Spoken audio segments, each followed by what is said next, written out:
your friends. I don't want you walking to the store. I don't want you leaving us again. I don't want you going to the woods. I don't want you playing with your friends. I don't want you walking to the store. I don't want you leaving us again. I don't want you going to the woods. I don't want you playing with your friends. I don't want you walking to the store.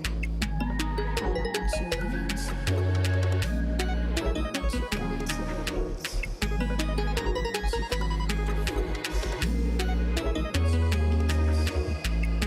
playing with your friends. I don't want you walking to the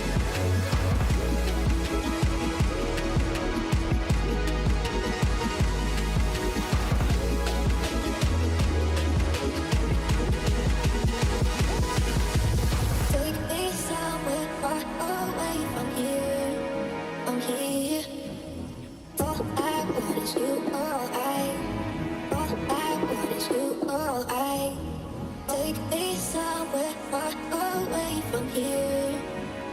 you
going to the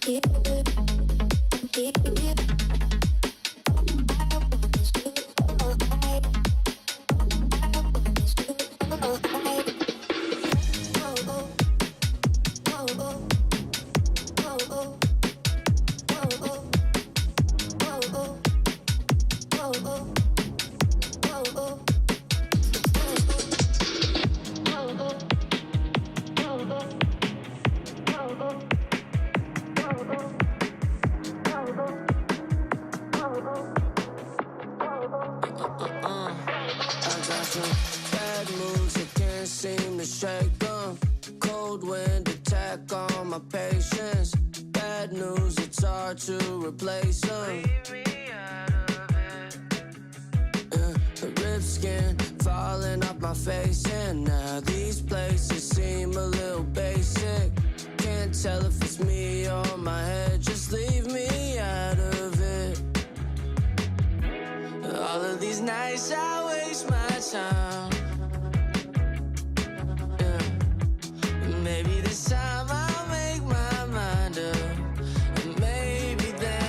Find a way, maybe it's just time.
This is our friend.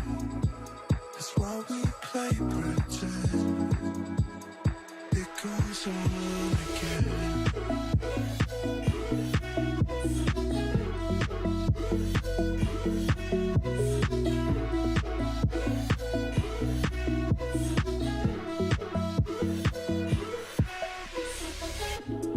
Never seems it goes on, and we're so proud. We keep calling.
Donkey Kong.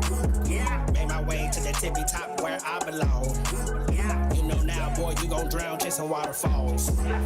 Yes, my temper goes 0 to roll every time you hear that motor kick. Latin flows turn to quid pro quos. If you ain't got your hat, then I'm over it. Yeah. On my way to get you motion sick. I ain't touched the mill, but I'm approaching it. That boy on his snooker tip like boola, boola, boola. That boy here causing crazy havoc. Gonna tell myself, yes sir, I managed to get that bone. Really got about so, oh no, body type so woolly, mammoth. I'm going insane. Yes, that it could never be tamed. So I got the whole world to panic. Yes, I'm strange, you can see the madness. Got a back a tool like a damn mechanic. Breathe, homie, breathe, time is almost up. Tell me what you need. Got the pot of gold, got the pot of greed. Never learned to follow, had to learn to lead. That a boy buzzing, hanging with the bees. Snuck up in the egg, swinging from the trees. That I cause a riot, people better leave. Y'all don't wanna see me? Nah! I be wildin' on the man, I don't know what's up. They say money talks about money talks too much. Man, that boy different, I'm him when I wake up. I don't lose, boy, I don't lose. Hey, been the realest, stop telling me things that I already know. Keep it 100 so much, my emails look like binary code. Pulling up covered in something flashy. They be like, wow, there you go. Horsepower, whipping them donuts, look like a wild merry-go. Hey, I'm too cool, so obsessed with me. I don't even got a YouTube. My only L was at a spelling bee to spell lose, and I refuse to. W's are what I'm used to. W's are what I'm used to. Game on the line, just leave it to me when the situation getting crucial. I'm in the mood to put up some crazy numbers when I'm bored. A walk is a duple. Inspiring like an eviction notice on the door, cause this finna move you. I earn all the respect. I need 1000000 on every chat. Yeah. I be wildin' on the man, I don't know what's up. They say money talks about money talks too much. Man, that boy different, I'm him when I wake up. I don't lose, boy. I don't lose, boy. I don't lose.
This stream contains fast-flashing images that may affect viewers who are susceptible to photosensitive epilepsy or other photosensitivities. Viewer discretion is advised.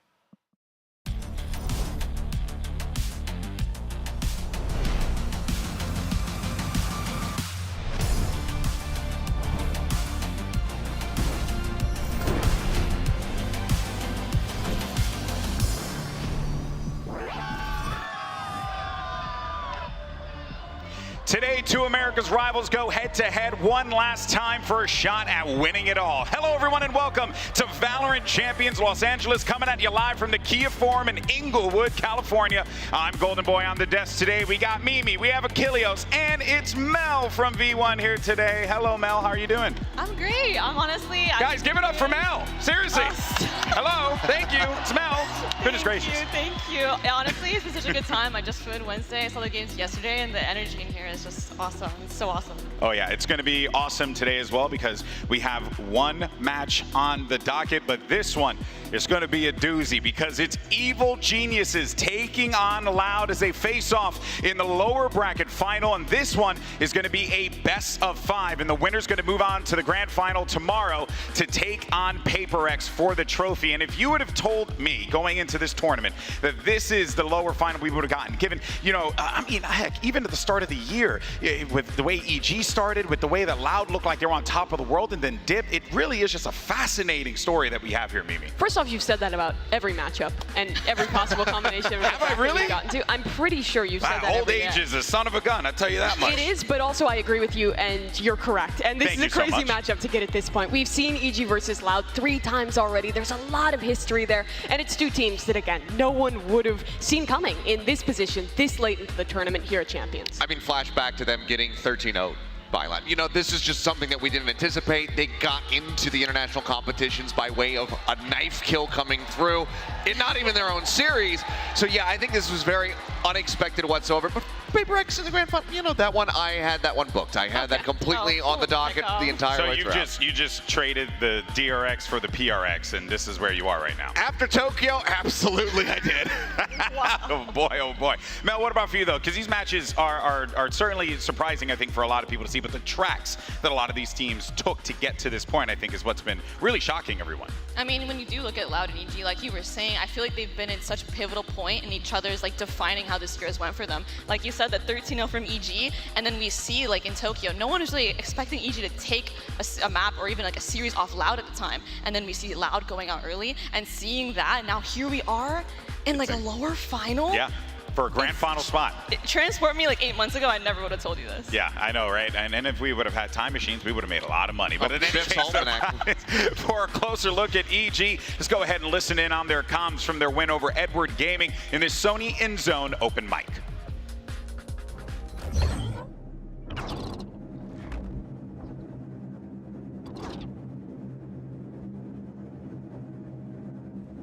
It's quiet, it's quiet. Nothing here. Orb towards B, Viper. I'm gonna TPB.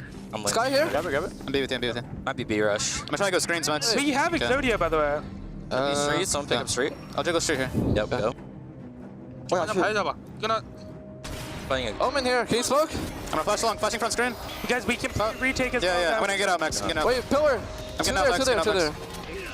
Yeah, we have full retake. We're playing out, Max. Yeah, one broke my... I'm joining street, Go for it. One behind screen. Guy is up. 不，他看飞机清我了。索瓦也在，索瓦也在，索瓦有入劫力。海咒不见啊！飞吧，你飞吧，你飞吧。我把烟给你们封了。A 小可以 pick 吗？先把也。我踢教堂了，行吗？贴。A 大肯定有个阿特刷的，我跟你们说。瞄下剑行吗？瞄了。剑来了。有两个贴。他们推着手的像是。3, 2, 1. I'm gonna go secret now, Bissy. Omen's lamps. We go fast. Yeah, go fast. Someone get on that. I'm flashing through Amen's wall. You do. Oh, I missed, bro. I missed him. You have another one? No. I'm thinking. Go through. I'm holding. We win. Body, Max. Nice, Max. Good. Boys, good. Hey, boom. 8-4.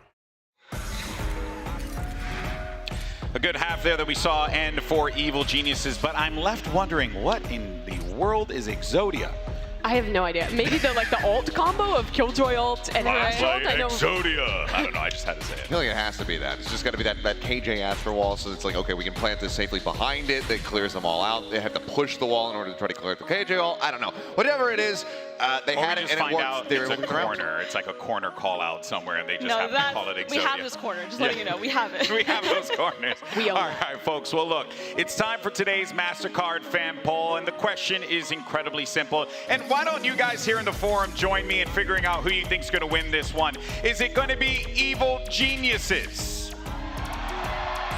Or is it going to be Loud? Ooh, What's crazy is the Loud fan, there's far fewer of them. They're just way louder.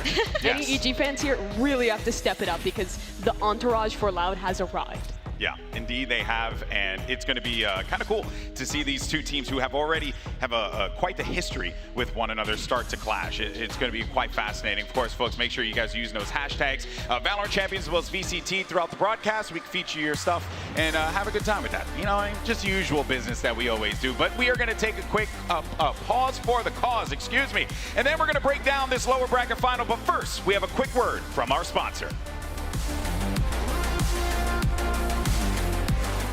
If you're in Los Angeles here for VCT Champions, you gotta come on down to Set's Discount Warehouse. We've moved the show to the Kia Forum, and it's Merch Mania, and everything must go! I'm sitting on a massive shipment of deadlocks, and right now they're priced to move at just $19.99. Come on, teams, I know you want to put the new agent in your compositions. I'm looking at you, Paper Rex.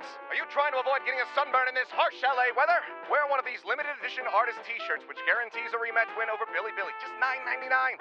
You know what? The only thing that's gonna fade faster than the color on this puppy is the confidence that you have while wearing it. You know, I think maybe the jet lag or maybe it's the sunburn is getting to my head because I think I'm gonna drop the price to $4.99. I've also got posters commemorating Evil Geniuses' brief stint as America's sweethearts. Remember the good old days of 013 score lines before all that shit talking for only $14.99. Splish splash, I'm taking a bath on this order of FoxyClean, which I shipped in from overseas. That's okay, it just means more savings for you. For $4. Screw it, who cares? I need some sales. Look, everybody, I'm in real trouble.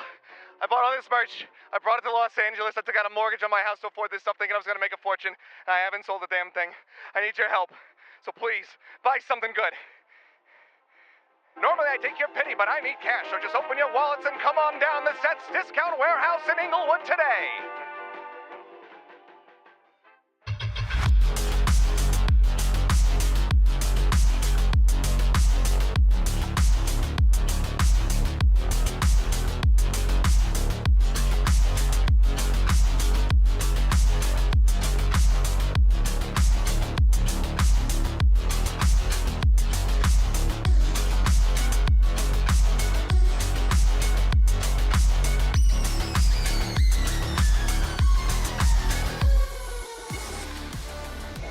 Welcome back to Valorant Champions. It's our lower bracket final. Let's go ahead and talk about today's matchup. It's Evil Geniuses and Loud. Of course, I'm Golden Boy here with Mimi. You got V1's Mel and look a little familiar, but we'll move on from that one.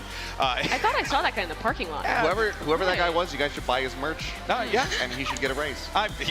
Okay. That's convenient. In any case, so guys, now, look, here's the deal. These two teams, they know each other incredibly well, right? They come from the same region. They've clashed many times before. This isn't the first time, obviously, and we have seen these teams really just take it to one another each and every time, but I would definitely say, like, 13-0, that one always stands out to me. But Mimi, it's good to see that this bounce back has happened, and it's happening here at this lower bracket finals for both squads. Yeah, Mel, as you had mentioned, I think the games between these two teams are really indicative of their trajectory throughout the year. It was the EG that everyone doubted, no one believed could do anything in Americas and had a really dreadful start. They were the first team to get 13-0'd at an international league by Loud. But then we went deeper into this matchup. They play again in the upper final. It's closer, but still they end up losing. Loud stays on top. They go on to win Americas. But we get to Tokyo and EG claps back. They beat Loud in what was then the biggest upset of the tournament and go on to make upset after upset happen to finally make people believe in them.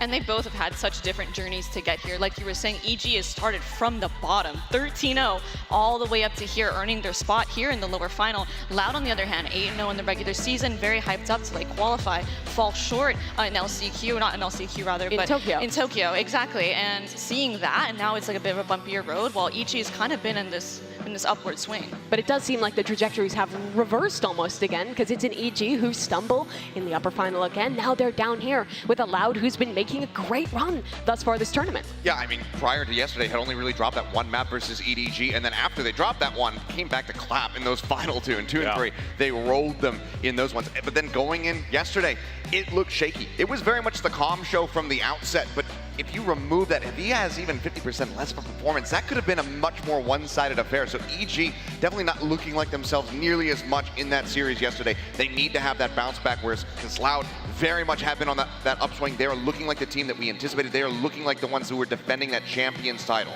Yeah, and that is the scary thing here, because they have one thing on their mind, and that is going back-to-back World Championships would be massive for Loud. But for more on Loud, let's actually go ahead and send it over to Yinsu, standing by with the one and only Coach Fraud. So Loud is here. I'm gonna stop Fraud, and I have a present for Aspas. Come here, Fraud. Aspas. First of all, it's a present for you. Presente para você, Aspas. Can you see if you like it? Thanks for the present. Thanks for the dog. Now I have a new dog.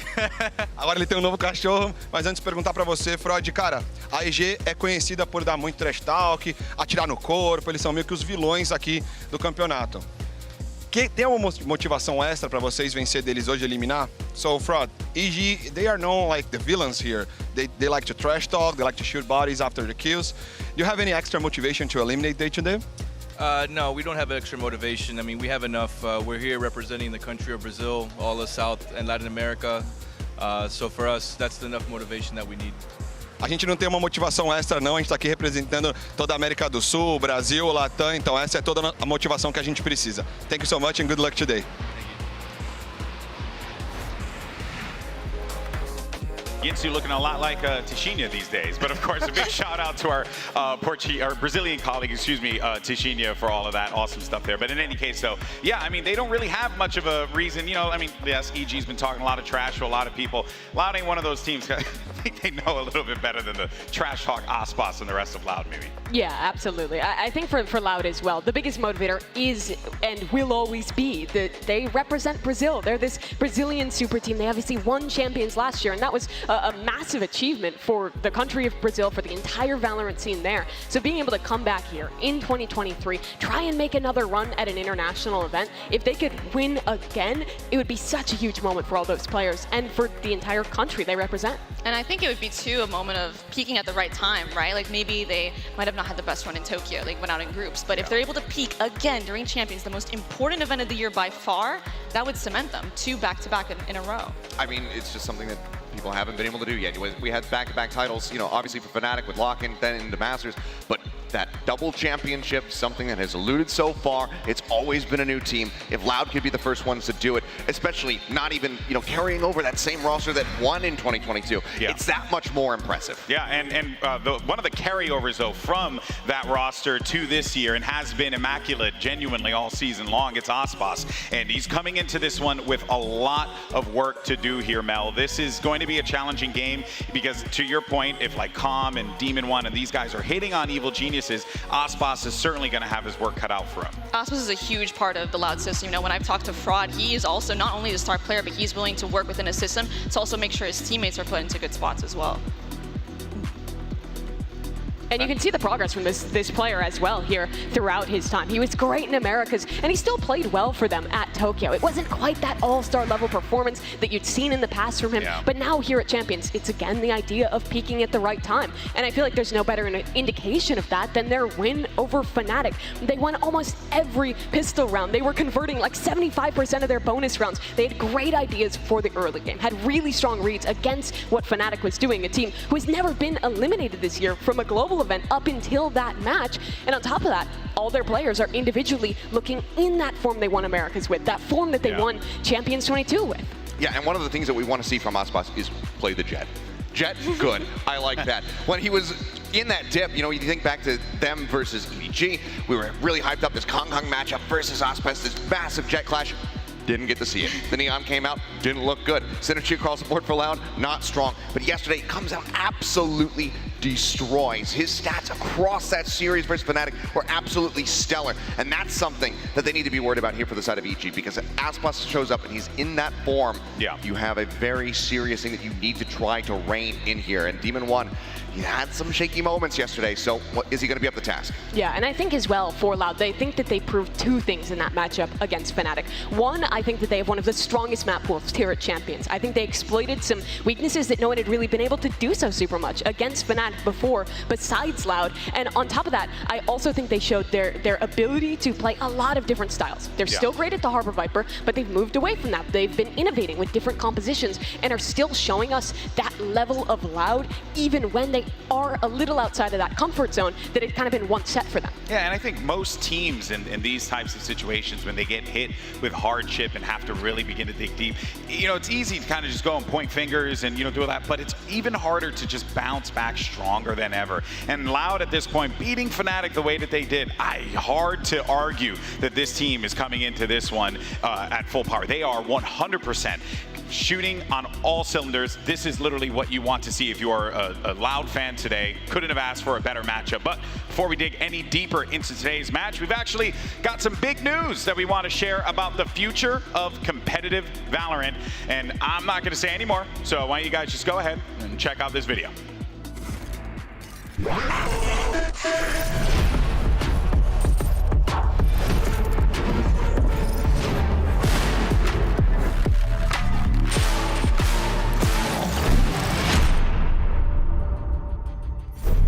Hey everyone, I'm Andy, Game Director for Valorant, and we're back with an update on Premier. Just as a refresh, Premier is our team-based competitive system that connects the game and the sport as one greater whole. And it's a fun way for any team of friends to compete together. Nice! Let's go! So with that said, on August 29th, Premier will officially launch. The theme with the first official stage of Premier in Episode 7, Act 2, is that now we're playing for real. We'll introduce the official divisions for Premier, so instead of numbers from 1 through 20, like we used in the test phases, you'll now see Open, Intermediate, Advanced, Elite, and Contender at the top. Weekly matches will now cover all 7 maps in the competitive pool. And last but not least, we'll officially start tracking your career history and results from here on out. Our commitment has always been to invest in the long-term health of the game and the sport. So when it comes to the sport, I'll let Leo, our head of Valorant Esports, go over the high-level roadmap for how Premier will connect with the VCT. Thanks, Andy. The hype is real around here now that we're finally connecting Premier with the VCT. But what will this new path to pro bring? You'll see the first changes in early 2024 when all players competing in open qualifiers for Valorant Challengers will need to have played in Contender in Premier, replacing the old requirement of being ranked Immortal and above. In Q2 of 2024, the top Contender level teams will compete against Challenger teams in a promotion relegation event, fighting for a spot in the league. This means that for the first time, Premier will feed straight into Challengers. And by the end of 2024, all new teams entering Challengers will have to climb through Premier in order to be promoted upwards. Here are a few more details about the feature you should be aware of. Challengers and Premier will be moving to a year-round ecosystem starting in Q4 of 2024. That means no more long breaks between seasons. Second, with the new integration into Challengers, teams will have more opportunities to advance upwards into their regional leagues than ever before. At the end of every CL stage, we'll have a promotion event to bring up the best teams from Premier. And third, to ensure competitive integrity, pro players who are active on a Challengers or International League roster will not be able to join a Premier team. Thanks again to all of you for helping us get to launch. This is the official starting line of the Premier journey, and we'll return with more details and updates throughout this coming year. We'll see you next time.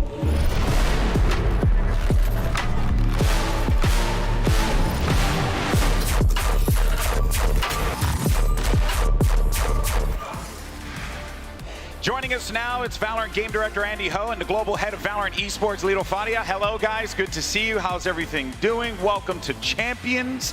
I mean, you kind of like help orchestrate the dang thing, so Yes, I guess sir. you're very familiar with this. Yes. But let's go ahead and kick things off first and foremost and talk about what we had just learned. So, Andy, how does Premier fit into the roadmap for each act moving forward? Yeah, so anyone can make a team right now. But enrollment starts next week. So even if you have a team, remember to hit that enroll button sometime next week so you can play.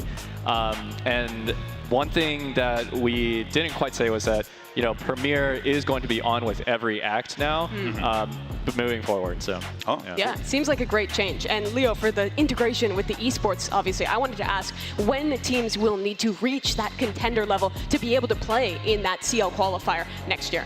Yeah, so all the changes start in early 2024, and that first promotion will happen around episode 8, Act 1, which is January 2024. So teams have around 4 months, the rest of 2023, to practice, play on Premier, play on Rank, and get ready for, Some good time to prep there then. Indeed, Yeah, go up to CLs. That's going to be exciting to see. You also mentioned this promotion relegation system and the event that's going to be taking place Q2 of next year. How many of those CL spots will be open to promotion in that event? Right, so we're going to start with 2 spots. That's not the final design. We're going to be working a lot on Premier on the course of next year. The hope is that eventually, one day, all teams going up to Premier, to CLs will come from Premier. But we're going to start with 2 slots on that, first part of 2024. Wow, that's incredible. Of course, creating opportunities for people to be, like, essentially lowering the barrier to entry for esports has always been a mission for a lot of game devs. So it's actually quite awesome to see this happening in game. And I guess, you know, last but certainly not least, what are you guys most excited about? Because it seems like, you know, the hype around Premier has certainly been there. I think a few people here joined Premier teams. You guys playing Premier by any chance here in the forum? I think a few of them are. Let's go. I think a few of them are. So what are you guys excited about here? I'll start with you first, Leo. So yeah, I think you nailed it. We've been dreaming of one streamlined, very connected path to pro that starts in game, that really removes the friction for anyone willing to go pro and wanting to go pro. And we have tested a lot of things in the past decade, right? Everything from having amateur leagues to open qualifiers, and all of those solutions work. But we think Premier is going to really give anyone, anywhere around the world, the opportunity to play. It's essentially creating for us a very robust and wide foundational layer for the sport. Pick up games in the park a reality. That's exactly honestly right. what it boils down to. So That's very how excited. it should be, you know, so that people can just get in and play, right? And what about for you, Andy? What are you excited for, bud? Yeah, I mean, I think for me, it's just being always on. You know, and starting to track your career history in the game. So a lot of us on the team, you know, we grew up playing these third-party competitive leagues that kind of came and went. So having Premier be this official part of the game was always something that we wanted to do since day one. Yeah. We really want to bring like competitive team play to everyone. And yeah, definitely, who knows, maybe one day we'll see some team that's played their way all the way through Premier up onto the Champions stage. Let's go. It'd be That so would be a cool dream. to see. Yeah, I mean, already just like scrimming and playing in the Premier beta and the first act of it is like some of the most fun I've had in Valorant, building up a team. So actually having that direct path to pro for people into Challengers League, I think is going to be fantastic next year. Yeah, we're excited. It's going to be awesome. Thank you guys so much for joining us here, giving us a little insight on what we can be expecting moving forward. Exciting times ahead, without a doubt. But folks, we're going to take a quick break, and then when we come back, we're going to dive right back into the matchup. It's going to be Loud taking on EG, and as always, we'll see you on the other side.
My, oh my, here comes Evil Geniuses. I'm going to grab Com for a quick word. Now, Com, yesterday you had a brilliant individual performance, but that wasn't quite enough to get your team over the line for a win. So what do you and your team need to do today to make sure you do bring home that W?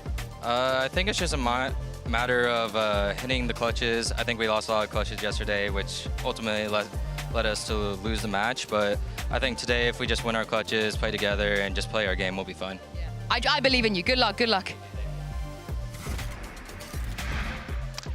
There you heard from Com, and let's go ahead and talk about EG, because yesterday they were right there. 2 rounds, and they could have been in the grand finals with that upper bracket advantage, Achilleos, and it slipped out of their hands, and it's unfortunate that that's the case, but hey man, you got to be able to close out those matches. You do, and I mean, honestly, it slipped out of their hands very similarly to how Ascent slipped out of Paper X's, because for quite some time they were in control. For so many of those rounds they were in control, but it was Com. That guy, the one who's saying we need to hit those clutches, we were having those slip out of our hands, he was absolutely annihilated. That wasn't him. He was playing unbelievably.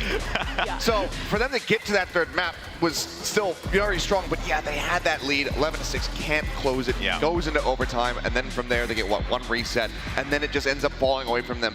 They were right there on the precipice of greatness, of being able to get that auto qualification forward into the grand finals, to having those 2 bans to use against whatever opponent you would be facing, and it let slip. But now it's the time to make up for it. It's the time to just make sure that you can get that grand final all the same. Get back into that, have another best of 5, have another crack at Paper X to try to get the trophy. It is, though, the same story that we saw at Tokyo. EG's very familiar with this. They had an incredibly heartbreaking overtime loss that came down to a round versus Fnatic to not make it into the grand finals back at Tokyo. It's the same story that's happened to them here again, but it's the question of this time with the added pressure of champions. Can they keep that fun-loving attitude, knowing that it was, honestly, kind of a choke? They really should have been able to close that game out. Yeah, you know who wasn't playing any games on that stage. And Mel, I'm going to go to you to this one because I know you want to talk about him. Is Com. This kid was out of this world. He was hitting clutch after clutch after clutch. This guy was just dragging the carcass over the finish line in some of those rounds. Yeah, I'm in the crowd screaming, that's the American hero. He's like, Captain,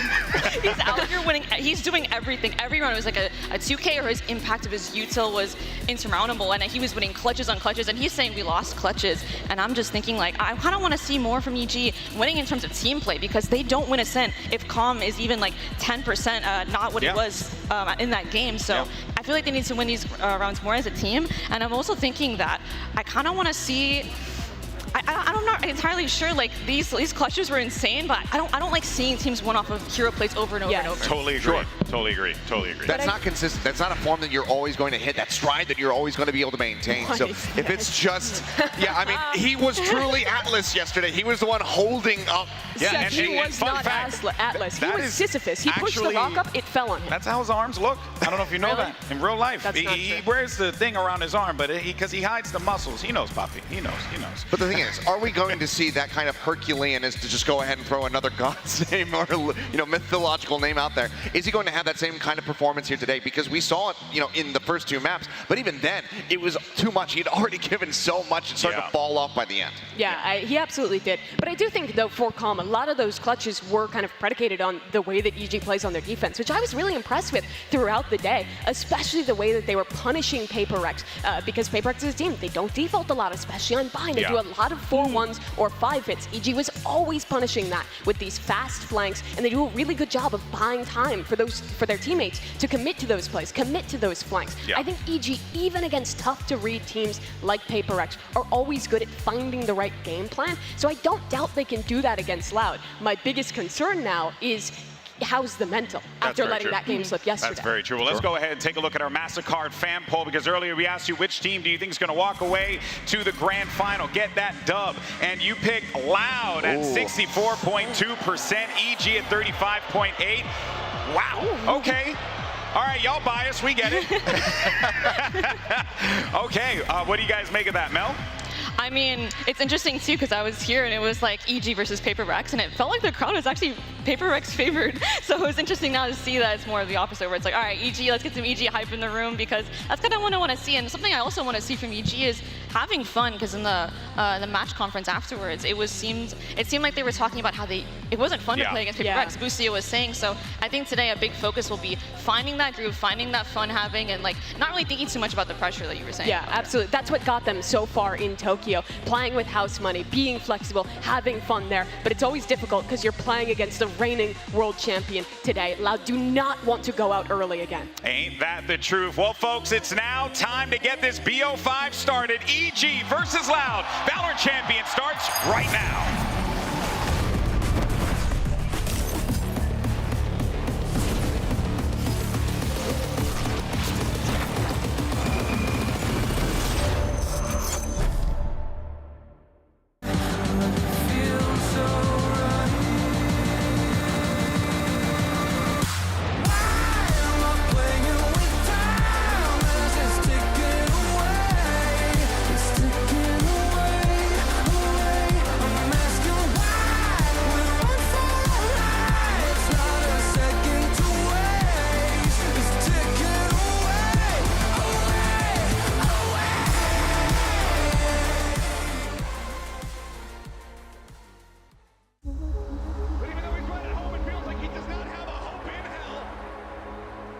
I look back and I just remember those feelings again. We got so much hate. No one believed in us. History about to be made, not in the way that EG was hoping for. Never been a 13-0 in any of the VCT international leagues. Probably one of the bottom teams. Controversial move in bringing Demon 1 in. The person with the least amount of experience. No one believed in us. Evil geniuses, welcome to Tokyo! Not gonna make it out of groups. We were just lucky and went on a hot streak. No one believed in us still. So Corbin, you gotta stay towards connector instead of staying top eight. It's just nice having a coach that's believed in me. This year has been an absolute dream come true for all of us. We've had ups and downs, and it's just made us stronger. It's prepared us for this exact moment, so I'm proud of you, no matter what happens at Champions. A gente é time com muita experiência, mas às vezes perder realmente acontece. E a gente agora está utilizando isso para dar energia para fazer ainda melhor na Champions.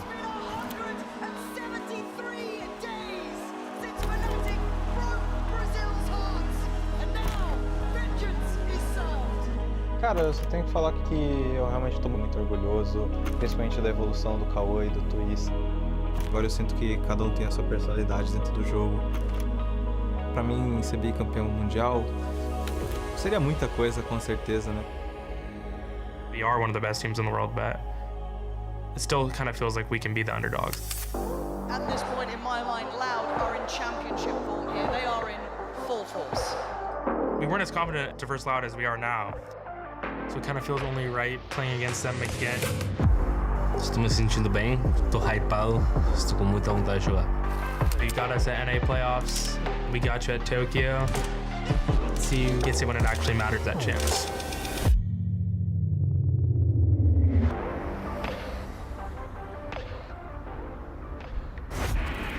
All right, let's jump right in. EG, you are higher seed, Team A or Team B?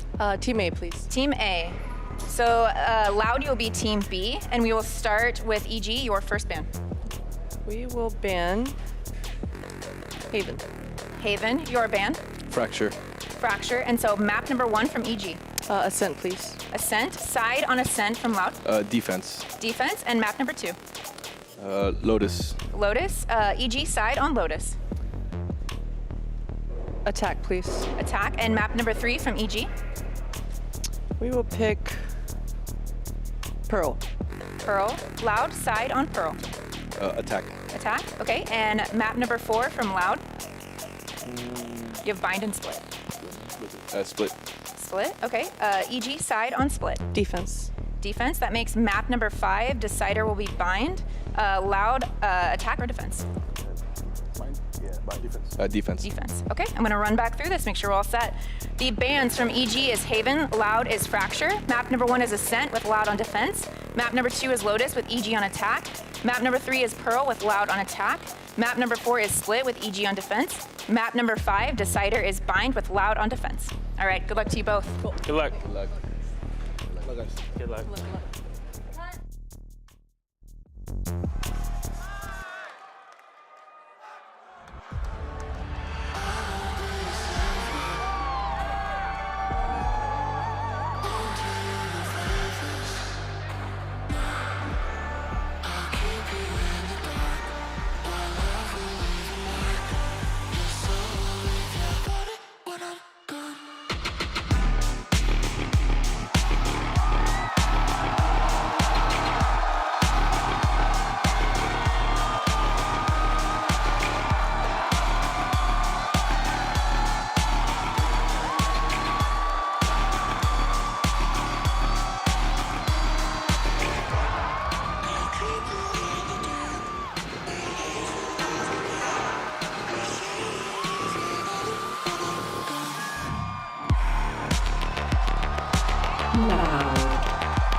Loud have a world championship to defend, and standing in their way is a familiar foe. It's time to settle the score once and for all, and maybe I have a feeling these two teams are going to tear the house down. They're so familiar with each other. 3 times already this year they've played against each other, and the two teams have had very, very different progress throughout the year. Loud started coming in as world champions, almost winning in lock-in 2 rounds away. Then it slipped. At Tokyo, they fall. They need to come back here at Champions. And on the other side, no one could have ever expected EG at this point. This team started from nothing. They've risen up through Tokyo, through breaking every expectation to make it now here for a chance at another grand final. It's everything to play for from this point. I mean, you see the hugs exchange. They know that both sides, a lot of respect. Neither is going to be leaving anything on the table during this series. Both sides are going to give it their absolute all to be walking away into that grand final at the end of it rather than going home. It's a lot of pressure on all these players, on the coaching staff, on everyone to get to this moment. You know, I think a lot of people sometimes forget, right? Yeah, you know, we have these tournaments around the world and stuff, but this is Champions. This is where legends are forged. And you have an opportunity to punch your ticket to the grand final, to make your name famous. There's a huge opportunity here, Mel, for these two teams to do so. And I very well think so, that both squads deserve it, but now it's time to see who wants it more. And I can't imagine the pressure that they're under right now, and trying in so many different ways to try to alleviate that pressure. But the reality is you're on the stage here in the Kia Forum, surrounded by fans and foes, and I just can't imagine what is going through their mind other than trying to stay in the present, try not to think about the pressure, and just think about how you're going to go into the game today. And well, they've played each other before. It's different. It's a best out of 5 now, and I don't think the map veto is hugely surprising. EG get rid of Haven, Loud's best map. Loud get rid of Fracture, EG's best map. So that leaves us to start off here on Ascent, which, Seth, I feel is somewhat poetic. It's where Loud was able to beat this team before. They were always the best, but EG's on a crazy win streak right now. They're 6-0. I mean, yeah, they were able to beat them before, but the last time they played it, it was one of the maps that EG was able to take away from them. So very one-sided affair. But then again, that's when we were seeing those dips come through from Loud. Across that map, Aspas 10-17, Demon 1 absolutely murdering on the opposite side at 18-8. I want to see a clash with both of those players at their absolute peaks. Demon 1 was very quiet on Ascent yesterday versus Paper X. It was the calm show.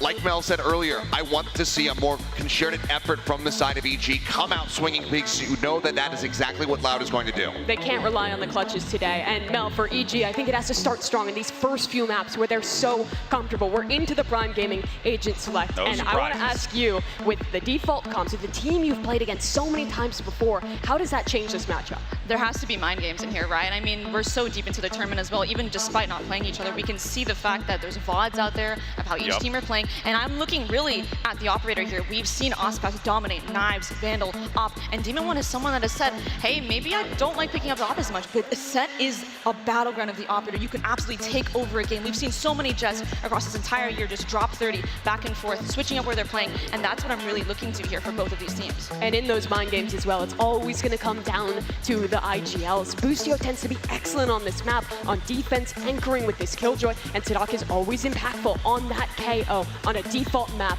with an opponent you are familiar with. It's about how can you change, how can you surprise them here in the game that matters most. It's the last match of the year for one of these teams. Well, folks, this is it. The agents are locked in. Our teams are ready to kick off this best-of-5 showdown, and the grand finals is on the line. So let's go ahead and make some noise, Kia, for him as we get into the action. Send it over to Brendan Sideshow. Let's get to it here. That's right, the lower bracket finals are best-of-5 territory. Loud versus EG, a regional matchup, but still so much on the line here. All for that grand finals at Champs 2023. This is primed to be an incredible game.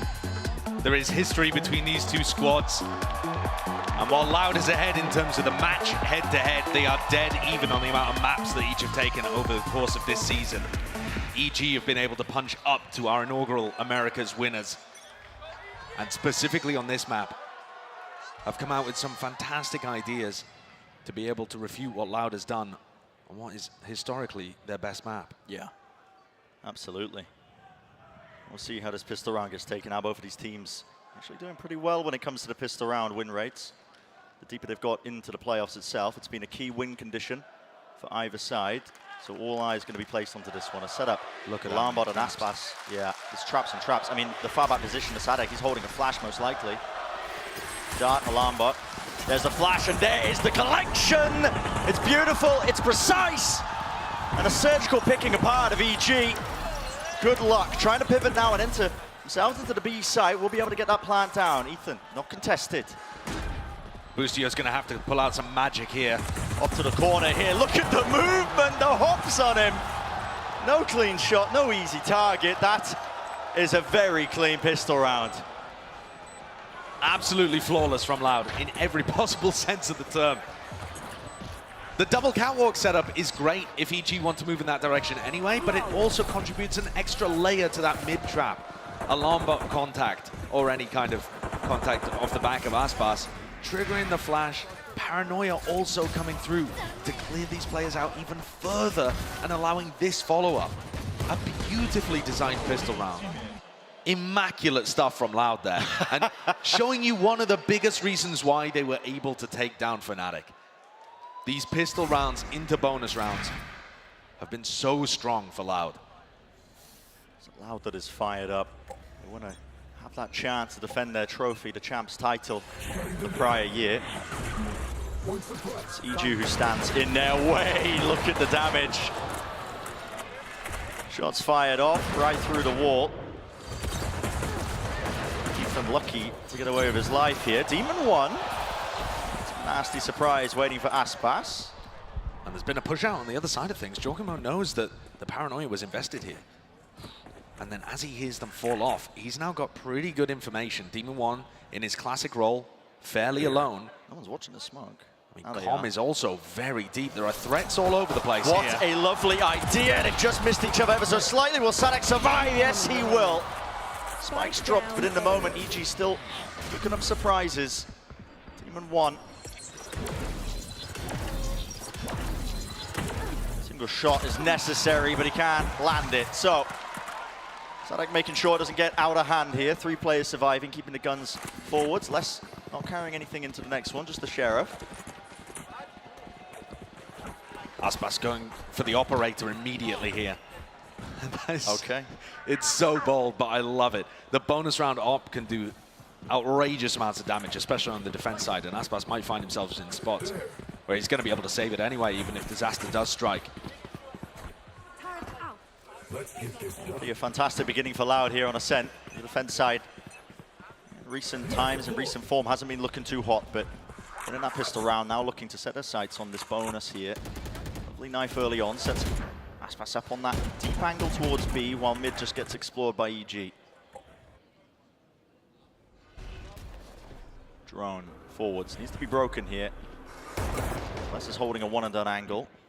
And that's nice from Kawanzin. He intercepts it. Aspas about to take contact in B main.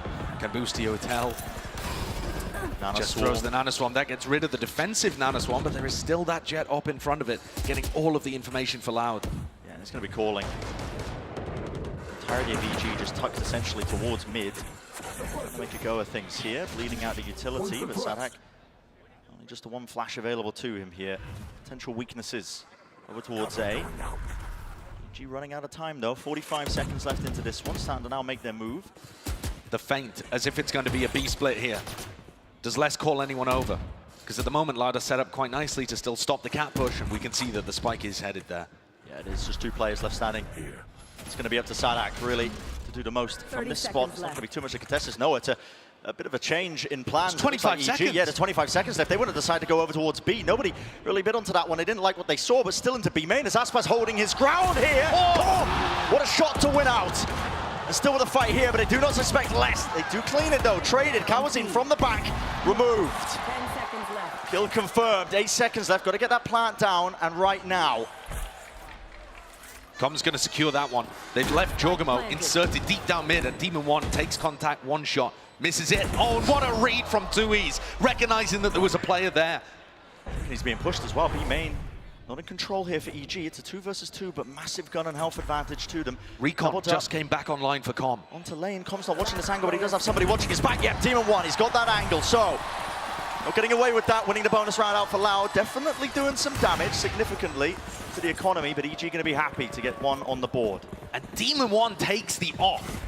So not only has Aspas been denied that one through his death, and in such stellar fashion, if Com's going to be hitting shots like that, we might see him in back-to-back matches have unreal performances. It's the Jet Sova mirror that I'm so excited to watch in this map in particular. And Demon 1 with his attack operator, as Aspas limited to only the Guardian now. Claims his prize. A little bit of utility, just intending to push him away. Demon 1's still holding it. No one in his sight line, not anytime soon. Standing ahead. A flash and a recon play actually tags up Ethan. They weren't ready for it. A bit of counter spam. Zine, gotta be careful. Drop down to 52 health. This is triggering a repush out through B main. They know there's an alarm bot down in this kind of area. Remove it, push back forwards, and that takes space away from Boostio that he could use to call with. They clear out all that utility now. Starting to make the move over towards A main, but just a drone, no tag still. Demon 1 really relying on him to set this one up. He wants to just take the fight to him! Sadak thought the nade would push them back.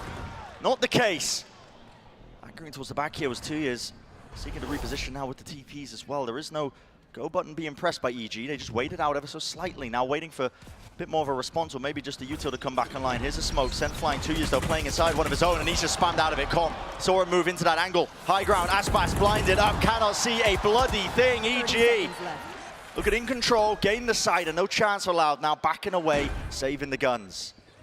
This was an amazing round by EG. And it may get even better. Boostio's about to collect onto Les. And Kawanzin sat wondering on the other side of the map where it all went wrong. Demon 1 is not limited by an attack side op at all, because EG work their way around the map in such spots where he can be allowed to play slowly for picks. They're not just going to run fast execs with Demon 1 having that pure entry roll. And Kawanzin picks one off towards the end here, but now he's given his position away, and Boostio cleans it all up. This is how EG took down Loud on Ascent during the playoffs of Americas, was through Demon 1 finding these aggressive attacking op moments. Oh, and these shots are sharp. I love the little break that Boostio inserted into that round as well. Yeah. Make some antsy, see if they use some util in kind. And also just waiting time for Jorgamo to get another smoke back so that you ensure there's no threat that can come from grass. It's all super disciplined from EG so far. It feels awkward to get a read on if you are Loud. Judge where your opponents are. They had the chance for momentum in this map.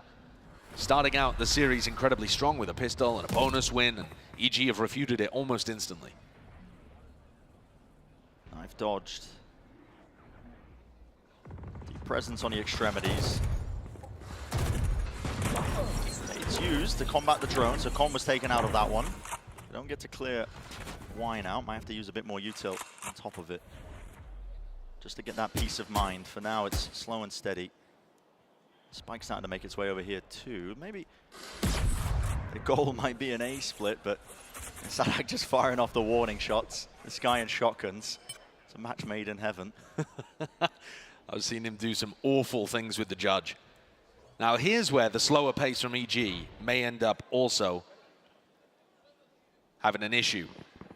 It's 40 seconds. They don't have very much information towards A or B main. Cowan's just recon darted over towards B, which might give Loud some false sense of security, but the time is so low here. There's 25 seconds and they don't even have B main. The clock is EG's biggest enemy at this point. Now the util's coming through. Cowboys, and he's repositioned to the back of the side here to try and take care of this one. Hunter's Fury ripping through. There's a connection, there's a tag, and there's the damage all combined up. Lovely shots. Patience from Kawazine. It is traded out, and Aspas with the blade, so maybe can make something off this. Had to back away from it, EG. Oh, they played a clock. The timings are so damn rough, and tight still Loud. Want to make a decent go at this one here. They're not really risking the weapons into it, but EG, they fight them back. Using their own flashes. It's Ethan setting them up as well, all the way through into the wall. Bullet to the cranium. Waiting it out though, 2 years. What more can you do? It's brought it to a 1v2, surely. There's not enough time, but potential's there. Knife missed. Now you really have to get a move on. Starting to hear it tick. Dart is dodged. The positioning is being played immaculately by Com. He doesn't actually have util to push this one away. And 2 years seeking to just salvage a couple of weapons, will be punished for it. That round gets a little closer than EG would have liked. Perhaps a bit of hubris towards the end, trying to challenge 2Es like that. But at the same time, their economy is still in a perfect spot, and Lauda coming back into their rifle round and calling a tactical timeout. God almighty. Yeah, 2 years in top form. He was a player that went missing a little bit in their previous match, and yet still found those rounds and those certain moments to come alive and deliver them 2Ks, 3Ks to be able to win out rounds.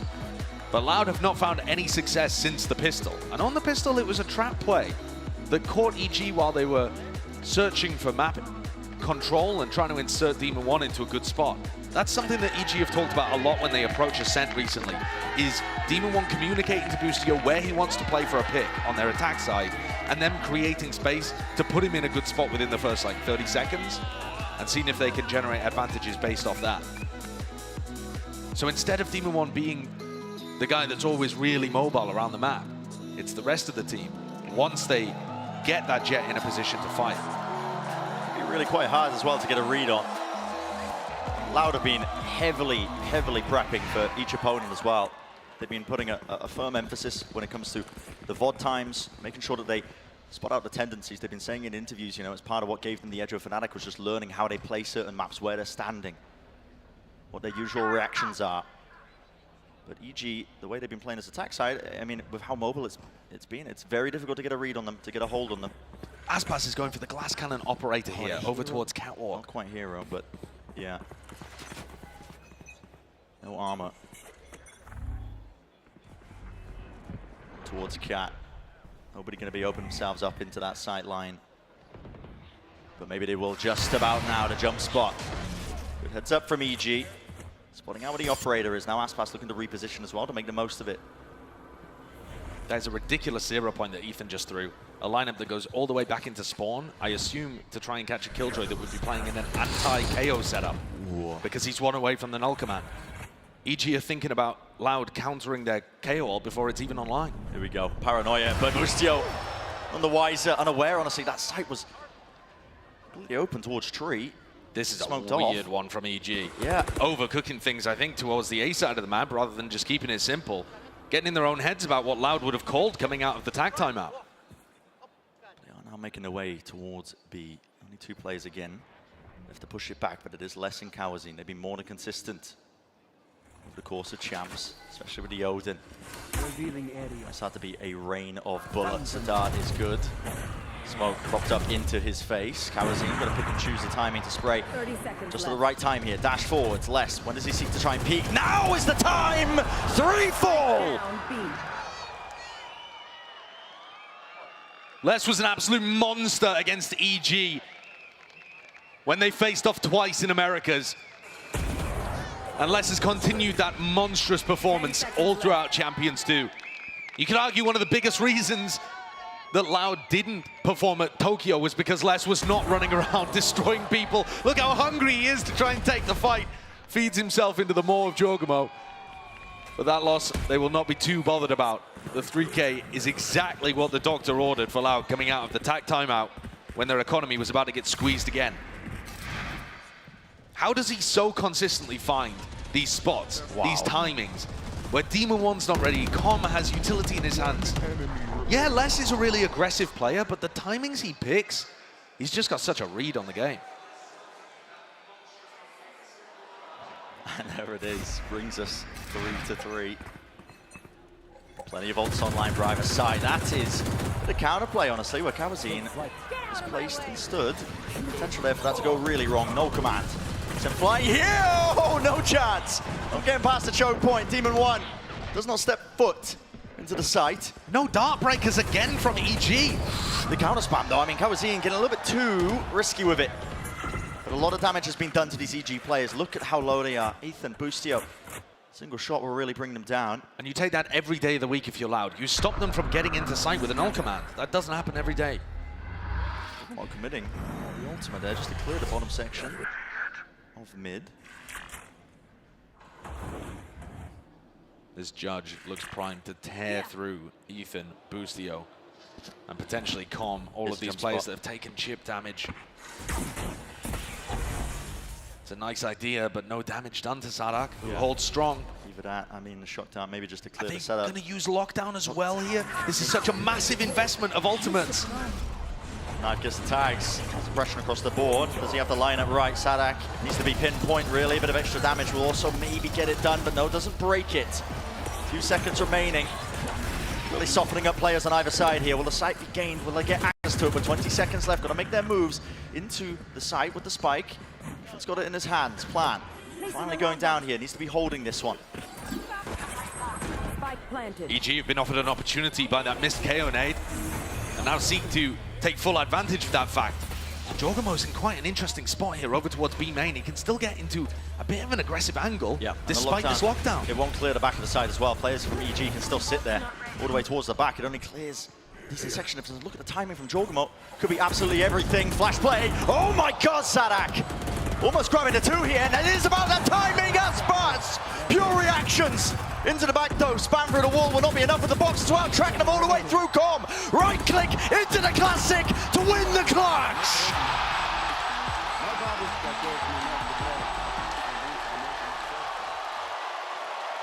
Com is back in unreal form.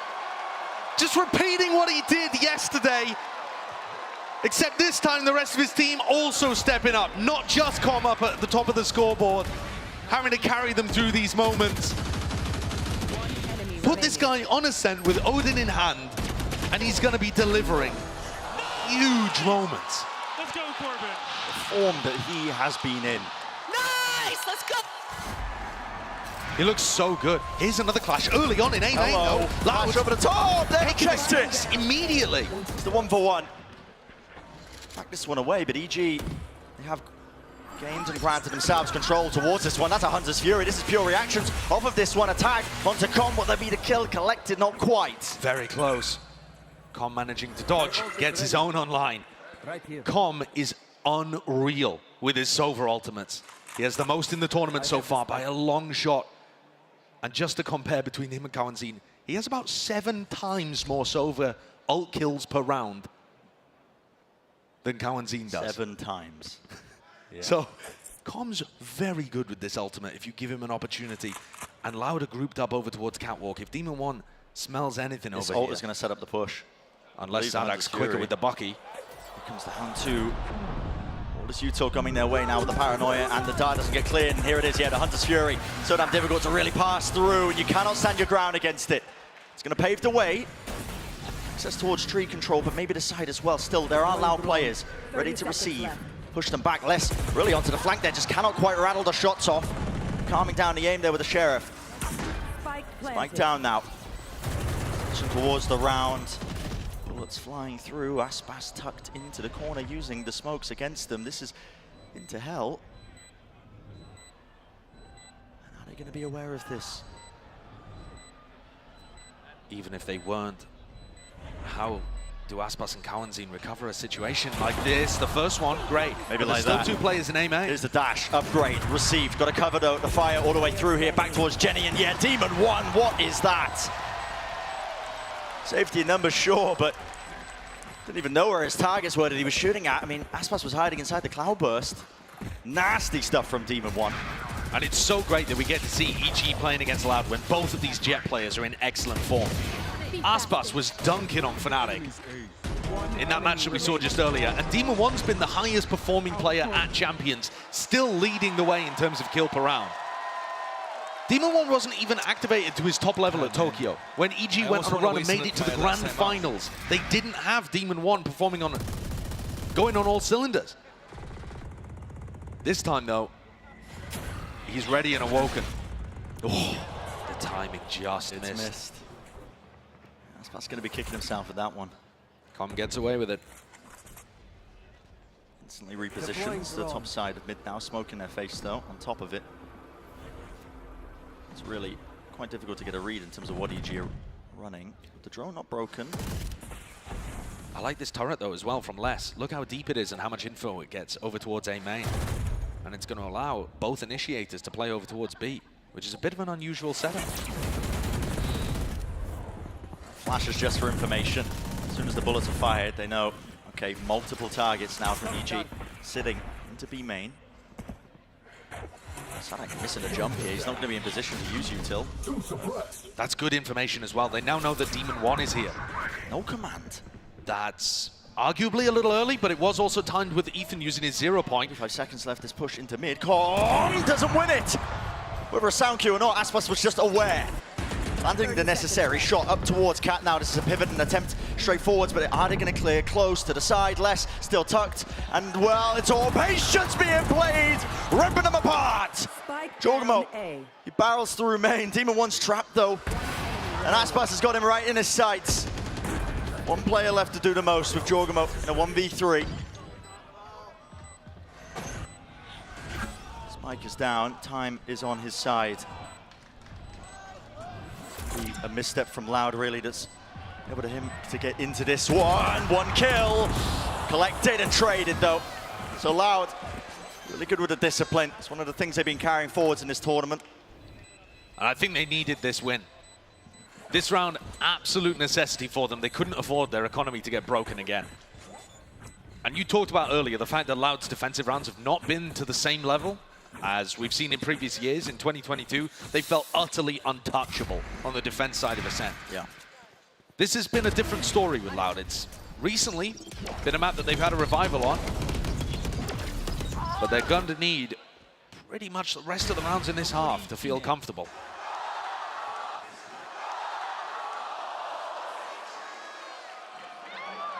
Still money available on either side. And Demon 1 committing heavily to this attack-sided operator. Yeah. Some days, he said, he's not feeling the op, but today, part of the game plan, or whether he feels like he has a hot hand, he's been playing with it a lot.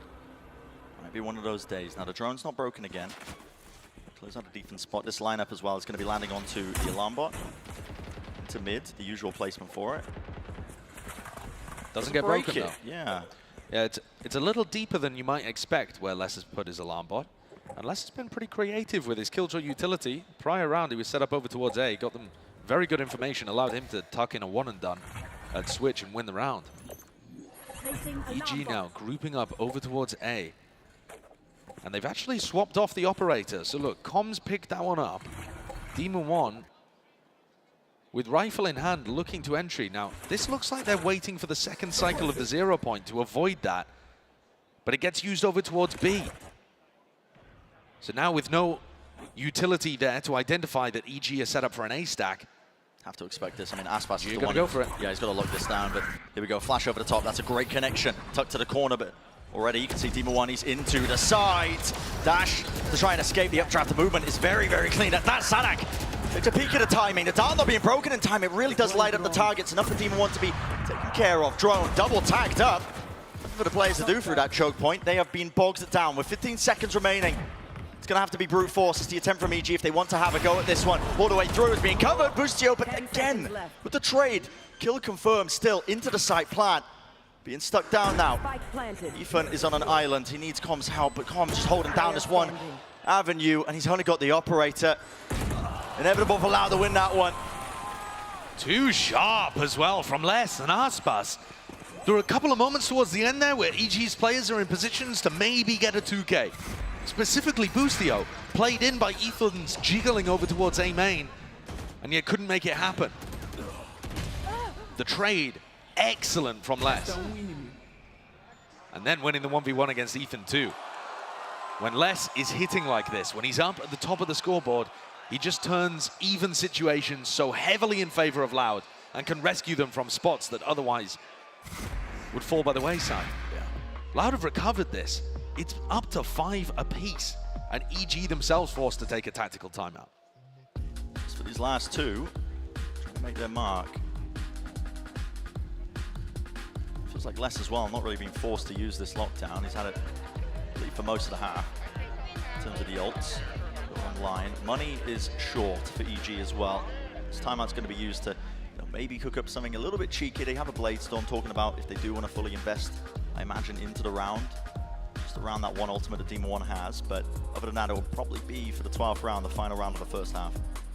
And it's great to see this series, which is going to be a marathon, start out with a really tight, tense first map. Yeah. Because in the history of these two squads, they've thrown haymakers at each other. We've seen 13 threes multiple times. We've seen a 13-0 between these two teams as well. They like their reads, they do a lot of prep on their opponent, and that can lead to situations where you just have a gut feeling or some kind of anti-strat that works perfectly, and you get blowout maps. Those may come later on in this series, but for now, things very back and forth. Loud starting to recover, though even if they take the lead, this will be a good half for EG. 5 on the attack side of Ascent, more than enough. Themselves up quite well for their map pick. Aspas once more. Watching down mid. Drone from Com. If he tucks into this corner. Oh. Com actually not managed to get over the top there, so it won't clear deep into Pizza. Aspas can be safe tucked into that corner. Demon One caught on that, but it's ambiguous information. Not sure whether he's taking that pick over towards Catwalk or in A main. Either way, the Jet is leaning towards finding picks over on the A side of the map. So Loud are going to keep 3 players in that area with Les's utility. 2 updrafts available. Oh, and he mistimed the flash. It was all supposed to be coordinated together to maybe earn EG a pick. Nice idea. Very rare that you see the mistiming on Ethan and Demon One. Smoke's fading though. Close to the corner. Sadak waiting. Lovely knife. Blade Storm's not available for them anymore. And yeah, I mean, EG just losing the war of attrition here. And they try and use this utility 30 seconds left. the weaker buy. Of course, Loud are going to be able to outpace them most of the times. They're trying to set this one up now like it's a fake. Shot hits. Boostio. It's weak. Aspas didn't have to use the dash to get out of there. TP towards the back now. Jorgamo. Access towards the side. It's going to be calling this for the team, but time is of the essence, and the spike has not made its way towards it. How do they get through this choke point? 10 seconds. They have to try and get in. There is no damage really being done. Ethan starting to get a plant down now. Post-plant positioning for EG could pay off massively. Boostio. He's tucked to the corner now, just playing that backstab role. 2 players also into B main. The lockdown will push them back. No detainments though. Boostio can't land the shots now. He's been spotted out. There has to be a clearance from Loud into B main. Demon One holding the close corner, but as the smoke fades, the damage is done. Aspas narrowly escaping. Knives just hitting the shins. He's still alive in the action here, but there's a player disadvantage, and it is massive right now. Loud being picked apart, pulled to pieces from every single avenue, and time ticking away from them. This is a round win for EG. They have done the most.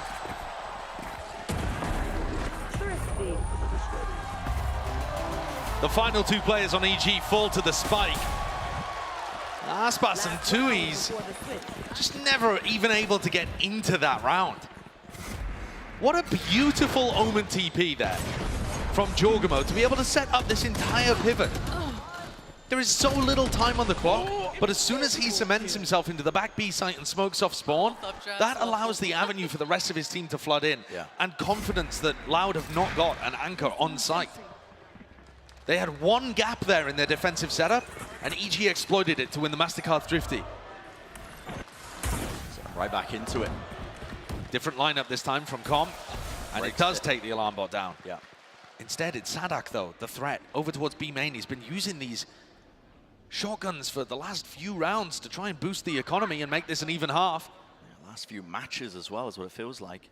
Defaulting into the judge gameplay, close to the corner. This is so damn hairy. Shotguns, so many targets, but no one falls. The drone is cancelled out here. Aspas takes a peek towards Jorgamo, top mid, taken out, but the site's going to be gained once more for EG. Boostio, once he gets his plant down, is going to be in a position where he has lockdown available. So you see him deploy it here. What's the decision for Loud? Do they want to go forwards or backwards? You have to go for it here, almost lining up, team in one! Updrafted over it, bullets raining down, but he does survive, but the moment tucked to the corner. Oh. Shock dart does not bring him down. You got to respect the lockdown back towards the side, but Com has given the most perfect of timings, the most perfect of timings. He's just walking up on them. And Loud are feeling all the emphasis, the pressure now from the time just running down short, over and around. No more kills, they are not turning around to face him. EG, these last few rounds putting on a masterclass. What an excellent way of stopping Loud after they got the momentum to make this a close half. 7-5 with EG in the lead. And their attack side calling has been fantastic. This map historically one of Loud's best. But EG recently, with their approach, with Demon 1 in the roster, just looked immaculate here. Boostio's attack side calling continues to be a masterpiece. And they're up, heading into the second half. Can't argue with that, man. 7-5. The attack side rounds of EG, they have set themselves up so damn nicely. Wow, what a start to this series. I think that was entertaining, right, Form? You guys like that? That was pretty dang good. All right, let's go and get right into business here and jump into our Verizon high-speed moment of the match because it comes from Com. And, you know, we keep giving this kid all the flowers, all the accommodations and talking big about him, but he really has been just performing out of his mind, Mel. Yeah, his performance from yesterday was not a one-off, as we're clearly seeing with a 7-5 lead. And this clutch, again, the util is looking impeccable from him. And the game sense to put the Odin down. He has plenty of bullets, by the way, here. But to put it down, pull out the classic, because he knows this is a close angle. It's a really bad angle for him to peek into Aspas. So he pulls out the classic so his barrel doesn't show. He has a bit more mobility. He can jump around. He can make it really hard for Aspas to get any damage out of him. And it just, having these big clutch moments again and again in his big clutch util, I cannot be understated. I mean, those millisecond reactions that he has as far as his decision-making is concerned is just absolutely incredible. These two players have been looking good. One of the things we were talking about is that it cannot just be Com by himself. He has to be supported by the rest of the team. Demon 1 was fairly absent yesterday on that Ascent map. Today, he is roaring to the front. A star-studded performance from him thus far. And beyond that, the calling from EG in that half was incredible. Boostio starts off with these really complicated double fakes, leading it down to just a few seconds left on the clock. Winning those then simplifies the rounds. They get that one timeout through another adaptation. EG's attack sides are world class. And with 7-5, without winning the pistol round, this is going to be really tough for Loud to do the same. Yeah, well, we're going to see how this all shakes up as we get ready for the pistol and send it back over to Brennan Sideshow. Eye is going to be focused onto this one here. Now, EG, when they're on the defensive side of Ascent, playing against PaperX, it's PaperX who, really exploited, I think, the tree hold, the cat hold as well. They were rapid on the approach, squeezing those players over towards A. They saw that as a potential weakness. We'll see if EG have corrected it. It looks likely. 2 players deep into mid. Yeah, this looks aggressive, actually, from EG. Like, Ethan and Demon 1 want to fight this. Oh my god, what a shot to open. Okay. What a way to announce yourself in the second half. Instant jet differential. Yeah, you're going to be feeling that one for days. He is ringing. And there is so much more of this match, so much more of this head-to-head left to go. Now the catwalk hold is going to be pressured slightly. I want to push off this. Okay, Utah being broken here. The timing on that was just unfortunate for Sadak, but even impeccable. 2 players left standing for Loud.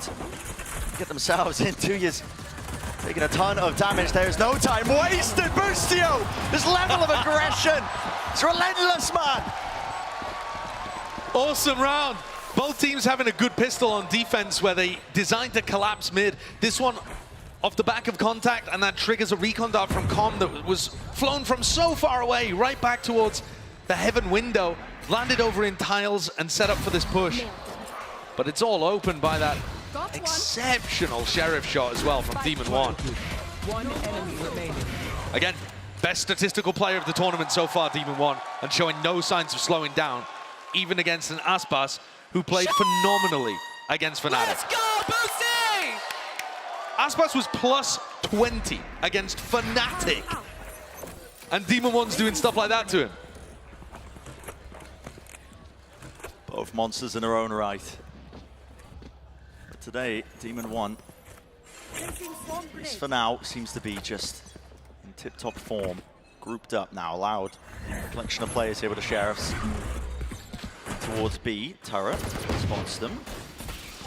Oh, as soon as the orb is taken, that shot dart doing a lot of damage. And the second one too. Tons of damage. And look, Com might have just won this round already.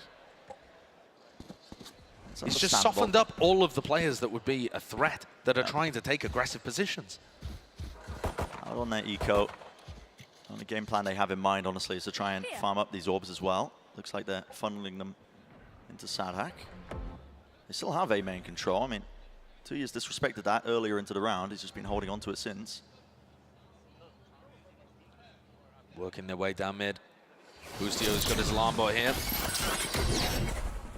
But detonates vulnerability across the targets, across the board. Com tucked to the corner here. Still, with the amount of damage that's been done prior, you have to think it should be an easy solve for EG.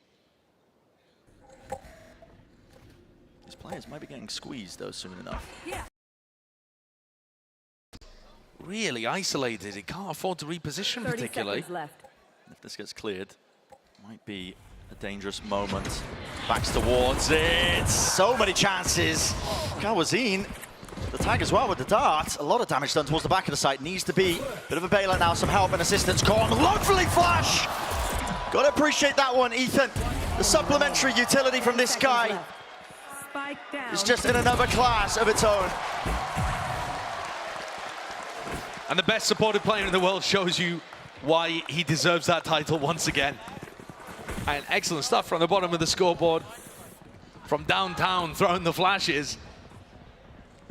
That was a pretty aggressive position for Boostio, and it looked dangerous there for a moment too. You know, Com got lit up by a dart. He could have easily been taken down, and suddenly there's no one actually for Ethan to throw that supportive utility even for. It's also taken a lot of the sting out of this bonus. But with Demon 1 and a Sheriff in hand, we've already seen what he's capable of. Both of these squads have very different ideas about how to approach their attack side. Loud love to be going for these 4-1 approaches where Les is the only player towards the B side of the map. And Loud will hard focus on winning A main control at all costs. Very important one now for Loud to win. Think about it. Investment of the guns, the rifles that they've got in their hands, EG.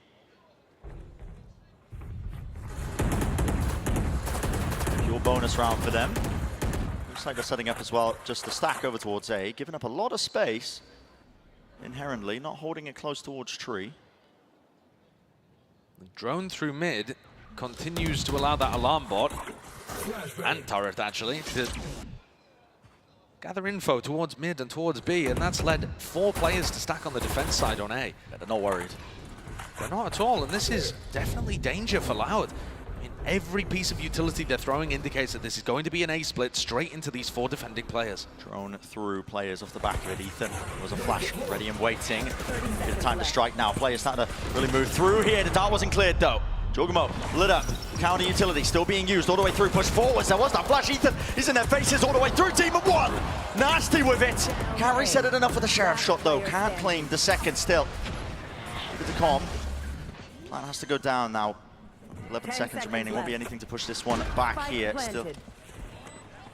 Maybe Com just thinking, okay, get the rifle. Cheeky little prize. Does he still want to make a go of this? And by the look of it, EG still have enough money to buy into the next, so any economical damage that you can inflict upon Loud makes this a better and better bonus. And this is likely to be the area where they exit for the save. Yeah.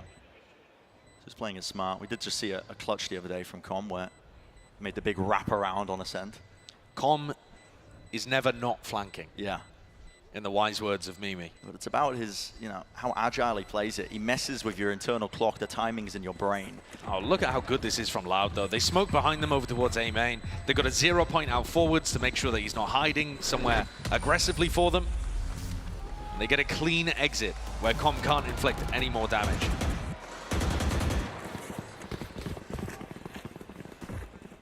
This is going to take us into our first rifle round. Aspas and Kawanzin, I would imagine, looking to buy up around the guns that were saved there.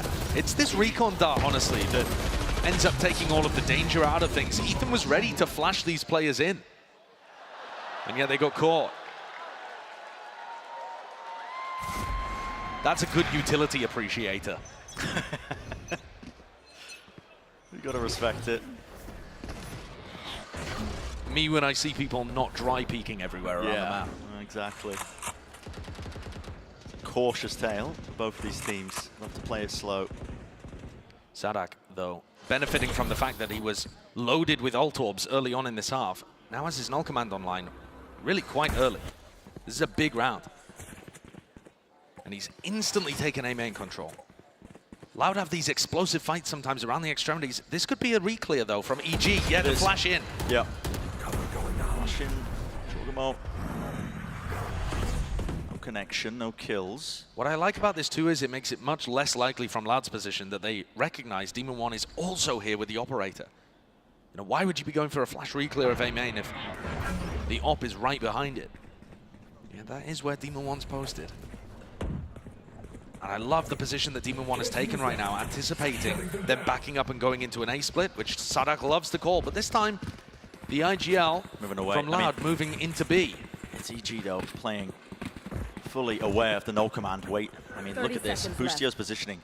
Deep tuck back. He's not going to be cleared out. He's not going to be suppressed. All that util is going to be left to help Com. Dart's dealt with as well.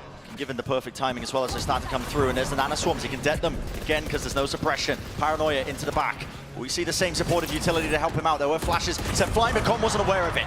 The stairs position taken. Again, barely just getting in there with enough time to really do it. Still EG. Are they going to attempt to flood in? No, it's just a stray shot of Team of One. Don't know how that one hits. Ridiculous. It's a nice spot for Aspas to play high-lows with the rest of the team, but there's nobody from Loud in B main. Yep. They're all grouped up on site. And that is critical. All collected here for EG to really make the most of this one. Into the retake, this high ground position, all he needs. Paranoia. Is a pixel, an angle, Paranoia, massive connection. Multiple players now fully blinded up. Close to the corner, they're all being dealt with at the back of the site. Kawazin, 1v2, 1v1 tonight! Ethan, the safe pair of hands, takes things home for EG with an excellent, diligent retake. Loud have such phenomenal post-plant positions there on site. Yes, they don't have anybody tucked towards logs or market or B main, but in terms of the spots you could play on site, I really like what they were going for. And most of that setup got ruined by Chocomo's flash. It just sails through. Player close gets caught by it, Aspas gets caught by it on his higher setup. Breaks those crossfires and allows EG to get in. Nice! Let's go!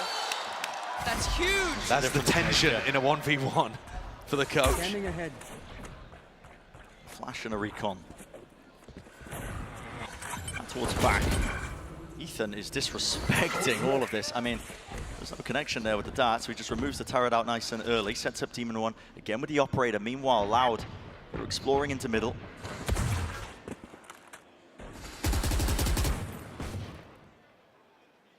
Demon One is so deep. He looks like he might be about to make contact. It's one less. Spotted him first. Damage done, no kill.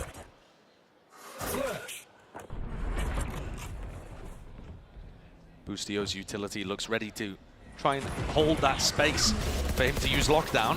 But now he's had to burn it early and he gets caught. A random sheriff shot takes down the Killjoy and removes that lockdown, which EG would have been hoping to use for a retake. They still have an ult command to work with. Ethan could be vital here. But Demon One will probably have to trade off the op with somebody else. It looks tough. Yeah, let's see how this gets played now. Go either way, any direction. Maybe just down to the positioning here of these players spamming. Wallbang angles. Nobody found here. Demon One has found the rifle now. Time will really begin to start ticking. Especially when Currency has this Hunter's Fury at all times. Yeah, and he is just really just buying all the more time for them. TP tonight, Jugamo can't get it done here with the rifles, and as well the angles are all known and noted. Ethan, so much more to do, but he just cannot do it. Lit up right through the floor. And all of that coming down, I think, to the fact that Boostio fell. A sheriff shot through a smoke, spammed back towards him, and he doesn't have his ultimate that they really needed for the retake. Look what that's done to EG's economy too. How does this shot happen? Oh, wow.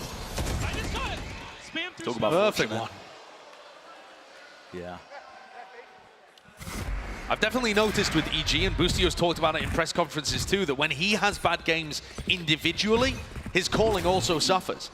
Now, he hasn't had a bad game in this match so far, but we saw him in the game against PaperX calling himself a disappointment and a fraud for going -24 in the series. You need to make sure that he's having good moments, not getting caught out, to keep the calling high. The mental in check. Okay, EG. Very disrespectful. Only with the classics, of course, just trying to brute force their way, taking out A main control. Here's the response, though. Loud, spotting it out. Close to the corner, though, is Calm. There's going to be a flash to clear it. Lovely bit of util now. Lots of players waiting to receive. EG over the top now with a Blade Storm. Not really spotted here. It's a jump and spot. It's the bait play. Oh my God, disgusting. It's a great idea. Love to see it. How many knives did Demon One just expend there? Oh, it doesn't matter. Doesn't matter. Dash still alive. Round to the corner. 2 years shuts it down. No danger, no chance of a real trade. And Jogamo, there was danger there. He had the rifle. Paranoia flying through. Boostio only on 20 health. Not much he can do in this. At this point, just playing for the exits, but really the money, it is booming for Loud. Sadak, though, was forced to use his ultimate in the midst of this round, and I think you can count that as a win. You can count that as some small victory, some silver lining for Evil Geniuses. They're still 2 rounds up and now have fairly good ultimates.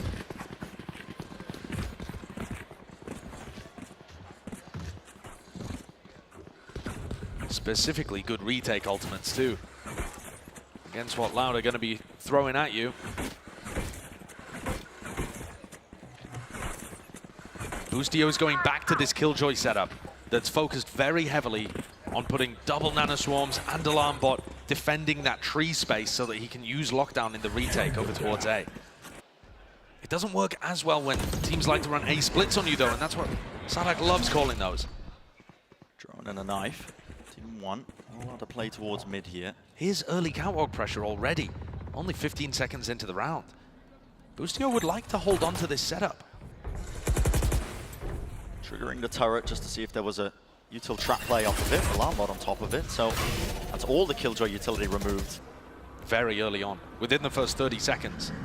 And that's going to be very helpful for Sadak, as well as he builds an identity and a map in his head of what the defensive setup is like. Just from breaking it, look at the EG players' positions now. All collected over towards A, anticipating that that's where the hit might come through. And the reason for that as well is just Demon One this entire time has been holding down this B angle, but it's going to be received with a flash in his face. Will the peak timing be good enough He's not going to be able to get out of there in time as well. As Paranoia comes out of nowhere, near-sided, dashing even deeper into B main. Using the smokes, trying to use them to his advantage! And here's the help, surely. 30 seconds left. Even to the side. Starting to make their way now. Into the side there, nade at their feet, just trying to avoid it, dodge past it. To the back of it, though, they are walking into a blender. The kills need to be claimed right now for Loud all the way through here. And well, it's less. He's the one who's got them all in the blender, but still it's Jorgamo at the back of the site, anchoring at that position. 10 seconds None the wiser, with no time left. Not a chance in hell. Jorgamo will not let this one slip. Beautifully played.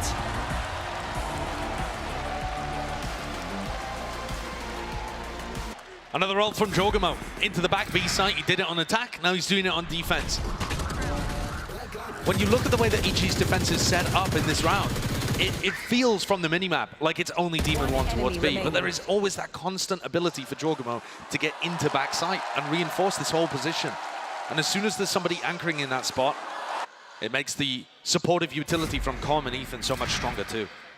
Very nice setup from EG. You can tell that both of these teams are expertly prepped. Yeah. The time I've taken here for Loud. Got to give again immense credit. Demon 1 in top form. Think about that prior round. Doesn't get the pick in B main. Yeah, he got traded out, but just enough delay, enough time being bought. EG could really cement up and bring the reinforcements in. I want to think about the mentality of both of these teams coming into this match as well, Brent. I feel like every squad heading into Champions was wondering how Fnatic could lose twice. Anxious that it would come down to them to have to slay the beast. And EG themselves proved unequal to that task of taking down Fnatic at Tokyo. And Loud come into this match as the Dragon Slayers, returning to face EG. Battle worn, but also with a trophy that should strike fear into the hearts of every squad that goes up against them. Oh, yeah. We are the team that took down the favorites, and yet EG, right from the start, have shown the confidence to bring it to Loud and never play scared at any point. Form has been such a factor. A lot of matches that we've been seeing. Oh my goodness! There's a punish. Kalazine attempting the drone down into mid just from the tower's position, but it was a flash dart and it sets it up with the Odin spam. These ideas are so good from EG. Stolen, refined, perfect. Demon 1 in an off angle, but dealt with by Sadak. It was an unorthodox one. Flash plays all about. Leslie couldn't see anything. Hunter's Fury, this is Com. Wants to salvage the situation, at least help them out, but slightly off kilter. Okay, 2 players left standing. Boosty actually going to be committing the ult now. Trying to clear out this smoke. Fades away towards the side. Is he going to expect Aspas? Door needs to be broken. Reload inside. Everybody's got the knives out the util. It's an absolute disaster.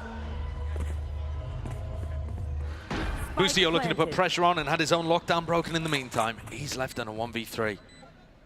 And despite the incredible start from EG, it went downhill so fast. He's got the right read. Yeah, 2 years ice cold, doesn't shift his position. Does he really make a play for this? That's a heavy face, and look at Loud, they are immediately on it. They can smell blood underwater. Chasing him down. They make the decision easy for Boostio. Run away, keep the gun. The ideas from EG in this round are excellent. I mean, right from the opening pick, but even then, when there was more tree pressure coming through, we had a Paranoia comboed with the Hunter's Fury to be able to clean up the aggression coming through from Loud in multiple waves. And yet Loud was still able to hold their ground and frag through it. A great example of Loud being able to shrug off the pressure from EG.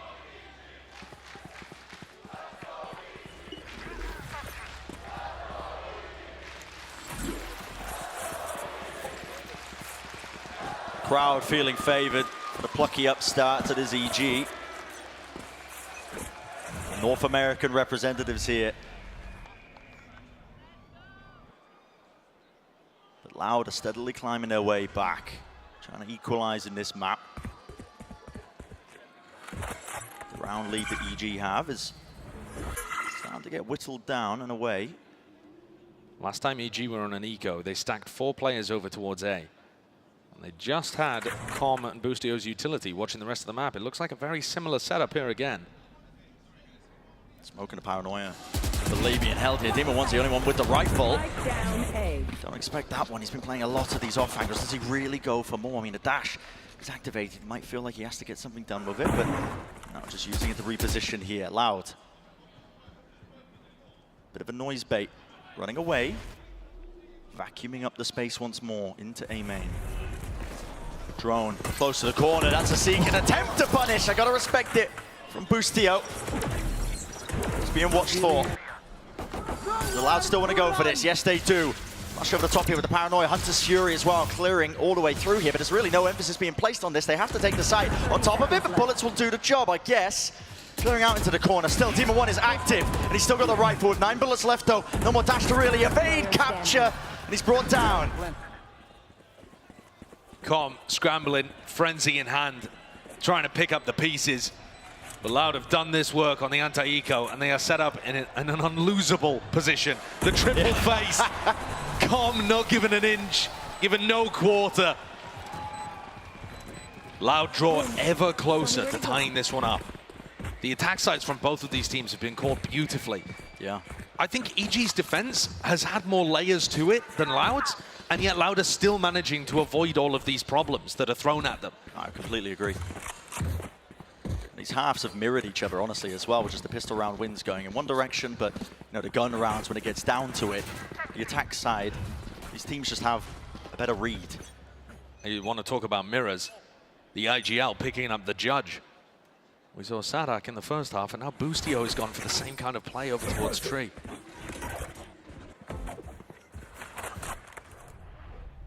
This does seem like the kind of area where Boostio is likely to get action. Flash is going to connect, though. Here's it coming. Dodges it. Jump spot! That is nasty! And even nastier from Sadak, actually, under the pressure of that one. Making the trade happen. Who does the trade favor, though, at the end of the day? Sure, you get rid of the attack side jet, but also all of that Killjoy utility is down on A. And they push Sadak into this deep position, tucked towards Tree. I think it's a very nice spot for Sadak to call from. Les, however, is way off script. This knife. Is there going to be a flash reclear here? What's the play? EG going to try and cook something up? Yep, here goes Ethan. Yeah. Oh, on the other side of the map. Okay, Sadak going for a flash of his own. What timing gets taken still? Back towards the smoke. Watching. Bit messy. So now where do you go? Do you go towards Les on B? Do you try to commit to A? There's 30 seconds. I don't really have the answer, but I mean, definitely getting the kills. Well, that space was gained. Les. He's making a run towards mid here just to try and hold this one back. Demon One, he's seeking to also adapt and try and play fluidly. He's brought down. 15 seconds. Where's the spike? It's dropped down right there. Nade close to the corner. Ethan! He's getting away with murder. 10 seconds. To 1v1 and the doors in his face. Obstacles abound. Kawazine, you gotta break it. And Ethan, he's won it out. He goes for the top. Unreal. Unreal.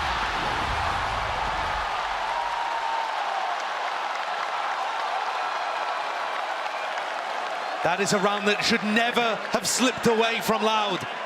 They had too many options, paralyzed by choice. Sadak was clearly calling for some kind of A split, but wanted to leave Les over on B to see if he could work the magic. And they decided, because time was so low, to rotate through mid, the only area where Demon One and Ethan could have had any impact on the rotate. But they didn't feel confident enough going full through spawn. I mean, thankfully, Sadak doesn't seem too bothered by it. All smiles on his face. But they've allowed EG to get up to map point when it seemed like Loud were pulling off the comeback. A match like this, the best of 5, it's going to be a marathon, but small moments certainly add up. Here comes Sadak, popping his ultimate, looking to try and right the wrongs heading into round 23. Can make all the difference here. Let it fly now, let it loose the util sailing forwards, but the guns, it's all about how they reign supreme. Aspas wants to lead the charge here, trying to resurrect it. Oh, Aspas, he's essentially on an island. He doesn't have help from his team, yet he's still holding them back. Knives out, in charge now, Demon One. Seek to even it up ever so slightly. EG might be on the cusp of winning the map, but Louder just back into this with a vengeance here. Tucked up onto the box, Aspas, he's low, he's trying to take the fight right to them. Brings him down though, Dart is there, and there is the wallback damage, all being done. Com Still with control over towards door. It's a 2v3 though. You have to try and get these Loud players out of the positions they are tucked into these post plant. So hard to remove. Smoke. So awkward, so difficult. Demon One would have to have hit a worldie, but no. It's all less containing. And Loud certainly responded. After letting one round slip away, they came in with fire. The entries looking vicious from Aspas. Yeah, I mean, and he's alone now when he's taking these fights. But he's so confident in his own skill, his own talent to be able to pull him through. And Les also with 3 following up on that space that Aspas had created for him. Les has 25 kills right now across 23 rounds. Stellar performance, outfragging Demon One on the other side of things, who I keep reiterating has been statistically the best player of the tournament so far. If Les is on fire like this, it's going to make a big difference compared to their flop at Tokyo. Les was one of the major reasons his monstrous performances carrying them through in the 2-1 victories they had over EG in Americas. The time I've taken, EG, this final round can be the hardest to bring you over that line. Time to talk you through what are you going to do this last round of regulation. Loud have been focused very heavily on A main control. If EG want to get value out of a scrappier buy, I love the idea of going for something aggressive in A main. It doesn't always have to be fighting it at the very start of the round. You could lure Loud in and give them A main control and then try and fight with a reclear strategy. But it seems like EG have a similar idea to me. Yeah, and the money isn't too hot for EG here. For this last round, they bought up entirely. Just trying to disrespect them. It's a flash play along with the dart as well. They're all lit up, but they don't really have the guns to get this done. Maybe with rifles, could have spammed a couple of these players, but it's just contained. Storm was weathered by Loud. They waited out and they regained control of A main themselves. This time with ultimates, packing a decent punch here, locked down. Ethan still has a flash for this. They could try and go aggressive again. No, the drone is going to dissuade Demon One. He's forced to pull back. There are gaps here towards the lockdown. Into the back of the site as entertainment though. Jorgamo, he's up close. I believe inside of his own smoke here. Working rings around him, but Ethan, he will fall from the back. It's all onto Demon One, but he just cannot hit the shots. Sheriff in his hands, needs to make the most of it. But Loud, complete dominance, completely in control. An inevitability, we will be going to OT here. Bustio, gonna try for it, doing so much, but really just shut down. So, 12-12. Our opening map here of our lower bracket finals. With everything on the line, going to overtime. It's going to be bad memories for EG here. They were up 11-6 to Paper X and lost a few clutches to let them back into the game. It feels like another one that they might be letting slip away.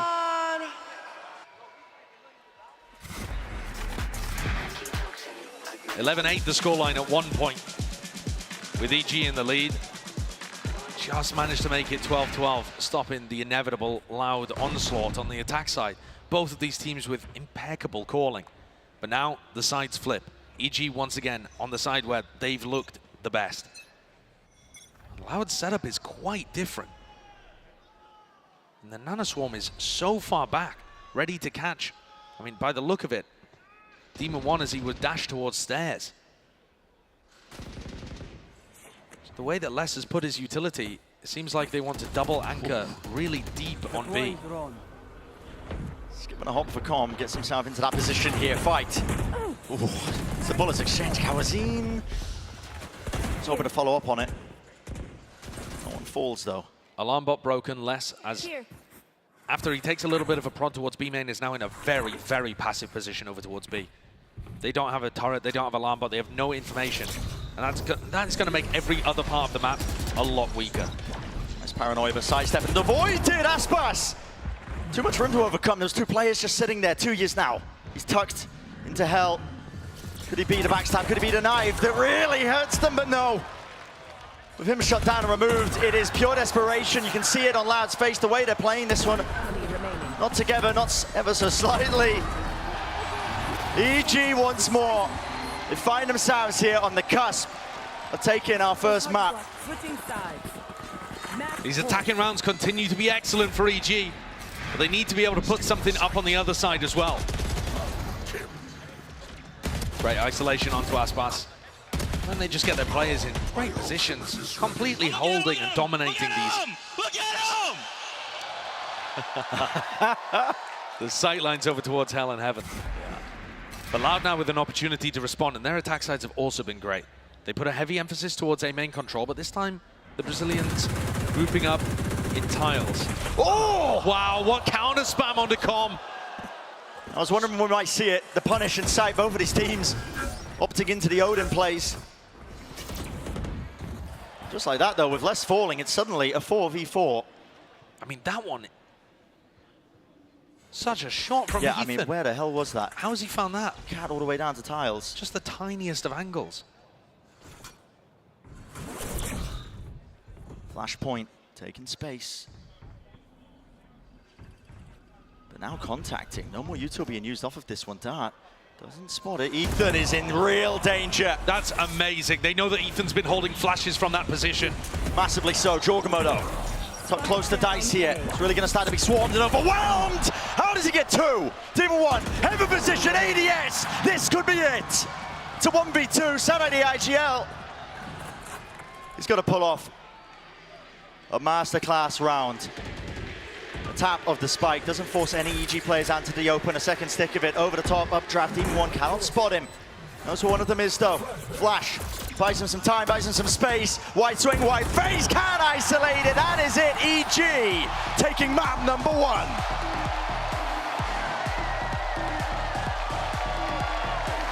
Excellent performance from Evil Geniuses. Start out with a strong footing. Looked like that map was going to slip away from them, but excellent calling on their attack side prevails. We have tests, twists and turns, I'm sure, later on into this series. But EG with a great start. Yeah, amazing resilience. It's still a best of 5. Remember, plenty more action left to come, and we'll see you soon, just after this break.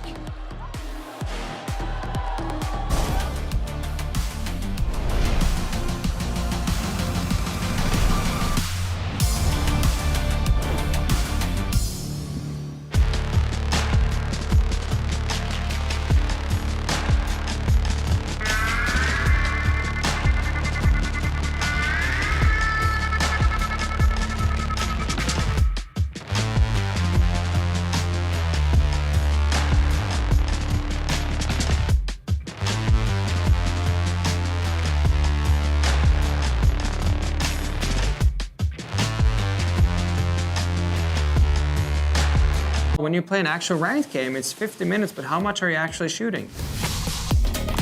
With Aim Labs, you can compete in over 1,000 tasks that will prepare you for any scenario in any game. So the new ranked season, you play, you get points, you can compare yourself to your friends. With Aim Labs' new one-to-one Valorant maps, you get instant feedback on how to get better crosshair placement, better peak efficiency. You can also instantly modify existing tasks with Discovery. Get started today by downloading Aim Labs for free and join millions of other satisfied players.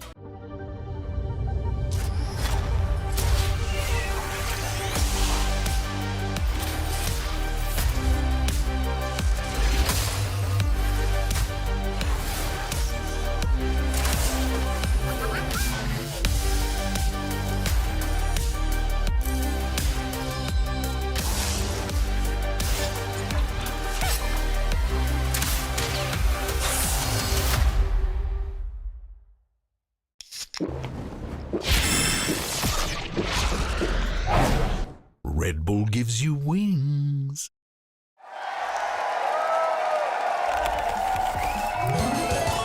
Red Bull gives you wings.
EG, they're back to their winning ways, and I'm joined by their coach, Potter. Now, Potter, a lot of teams have struggled against Loud in this lower bracket, so why do you think that you guys were able to come out and get the upper hand straight away? It's got to be the individual decision making. You know, yesterday we were a little slow to being decisive to all the info we got, but if you listen to the comms from these guys, we've got every I dotted and every T crossed right now. So I know that first map was a little slow, but we're warming up into it. I think with our comms, we're just a better team right now. And very quickly, do you have anything to say to the fans? They are so loud today. They all came out here cheering for EG. They really did. I feel the energy. You know, not all the seats are filled, but it seems that way. I don't even have words. It's been definitely a dream year for us, and yeah, hopefully we keep going on. I believe. Thank you very much, Potter, and good luck in the next match.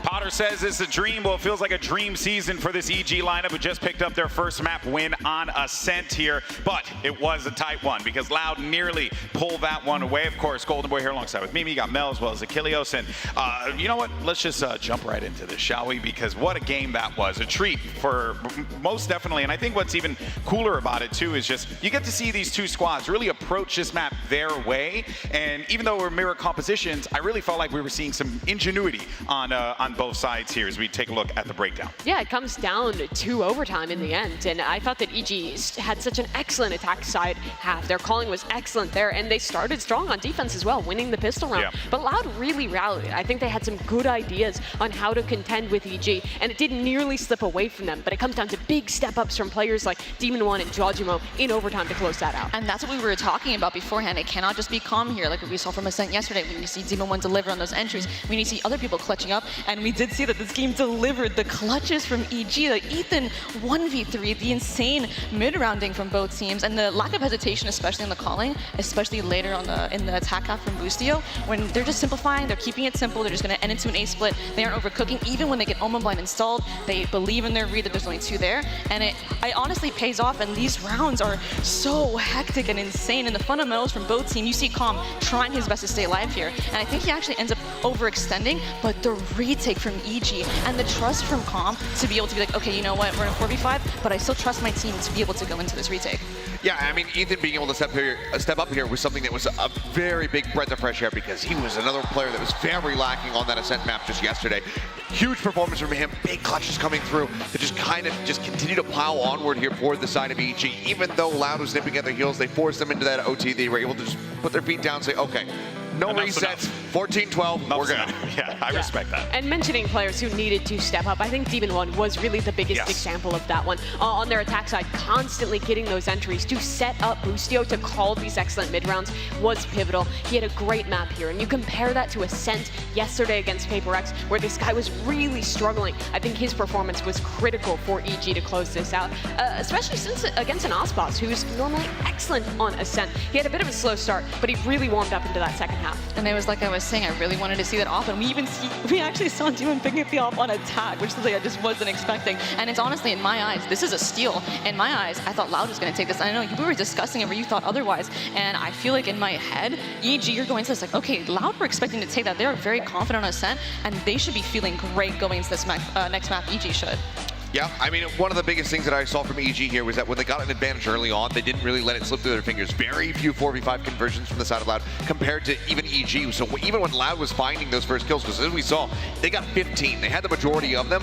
This was about a 33% conversion for the side of EG. So even if they did lose somebody early, they were able to drag that round back into their favor with just excellent calling and team play. I think how they deal with their late rounds is really excellent. You already mentioned how good Ethan was in the clutch, but Calm as well, beyond what he does in the clutch, I think he's the most proactive player in those moments. He has a ton of cross-map darts to support his teammates to stop either flood retakes or to help his teammate get into the site. And also, at the very end of rounds, in those late rounds, he's the guy flanking, making the play to shut down Loud's post plants, which is so critical on these Ascent maps. Yeah, it's quite scary how it feels like Calm at any point in time just has an understanding of where his opponents are going to be on the map, and that information cannot be stressed enough, like how valuable that is. I think was Crashies in the American season was really praised for that info gathering, and I think Calm just having that mindset that he has, and also the way that he's been approaching his particular role, unbelievable stuff. This is literally what you would want to see from an initiator trying to punch a ticket to the grand finals. And remember Calm's story. This is the guy who at the beginning of Americas was really, really heavily criticized by fellow players, by the public. Everyone was saying that he should be dropped, that BCJ should come back into the roster, but then he got so much better in Americas. He stepped up at Tokyo, and now I think he's hitting the best form of his career here in the Champions playoffs, where it matters the most. Hell of a time to peak, indeed it is. But for now though, let's actually hear what Coach Fraud had to say going into map 2. That was a very close map for Loud as well. I'm joined by their coach, Fraud, here. Now, Fraud, EG, you guys, you know each other very, very well, especially on the map like Ascent. But was there anything that they did that surprised you, perhaps, maybe you overlooked, that you think that you guys can tackle and fix for map 2?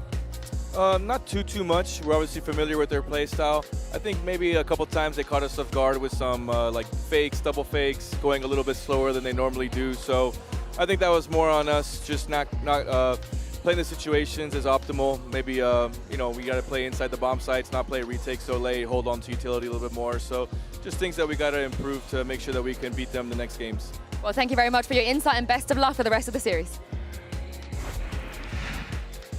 Incredible to think how all of this, when you actually break it down, is coming down to a few minor details. Now, as a pro player, you've been in this situation before. It's stressful to know. It's like, if I just held on to that piece of utility a little bit longer, or if I had, moved over here rather than going over there, like all these little things you can kind of beat yourself up about. So it's very important that this team is prepared as they get ready for map 2. And we hear it a lot in the post-match conferences where it's like the coach is like, oh no, it's just these small details. And at this level, at this deep as well into the Champions playoffs, it really is the smallest of details. And really, we're talking about Demon 1, we're talking about Calm, but really, I was looking towards Jojima. I feel like he's going to heat up here because he had some pivotal rounds in OT. Well, Askin, you shall receive, because the jog is going to be on some rays, and I think, getting Aspas, Jogama, a little 1v1 action between them is always going to be exciting, of course, as we go into this Prime Gaming Agent Select for Lotus. And, it's the philosophy here that we're seeing here, the philosophical differences between the two teams as we get ready for this map.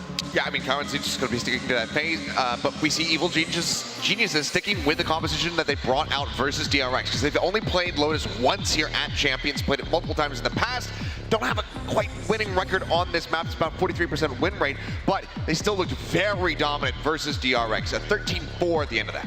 It absolutely did, and as well on this map, I think the Raze head-to-head is going to be excellent between Jojimo and Aspas. They're both so good on that agent. Couldn't agree more, Mimi. This is going to be a best of 5 that could very well go to distance. So for now, let's send it back over to your casters. Here's Brent and Sideshow.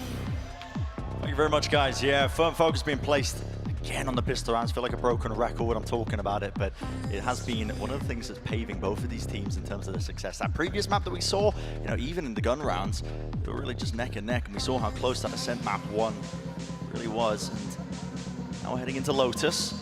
Change of pace this time. This is Loud's territory. They ended up picking into this map here, but you got to be ready for all sorts of trap plays. EG, we know they like to take fast mountain control on their attack side. That's where they're going to be starting. Definitely an area of the map to pay attention to. Rod was talking about holding more towards the sites, holding onto utility. We'll see if they want to contest these areas of the map whatsoever. Yeah, rinse and repeat from the last time they played Lotus. Low down flash. Gets them early control towards C. But not much of a response from Loud. No, ready to just absorb it, really. Yeah, quite happy for EG to just take that control. We say that less. Definitely getting cheeky with it here. The backside control is going to be gained. Granted now to EG. Got to deal with a lot of this utility. Follow the bullet traces and you will be rewarded. Prowlers round the side. Sadak, oh my God, he's missing with it. But okay, team got his back and now they seek to try and pivot into B. Pulled the player rotations away. Should be a free side for them, and it is. Ethan getting the plant online, but they have a massive player disadvantage. Maybe that's good enough, though. Something to even it out. Maybe a fake flash as well. Ethan was hunting for it. Ethan's just utility dumping these three players that are trying to retake through the BC connector. Meanwhile, EG have managed to maintain control over Heaven. Yeah, no clean shots, no clean fights. Orbs in their face, the decay damage kicking in. And here comes Les. It's a 2v3. They've heard him. They finally have taken control of Heaven. Les has cleared this one out, but again, time working against him. You can start to hear it tick. It's a wide phase. No way! Demon 1 eviscerates them. One of the most impressive things about watching Demon 1 is that he's able to perform no matter what agent he's playing. The pure gun skill is on display all the time. When you put a weapon in his hand like this Ghost, it just suits his tapping aim style so well.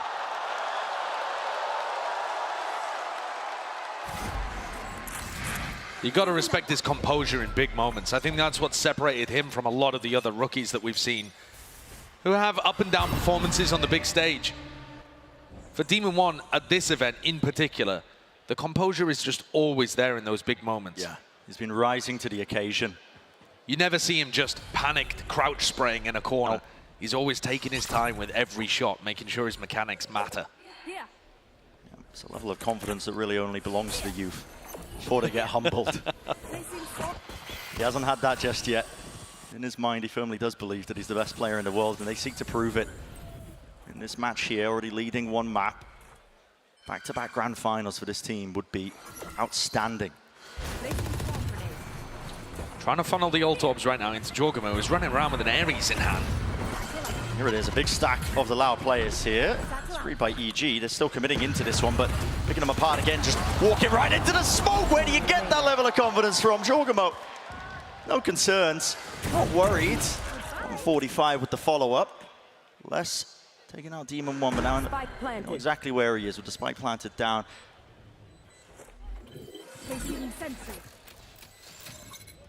Heal comes through as well. I believe Demon 1 had a weapon that EG will be wanting to try and recover. So that battle is where Les could try and inflict some damage. Yeah, just wants to punish when they go to pick it up and reclaim it. Yeah, well, Boostio, usually pretty sharp at a sheriff aim.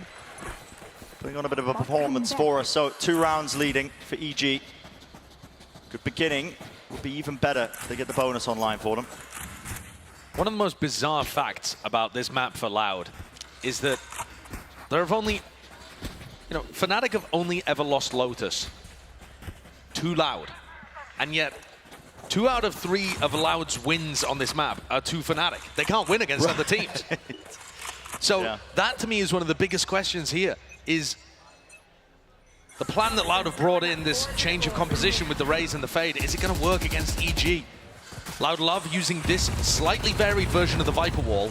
Not many other teams running the one that Sadak does, that goes from B over towards C, instead of helping to defend the door. It's going to apply extra pressure to these EG players as they try and get in on the west side of the map.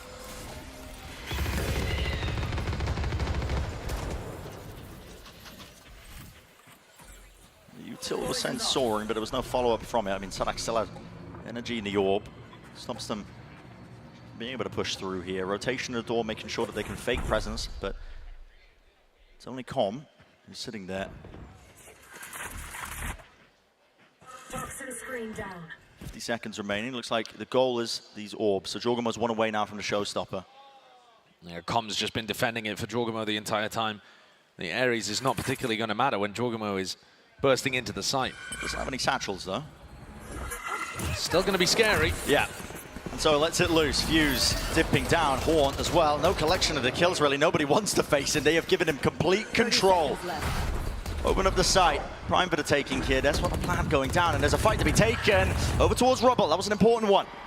Wukong falling. Really just applying that extra level and element of pressure. There's a flank attempt as well. The C's connecting. Jorgen was still seeking to hold on to this, but now up towards Heaven. Demon 1. See what he can do. Trying to lock it down, but it's only got the Guardian. He can't really let it spray and pray. And with the taps, yep, not able to hit it onto the mark that he was looking for. It was Sadhak. There's a fight being taken across the board. Look at the movement. It's all over the place still. Jorgamo claims an upgrade, eh? Control of B-Main. Still there's Fordham inside the smoke, though, placed in his face. It leaves it just up to him. And all you got to do is spray those common angles. You knew exactly where he was prior. EG with a nice idea, though, utilizing their ults to be able to get into the B site. And they had Ethan's utility to try and set up for a pinch onto A. Kawanzin was under quite a bit of pressure in that spot, Trailblazer in his face, and yet Tuiz came to try and help out. Tuiz and Kawanzin did not have the greatest performances on Ascent.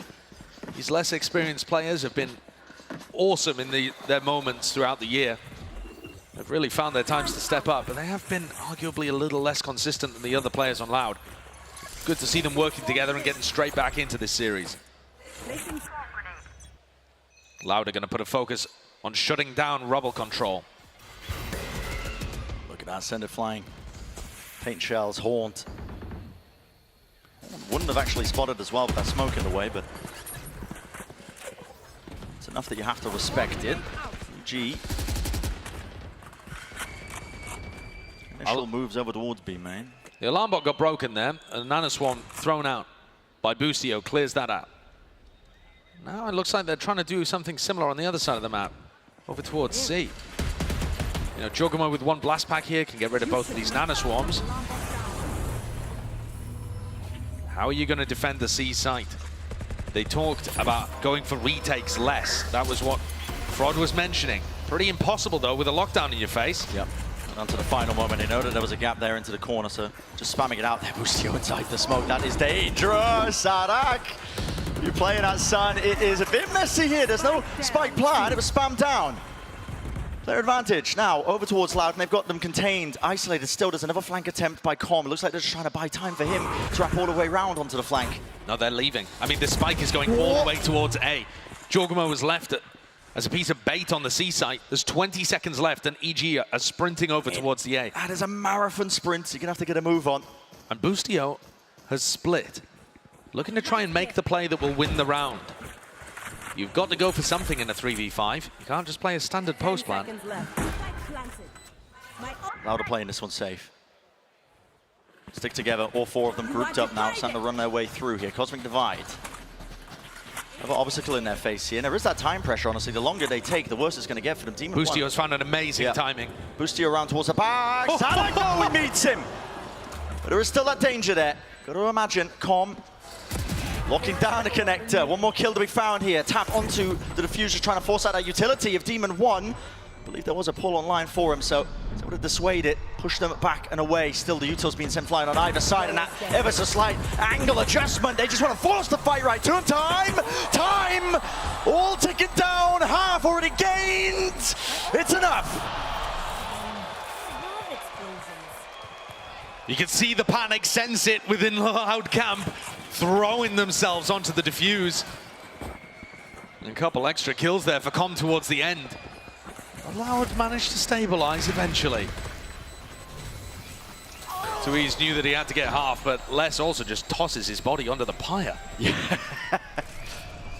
That's a huge one for Loud to win, though. It knocks down EG's economy. There's a massive one. And EG had also used a bunch of big ultimates there. You know, the showstopper in a couple of rounds prior, but then also locked down these big offensive tools to try and take space. Removed from the EG arsenal. The waves now of utility. It's the Prowler and the Boombot initially, but now they've set up control of this one, and here's the second wave from EG. They wait to the out. It is perfect! Snake by Nanoswarm, Pain Shells, there is nowhere to run. Attempt to pick up the gun, but denied for now. Still, Loud realize they have to give up that space. Beautiful reclear from EG. I mean, that utility was fantastic. put them in a 5v4.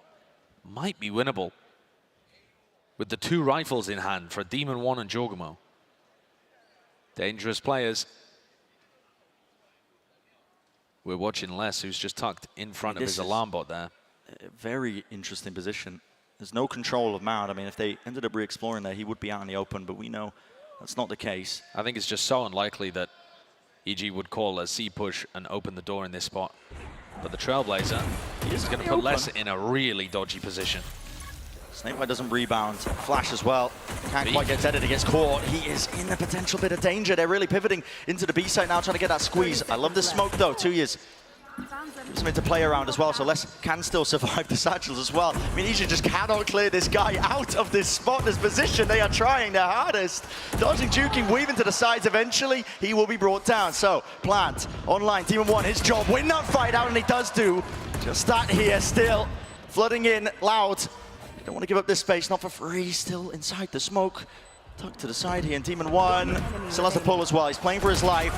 What a Wins round! his fight. What a round by EG. I was worried when Ethan missed his second flash in 5 rounds, but the rest of them played patiently, and Loud are a little slow and a little scared to get back into sites. They're not playing flood retakes. They're not trying to go and help Les. There was no utility thrown to help, no use of him as a distraction. Instead, EG were just allowed to methodically take control of the site, get the plant, and have 2 players with rifles in post plants. Nice! All of that with really not much of an investment. No, and now it's Loud. The economy flipped.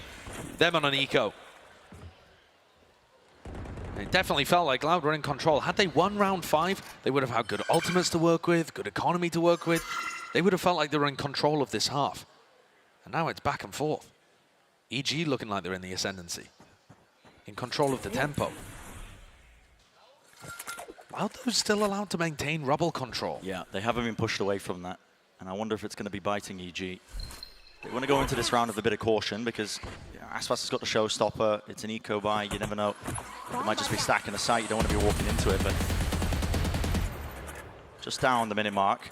Are they going to seek to try and push away that space? 2 years. He might just disrespect them. Danger lurking on every single front, and yep.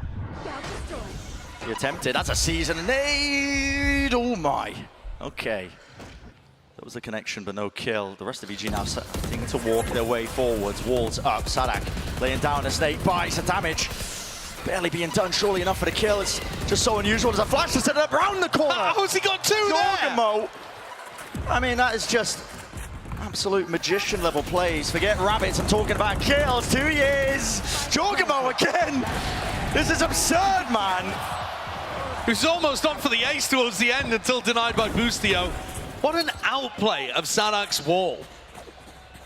I was talking about it earlier. Loud are one of the only teams that throws this wall that goes B to C. And Jorgamo managed to get up on the... kind of dancing around it. Look how he's positioned, waiting for the flash from Ethan, and throws an underhand nade to catch Sadak, who would be lurking by. Yeah, we didn't see that one. What an awesome idea and perfect execution. It looks like he's as confused as we were that worked. It forces the timeout out of Loud because it is pushing him in uncomfortable territory. So only 4-2 so far on this map, but already you're a map down. Yes, it's a best of 5. Plenty more action left to come, but you kept the dream alive of trying to defend your chance at a championship title by besting Fnatic the other day. But now you are up against the scrappy upstarts from your own region of Americas, EG. Quite. They've got so much to prove here, determined to do it. This is a domestic rematch for the chance to face Paper X in the grand final. No matter which way it goes, our grand finals is going to be Americas versus Pacific. The question is just who? The Americas #1 seed, #3 seed, it says up at the top, but it was Loud that won domestically over there. And now playing in LA, looking to try and make it. This could be a bloodbath. I'm seeing 2 showstoppers online. I'm seeing the Razors facing each other.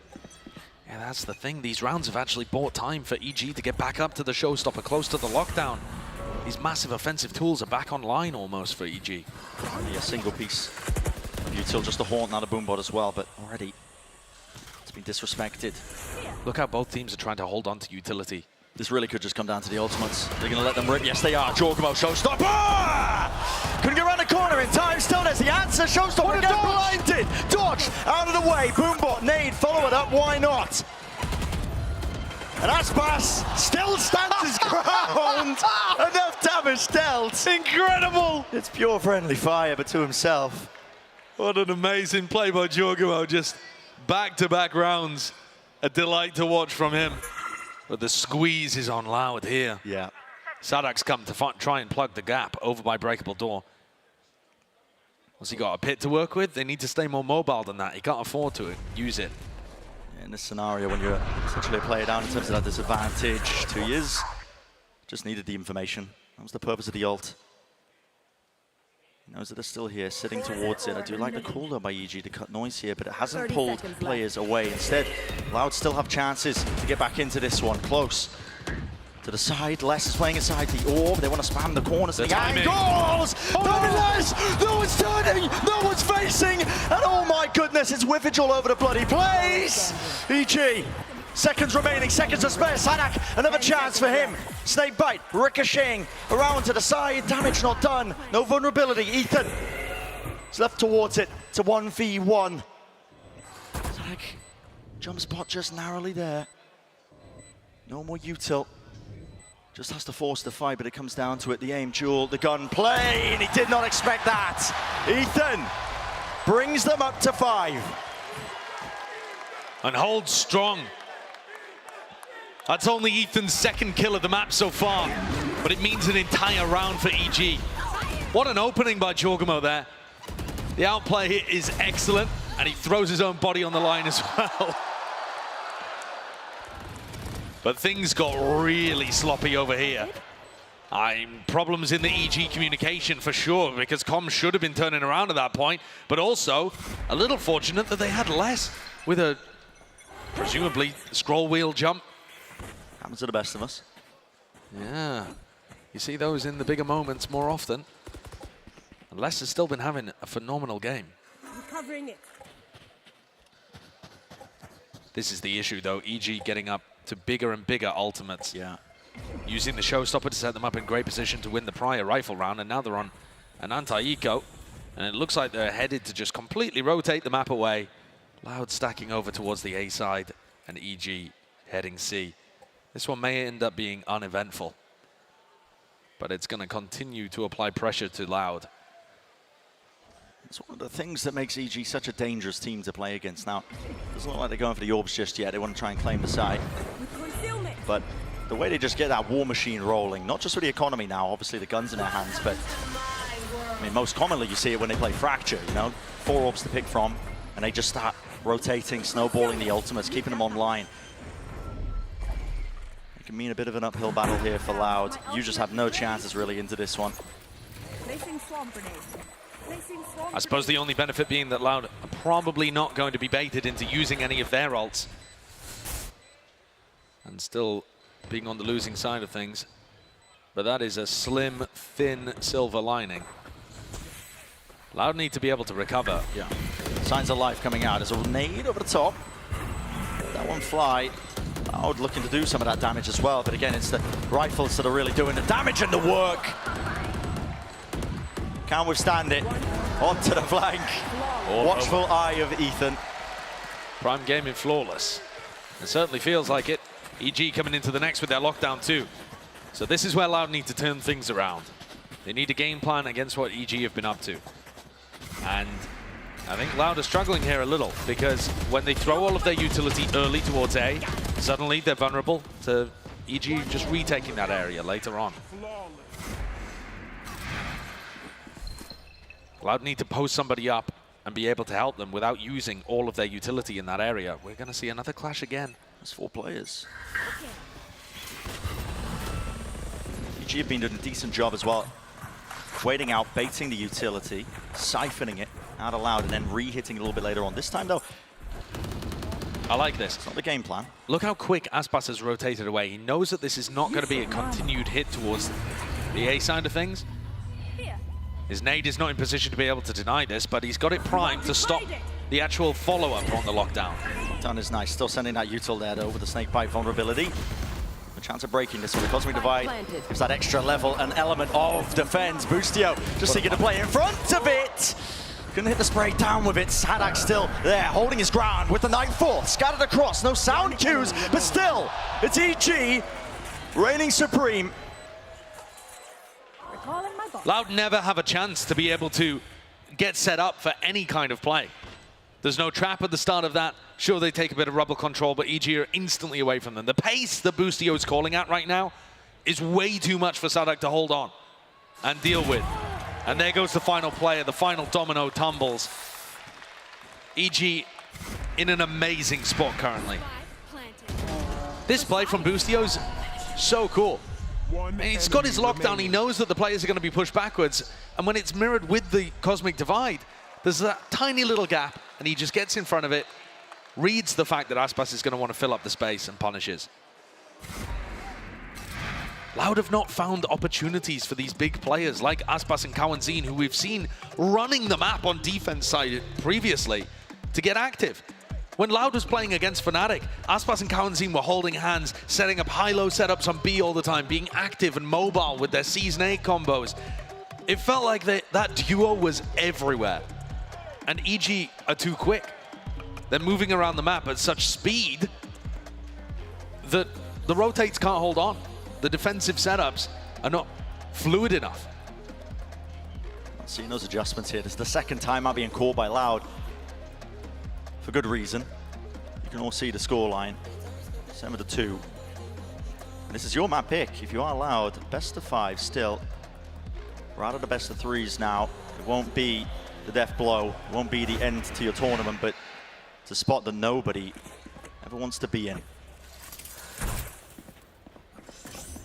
Here's another rifle round coming up. Now, Loud have been putting an emphasis on taking rubble early on, but then they haven't quite been able to get the read of whether EG are looking to re-clear A or pivoting elsewhere. How quickly do Aspas and Kawanzin rotate off? Can they get the correct idea of what Boostio's calling? This time, oh my goodness! What is that? Okay, satchel across. I mean, barely a pixel to react to all of that. But as the utils offloaded, I mean, again, first kill for EG. It's more than a driving seat. At this point, they own the bloody map. Sadak re-exploring, caught by Boostio as well. The IGL's having a very physical manifestation of the mental battle that Boostio is also winning. Spot the player out. I mean, do you still want to go for this one? Just farming up the orbs. Ethan, Seekers are online. They're going to point them exactly to where the targets are. Chance for less, but just a chance. He's traded. Could have potentially got 2. Still moving to the opposite direction now, away from the Seekers. They have free access, and with the plant down now onto B. No control over towards Heaven. Com is deep, though. Yeah. Com's holding a line here, so you know, they do have some soft control towards Heaven. And Loud just feel like they can't go for this, I think. Maybe if there's a kill afforded to them, offered to them, but they invested everything. Aspas has got a Guardian. Having to save a Guardian. Do they want to go for this? It looks like it. Maybe if they can find a pick. Double face. Now towards the connector, but so much to deal with. Boostio tucked inside the smoke. Flash play, pushing forwards. On top of it, Aspas. Not enough. Caught up, snarled up, looking for a retreat that is not there. No mercy, no quarter. EG up 8-2. How does this kill even happen? Oh my. I mean, the reactions there are unbelievable.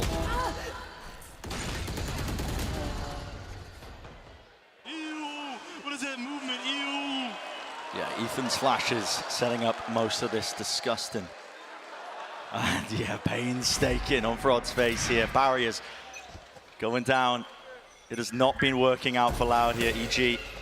Order control, here's a trap play, look at that. Pull through the choke point. Satchels with the flash, it's all set up. We're less.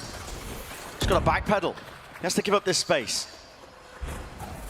Deep flank attempt though from Loud now. They're going to be moving together as a group of 3. That could be the difference maker here if they're able to find the timing well enough. It's so fast from EG. It's such a departure from what they did on their attack side of Ascent. Demon 1's ready to collect. Open angle, a player's back's going to be towards them. They cannot hold against it. EG. Locked down to the side here. Will the nade clean it up? It does indeed. It breaks it all. It's all over. It's all desperation on the side of Loud. EG completely in control. I'm thinking back, Bren, to that interview that Fraud gave after the first map. And he said we were caught off actually by how slow EG were on their attack side. They definitely brought a lot more patience to it. And then Boostio's just turned up the tempo heading into Lotus. Yeah. Loud came in here to the second map thinking, all right, guys, we need to slow down. We need to save utility. We need to hard anchor. We can't afford to be playing retake everywhere. And instead, EG are just hitting them over and over again with these fast haymakers. Yeah. It's unusual for how the map is typically played as well. Think about Lotus, I mean, it's a big map, right? The attack side typically going to be taking areas of it just in waves, emanating, using that util. Boostio can barely believe it himself, but yeah, one more round in this half will set them up beautifully. And all of these rounds will be giving them more and more confidence. They're a very confidence-based team. Aspas forced to go without armor in this round. Wherever EG go, they've just had it for free. It's damage done to less. The extra money in the bank as well. You can buy operators, you can afford it. And look, as well. It's like flowchart Valorant calling from Boostio. Jogamo goes C, gets an orb. Now he's going to go B, get another orb. They get ready to showstopper into B. This Viper's Pit completely useless because Jorgamo's looking to try and commit to B with his ult. And here it is, showstopper online, close to the corner. Oh, what is this movement, Kamazine? No way! Not a chance in hell, but still the bullets, they are raining through, fired through. It's enough at the end of the day. Bless. The shorty pallets going wide sight. There's going to be gain, slowed down for about a moment here for EG, and they're just holding their ground. They know the Loud feel like they have to repeat into this. They know that they have to take the fights, and Tuyas wanting to do the most. But look at this, right behind him, there is nowhere to run. Les with it all to do again. This map must have been painful from his perspective. He's had some unreal performances at Champs across all of the tournaments he's ever played, to be honest. But when you're left repeatedly in 1v3s, 1v4s, it's just not doable. It's just not doable, and even if you do, I mean, it's the third round online. First one, though, has to win the fight against Com, and, well, shot at the dart with a spray through into the wall. 10-2 is the half we're looking at. This is Loud's map pick in our lower bracket finals. And this is so different. EG in the past have beaten Loud on Split and Ascent, and then Fracture too. But they haven't come at them on Lotus. They haven't come at them on a map where they've beaten Fnatic like this. 10-2 is dominant. Systematic dismantling right now. Let's send it down. We have an interview with a special guest. Thank you very much, guys. I am now joined by Coriano, one of the Loud's streamers. Now, first of all, I wanted to ask you how you're doing. It must be a little bit stressful right now to watch party this and see your team on stage. I'm sweating so much. I'm so stressed out, but I think we can do better, and I think we can recover on this match. I wanted to ask you, what have you thought about their run this year? Because I don't think many people expected them to make it this far in this tournament. So talk me through that. We are doing so similar than we did last year, and I think the core like Aspas, Les, and Sadak are really great, and I hope we can go to the finals this champion. Oh, I think everybody wants to see that. Talking about everybody, what about the Brazilian fans? How much do you think this means to them to be able to see their team in another grand final at Champions? We love to cheer for Brazil, and having Loud here is so awesome. Doing this call stream here is awesome, so thank you guys, thank you Brazilians, you are awesome. Thank you. Yeah, of course, everyone here in the Kia Forum that's supporting Loud, thank you very much. I also wanted to ask you very quickly though, EG, they're looking pretty good. What do you think about this team, and what do you think Loud need to do to be able to beat them? EG is a really strong team. I think Demon 1 is an awesome duelist, and I think Loud have to, play together, win clutches. We're not hitting our shots, so we need to recover and do better. And lastly, is there anything that you'd like to say, maybe in Portuguese, to send the players some energy and the fans at home as well? Go Loud and vamos. Vamos, vamos, vamos. I'm going to send this back to you guys and see if Loud can make a comeback in the second half. There's a chance of it. A lot of experience going to be gained on either side of these teams as well. They've been in these situations, maps just being blowouts. It's about how you rally back after it. But hard pressed on Lotus are Loud, so. It's such a bizarre map for Loud. It really is. Having been able to beat Fnatic twice on this, one other win against DRX, and then they've lost the other 3 times that they've played Lotus over the course of their history together. It's been a bizarre map to follow from Loud's point of view, and this one, they've just been destroyed. They need pistol bonus minimum to even get into a position where we would think this was winnable. This looks like something created by EG here. Yeah, waiting for the presence. Here it is. Flash play out of the side. Kawazin way too far forward. Nate missing still with the frenzy. Shots are fired out on even sides. It's brought it to 3v3, but damage definitely done to these Loud players. Sadak. Oh, just missing it. It's Boostio tucked. And only less than 2 E's with 70 health between them. EG once more grasping hold of the tempo on the pistol round. Right? It's them that's initiating the play. And Loud forced to react, always forced to respond and react because EG are playing quickly and putting the pressure on Loud. Comms holding this line. He's going to take contact first against less than 2 E's. Why is it so weak? Ooh. A smidge of extra damage done to less. 30 seconds. 30 seconds left. Com repositioning now up towards the higher ground. Doesn't want to let anything slip away. A lot of uncertainty. Thinks they could have walked up towards stairs. Instead, Loud are looking to flank again. They can get a plant down here, and Les is in a spot where he needs to make magic happen. Got to make a play. Com's close though as well. Good shot down, TP up top. Does Com realize it? Yes, he does. 2 years was laying down the smoke as well. Couldn't see a thing. Less from the side. Doesn't clear the corner! And he wades right into him. Boostio's wondering where the hell was he? Look at his cam.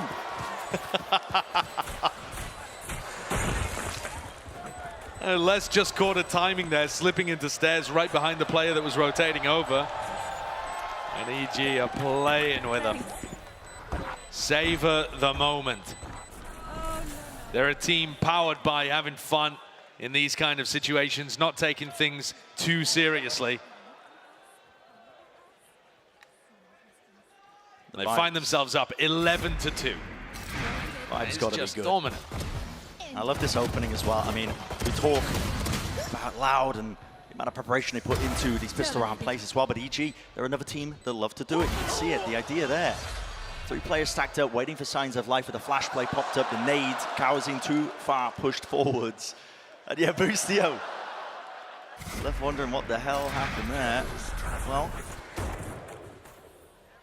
it's a pistol round win. Loud forced to make a difficult decision with the economy.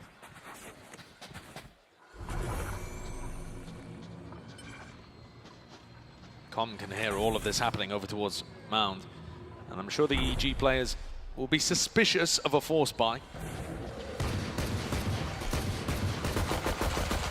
Com really wants to play inside that Viper orb, but there's just so much spam going into it at the moment. Trailblazer lay it down ahead of time here. Trailblazer, yeah, it does push back less. Got to respect this. The whole goal of all of this posturing by Loud has been to remove the front section of C in case there was Killjoy utility there. Now we know that there's not. Boostio shifted his setup, and now they might just be walking right into this. Aspas has got a satchel. He's got to cross this angle. How does Com play this? There it is. Satchel breaks it apart. He's maybe caught the timing inside the orb. And where's the damage being done? Sodam low, no kill still. Bringing him down. Eventually there with the trade. Turret in your face here. Aspas. The nade flying. Put your plant online. Might have to give up your life for it. 2 years. He gets out. Brought down to half. EG is so fast into this, they've already taken up space towards the back of the site. Head poking over the top there. Less just spotting them as they're moving in. Bullets really running out here still. EG Looking like they should be in control. As I say that, still it comes down to these kills. Round to the back, 1v1, damage done, enough. Softened up for Aspas with the judge. So the force buy gets Loud into a position where they can finally win a round. But the gap just looks simply too large. 8 rounds ahead, EG. Yeah, never seen a comeback from this scoreline before. Not for Loud. Tui's doing a great job there, picking up 3 kills, making it winnable for Aspas, who has comms judge towards the end.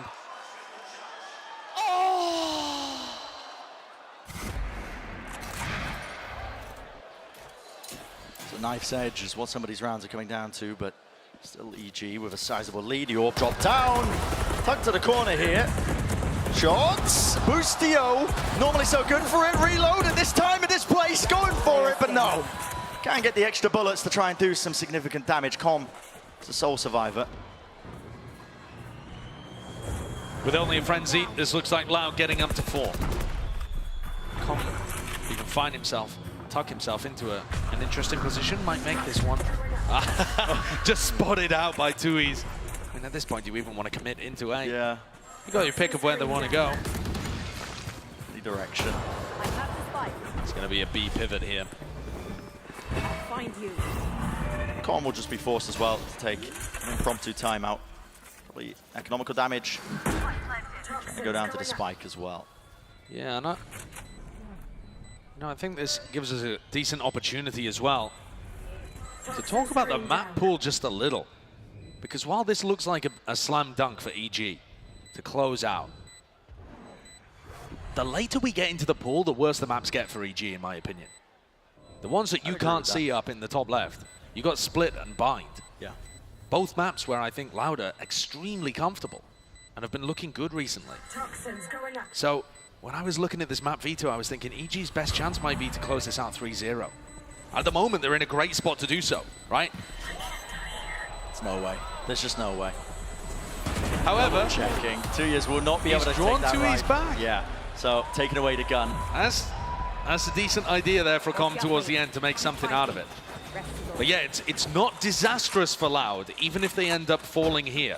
The chances of them being able to pull off a reverse sweep in a BO5 like this are actually a little higher than you might think, especially when you consider how some of these matches have gone before. I mean, you dial back to the first time that these two teams faced off against each other. It's week 4 of Americas this season. EG come out with a 13-3 first map, rocking Loud, bash back onto their heels, who then 13-0 them. Where are you? So both of these teams very comfortable with turning the ship around. Loud have taken very fast C control in this one. Bring them down. And nothing to stop them from committing over towards the C side other than Ethan Com. I mean, this is where you would see Boostio calling for Aspas to go and work an orb and then using the showstopper to get in. And instead of being prioritizing the ultimates here to make space, Aspas was looking for a timing instead. Now dropping back. I mean, 4 players set up here over towards C. It's pulled a lot of the EG players over. Maybe anticipating and expecting it. So the flash was nice though from Ethan. It didn't hear anything, so now they're rotating off. Right. They're finding the read. Boostio. Prime rat gameplay, but this time sniffed him out. And the spike is headed back towards the weak side. Everybody rotated based on that flash from Ethan, and now it's only Com home. Aspas still has not picked up an ult orb. They're just going for this. The reveal.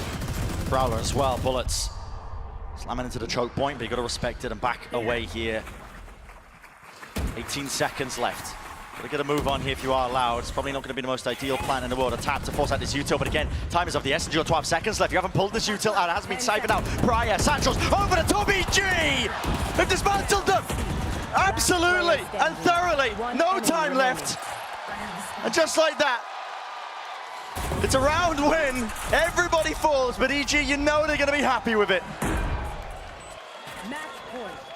What a situation. And you see the deep sigh there from Sadak. How did that one go wrong? They had the sight. They were getting set up for the plant. clock. 10 seconds left. And it just all got denied. The blast pack as well from Jorgamo is excellent, even after the fact. I mean, Jorgamo even being there in time. On the precipice now. EG, actually, even having won that round, are still going to have to take an eco here. Their economy's not in a good spot, and they'd just rather play it safely. This is disrespectful. Look at this from Les. You don't see this from Killjoy players on this map. Normally, they're locked down, tethered to the util. He is in such a forward position. Calm with the movement. Not enough to survive. Demon 1. Okay. A weapon delivery straight away. Here's a satchel showstopper. What a fundamental. No way! No Jorgamo. He's broke his ankles. He's done him dirty. And just like this, it's crumbling. It's falling. Kawazine. Got to get some stability into the mix here. Cosmic Divide cuts his way through as well. The choke point ankle. Not watched for. Nice flash. Lovely flash. Nade on top. Sada can't swing. Can't play towards this one. Ethan sticking to defuse. Vulnerable up. Half on the defuse already smoked off. Got to push forwards. It's covered. Once more. Util there. Fights. They need to be won. The Util's not connecting. And it's a full stick to win.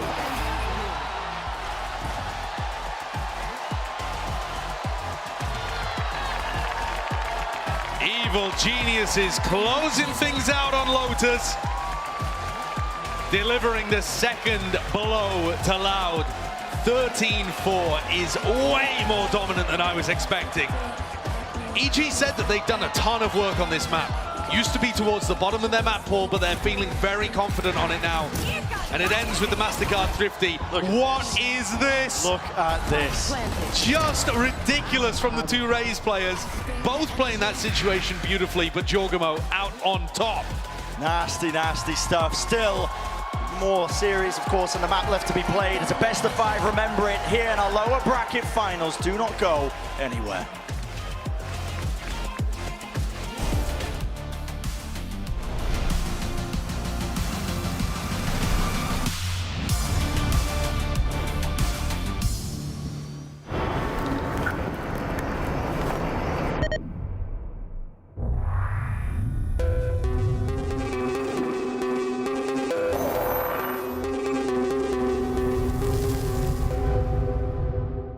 VALORANT 冬の陣千秋楽誇りをかけた戦いを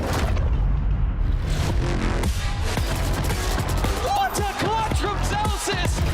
その目で見届けろ What is that from Stella? 世界との取り組み幕開く両国国技館にて開催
Little moments of joy are not so little.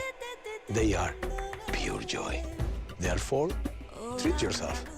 Come to Andalucía.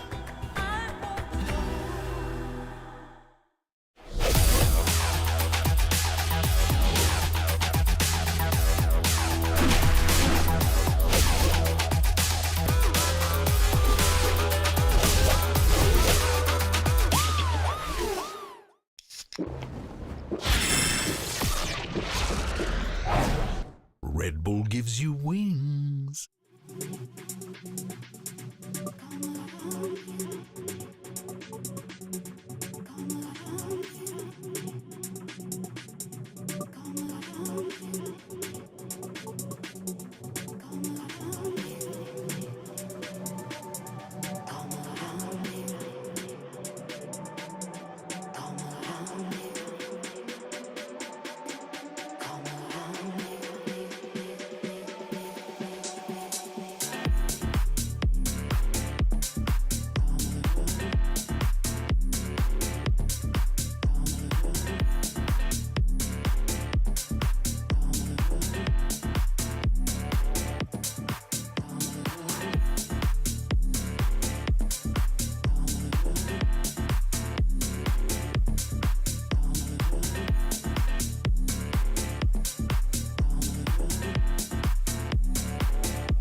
toes, or however that saying is supposed to go. What I'm trying to say is what's important. I love you more than, I love you more than $1 million. Oh, even though it's not like I've ever had anything close. If somebody put a gun to your head, I'd take the bullet instead. Oh, just as long as you know that it's not enough to have you by my side right now, 'cause sooner or later we're both gonna die. Oh, I need you there in the afterlife. I want you dead or alive. I want you dead or alive. Dead don't part when you're part of my soul. We can't start unless you already know that once you're in there, there's nowhere else you can go. I want you dead or alive. I get you dead or alive. I can't be for you forever if I spend my whole life being afraid that you will find someone better the second we leave Earth. This isn't forever, that isn't forever. Don't you ever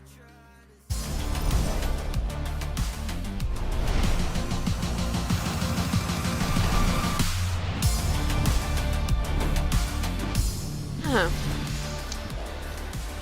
Of course, guys, you can get even more from Valorant with Xbox Game Pass subscribers with their accounts linked. Get access to all agents, even new ones on day one, as well as 20% XP boost on the Battle Pass and all event passes. Of course, guys, you can see there's like a QR code that should pop up on the screen. There it is. It's a full screen. Scan that QR code. Make sure you get your Riot ID linked up with your Xbox account. As a person who actually uses this, I can tell you, it's kind of based. What a deal! Yeah, what a deal! Do it now! Anyway, shout out to Xbox Game Pass for making that happen. In any case, though, folks, welcome back as EG are up 2-0 in this best of 5 series, and we hadn't seen Lotus in a hot minute from this EG lineup, and we got it, and oh boy, did it look good at Kilios. These guys were cooking. They absolutely were. It was just complete decimation, much like we saw. I mean, I was teeing this up. They played it once here at Champions versus DRX, and they come out here and they absolutely clap once again. They deliver the goods, and this team, they changed around their composition. They start working the Astra in for Demon 1 of all people, rather than having that Omen in the mix, and it just looks completely and utterly fantastic. It's so good out of this team, and I think as well, something that was really missing in their series they played yesterday against Paper X, and I even feel like at times in Ascent, was that so much of this run for EG was predicated on them just having fun, going into the server, playing to win, being lighthearted, and just celebrating their victories. They're really similar to Paper X in that way, but I felt like when these games were slipping away, they were losing that. But here on Lotus, Mel, they were just clearly just chilling, having so much fun out there on the stage. It really looks like the lighthearted, fun EG that we've all come to know and love is here, and it's in the stadium today, and it's fun to watch. And I think it honestly makes a lot of sense that it's a raised map that we see this out of, because we saw Jaw pop off. Yeah, he was excellent. And I mean, it's beyond just the vibes. The calling for Boostio throughout that, I was really impressed with on their attacking side especially, but it really was Jawjimo, the guy who was getting all of that done. His entry kills when he's playing the Raze always look beautiful. I think he has probably the best Raze movement out of anyone at this point. I would say the things he pull off probably, right? is ridiculous. Yeah, for sure the best from North America. I'll raise my hand for Jing. I can agree with you on that one from North America. But he wants to play him again, clearly, because he's putting up so many numbers here in this match. His util usage is excellent. Unbelievable stuff. And you know, Jog, we oftentimes, you know, joke about his, you know, his like demeanor, the way he carries himself, but he can't stress enough that like when you have a player that is that comfortable, Mel, in the server, that could just, you know, do what they want to do, and yeah, they may not get it every single time, but they know that their teammates are behind them, backing them up. That has to be a very freeing feeling as a duelist Raze who has to make that space for your team, especially on Lotus. And behind every flying through the air Raze is that Ethan behind him. Like there's that support player where we see every Raze on the planet, there's an Ethan behind him. Everyone hops on a rank, Ethan just pops up. Yeah, Ethan's just there the whole time. I didn't know you were in my game, bro. There's that all-star support, and like anywhere he wants to go, there's like a Flash or a Dog, or his team is always behind him. And like I said, it's funny that we see all this fun come back because it's a Raze map, and you just see him flying through the air and getting these insane frags, and it's just like so goofy to watch sometimes. And it again shows the variety that EG can play with. They can have those really slow, sometimes overcookie mid-rounds on Ascent where they're super slowing down this game. They showed some of that here on Lotus as well.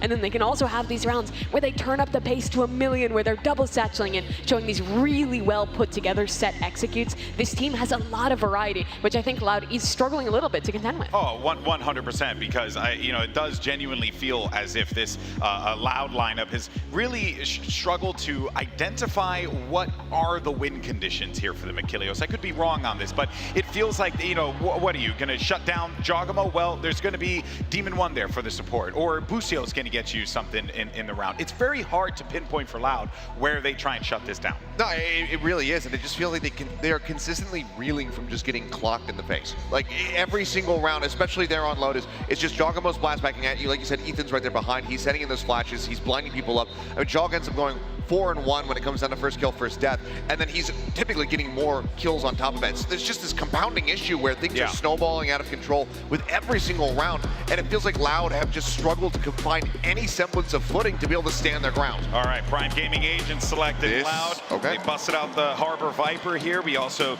see some adjustments, but also the Yoru is back for Ethan. I mean, we've seen this from EG. It's excellent. They have great ideas built around combining that with the Sova utility, and while they let the game slip versus Paper X, I still think it's the right comp to play. For Loud, though, with elimination on the line for the reigning champions, they're going back to the composition that defined their year. They started the Harbor Viper meta. They've moved away from it, but now they're heading back to the map that was their best to start this year off. And it's going to be important for EG to remember what the weaknesses and the counters of this comp were earlier this year, and tapping into that. They absolutely will. And for EG, if they could close it here, if they could eliminate Loud, make it to back-to-back finals, and have a chance at the championship title here by defeating the team who 13-0'd them on the very same map, it would be a beautiful end to their arc. How poetic that would be, but Loud certainly don't want that to be a reality. Let's go ahead and get map 3 started. Let's see if EG can 3-0 this, or will Loud start the journey for the reverse sweep? Let's send it back over to Brennan Sideshow. Let's get to it then. It would be poetic if EG would manage to close this one out in a 3-0, but I think the forum, everybody here wants to see this go the distance. We want something explosive, and I hope we're about to get it as well. The return to that Viper Harbor for Loud is an intriguing one. It's an interesting one. They haven't played it in, what was it, 3 months, Josh? Yeah, it's been over 3 months since they pulled out the Harbor Viper on Pearl. They didn't like it. It started out very good for them when they first initiated the Harbor Viper meta, and then other teams started playing it more. Other people started beating them. They lost to Crew, they lost to NRG, and they just started banning the map. And then when they brought it back in, they were running the Breach Fade. I don't know how much Loud have been practicing this composition on Pearl recently. We'll have to see how confident and comfortable they look, because I've been so impressed with how Ethan plays the Yoru here. This is a blinding speed, how close. Side here, it's Busio. Tucked himself in. He wants to play inside the smoke as well, just so that nobody can cross past. Mid control, link taken, Aspas side by side, but as flanks on flanks occurring as that falls, Tara doesn't see. It's a gap in it. Busio was watching though. It's almost intentional. Instantly there with the trade. There's less able to gain that ground for them. Ethan still at the top high ground angle. Plan should be available for them, should be given to them. Never to push this one back. Now with this competition, the new changes on Pearl, it is weaker to try and play this. Ethan, what a play! What is that? TP's close to the corner, but Kawazine collects that, shuts it down before it really gets out of hand. Now he is the thorn in their sides. Towards the back of Halls, needs to be cleared out here, but it really just might come down. Again to the gunfire. Spam into the smokes as well, a tap onto it, not really being forced to use their utility. Kawazine, they still need to deal with him finally. It is so, Team in one stare, but brought to his knees. A pistol round for Loud. And already showing a bit of comfort, dealing with what Ethan threw at them. Unusual play from the Yoru. Don't see Ethan going for things quite that aggressive all the time. But also the timing looking very tight on the B split. This was something that Loud was struggling with actually earlier on in the year, or earlier on even in this tournament. When we saw them running these B splits, the timing was really off between the players down B main and the people going through Link. Here we see aggression from EG on their eco round. Yeah, just a stack. Loud are nowhere near. One of the things that Loud really benefit from when they run the Harbor Viper is that Aspas is forced to go at the pace of the Cascade. There is no messing around. You must take space when that is used. And I think that helps keep everyone on the same page. Les controls the aggression for one. Yeah, being pushed. How does he claim 2 in the middle of that under all of that? That's okay. Incredible. Going 2 for 1 there and not even donating them a rifle. Doing all of that with the Sheriff. Giving the info to the rest of the people over on the A side that they've got a free plant and can go and take whatever post-plant positions they like. Yeah, not planning for backside. Yeah, I'm not hugely in favor of the plant position, but I don't think it'll end up mattering too much. It's a big map, lots to traverse here if you are EG just trying to get a move on, but realistically, again, trying to do that damage to the economy. Go down to the spike, deny it a chance of ult torps, because already you're seeing that standard whirl into motion. Kawazine, he's 3 away. Certainly. And with Sadak going for the plant, you can see them starting to churn up the lockdown as well. This is a cheeky play. Smoke's there, got to remove all of that. Wait a second. He would have time. He would have time. You got to try and put a stop to this. He does have time. Giacomo! He does. It's broken. Okay. And they achieved their goal. I mean, listen. They got the weapons out of their hands, but my God, was that close. That is a lot of damage that Loud have taken. And it's an early scare.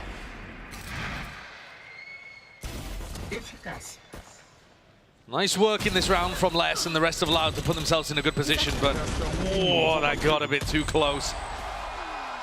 Tui's required to get onto that. And Loud would have been feeling comfortable, except for the scare just then. And now they're going to buy up, so this isn't a bonus round that they're coming into. Look at the money for Sadak, Tui's, Aspas. They've all bought rifles. Straight up buy round. Ethan, tucked close to the corner here, can actually use a TP to escape. I don't believe he's playing. Oh no, he does have it towards the corner. Wow, great awareness. Really good heads up. I mean, Ethan plays there a lot. Yep. If they've been reading the VODs, they're going to know that he's going to be isolated there, banking on the TP to get him out of things. Close. Also, an awareness on Boostio. Oh. Shut down both of the major threats from EG. What a risky move to make. And the fights are just being handed to him. Aspas. Bit of grant them to death wish. As each of the players on EG tries to make the play that's required to get them back into the round. And Loud are just eating up all of that aggression. The attack sides have been good from both of these teams. I mean, we just watched a blowout on Lotus. But we didn't even really get to see Loud's attack. No. They just lost so heavily on the other side. No chances for it, but a very good beginning for a Loud team that has been knocked down to the floor here. And especially with them playing a composition that, once more, we haven't seen this in over 3 months for Loud on Pearl. And they did write the book on it. Yeah. To such a degree as well that they ended up starting to ban it. Everyone else was playing it. They didn't want to play it anymore. Yeah, the innovation ended up being a bit of an issue for them. And this is a great start. Hunting down EG, trying to take rifles out of the hands. Demon 1 responds. Kawazine sent back in. Les looks like he wants to swing towards the end of Demon 1. Demon 1 is denied. Okay. So what a start this is for Loud. A team that is down 0-2, trying to pull off the reverse sweep. We've only seen 2 reverse sweep BO5s in the main VCT circuit. Both came this year.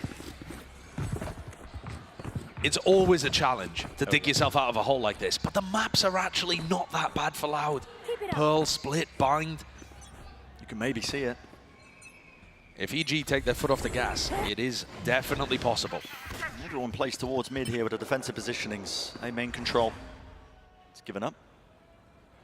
Tap under the orb. They're trying to bait a trap play. Anything that EG might have had, you know, flash around the corner trying to fight over this one, but... And often Ethan is going to be around that position. Yeah. You know, he has his own aggressive plays that he can go for, holding off angles with the teleport or flashing himself through smokes. But he's often going to be throwing supportive utility too, kind of like he would when playing KO on this map. Giacomo has the rifle. Should have taken these fights against them now. They really saw less here. The Seekers will point them in the right direction here. Do they have utility to clear out Giacomo close to the corner? He does respect it. You can immediately see him backing away like the dart. Com, good placement on it. It's really bogging them down and slowing them from being able to get into this, but maybe the rifles will be enough. Smokes in their face. Backside control towards Hall. Still going to be holding on to it. A couple of these players.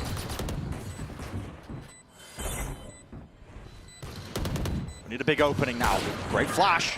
That was off of Ethan. A double swing and a double face here, down to the low ground. Another flash as well to try and set Boostio up, but it won't be caught unaware, not twice in a row here. High ground still being held, but as they look to reposition, they're all just getting cleaned up. All the kills funneling. Demon 1. Bit of a test for him. Damage was done. The time, it is running short now. No chance of winning this round, definitely. Making them think twice about taking those fights against him, though. And Demon One still looking confident, but Loud go up 4-0. That was an eco round from EG, and you still saw some nice ideas on the way that Ethan's looking to try and flash them in on the retake. But Loud, one of the benefits of them winning these rounds and being on the attack side, being able to get these spike plants, is that they're building up to large ultimates.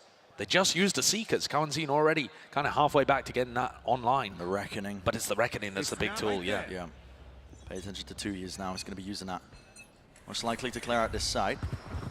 As long as they're given A main control for free, which there's no big play here from EG. Just Demon One holding it.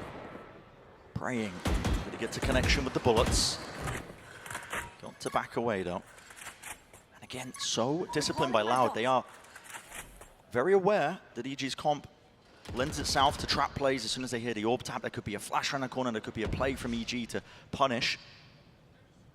They tap it out, they wait it out. Jorgamo's gone for this one-way in art.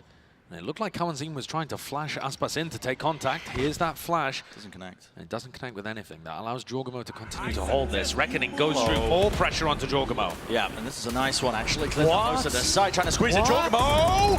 Push it through into main! What is he up to? Barely enough bullets as well. But he adjusts the aim anyway towards the back here. Com trying to bring down the Cove. And he's on the damage he might do. No, it's just counter spam in action in theory. Demon One over the top! What is that? Aspas normally so clean with the movement, but they're just answering back with bullets of their own. Through the wall now, Ethan hoping maybe he can spot ahead. The spam damage, he's connecting with the wall bangs, but forced to reload now. Just 30 left with the reload back. He's really running out of bullets to make the most of this one here. Still needs to be locked down with his crossfire. Set of Sadahak hitting the aim. Cowanzine bailing them out. Loud go up 5-0. Feeling it, getting into the rhythm, believing in themselves. And Cowanzine, what a rebound. He's had 2 really limp-looking maps. And to me, the biggest difference between when Loud are playing at an excellent level and when they're playing at a mediocre level, when they went out in Tokyo or where they've been struggling at other times, is getting Cowanzine online. He's so aggressive in the way that he likes to play the solo initiator in these comps. If he's hidden, Loud looks so much better as a unit. He had a rough beginning. Maps 1 and 2 barely on the scoreboard. And now up towards the top, 6 and 2, playing Sky, back, home field. And EG haven't really been able to get too much out of this Yoru. Ethan's been holding that same kind of one and done spot over towards B long. Yeah. With the gate crash to try and rotate to A, but that also is just offering Loud A control. And in the one time where Loud did go towards B, they killed Ethan before he was able to get anything done anyway. So I'd like to see Ethan going into the re-clear mode. Allow Loud to fight over A main and then actually try and contest them with more flashes and get back up in their faces. Not playing aggressively right as the barriers drop, but if Loud are in that space, fighting them. I'll see those adjustments until the next round after this one because the money it's not looking too hot here. Demon One does have to Blade Storm though. Always danger with this guy when he's set up. I mean, he's currently leading 7-5. More kills, I think, than the rest of his team combined, but they're going to recon and flash and try and fight over A main there, EG, at the start of the round.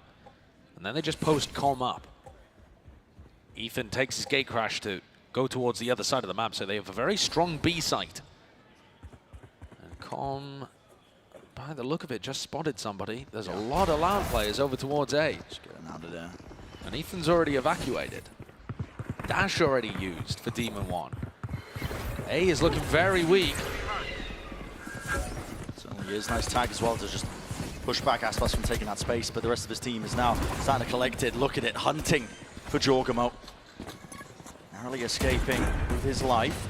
Back to way though, it will be that full retake being played online here, unless this fight comes to fruition for them. The flash wasn't quite good enough. Boostio dodged it, but falls anyway. Didn't have the weapon on the way here. Here it is. Lockdown is putting the heat and pushing it all the way up here. It's up to EG. Emphasis being placed on them trying to make this happen, but Ethan caught. Yeah, Ethan, I mean, being caught, and time is really starting to tick. The reposition of Aspas is lovely. Don't really expect it, because look at that, Ethan just trying to make something work with the TP deep. Gate crash. a reward in sight. So 6-0, Loud. It's more than dominance at this point.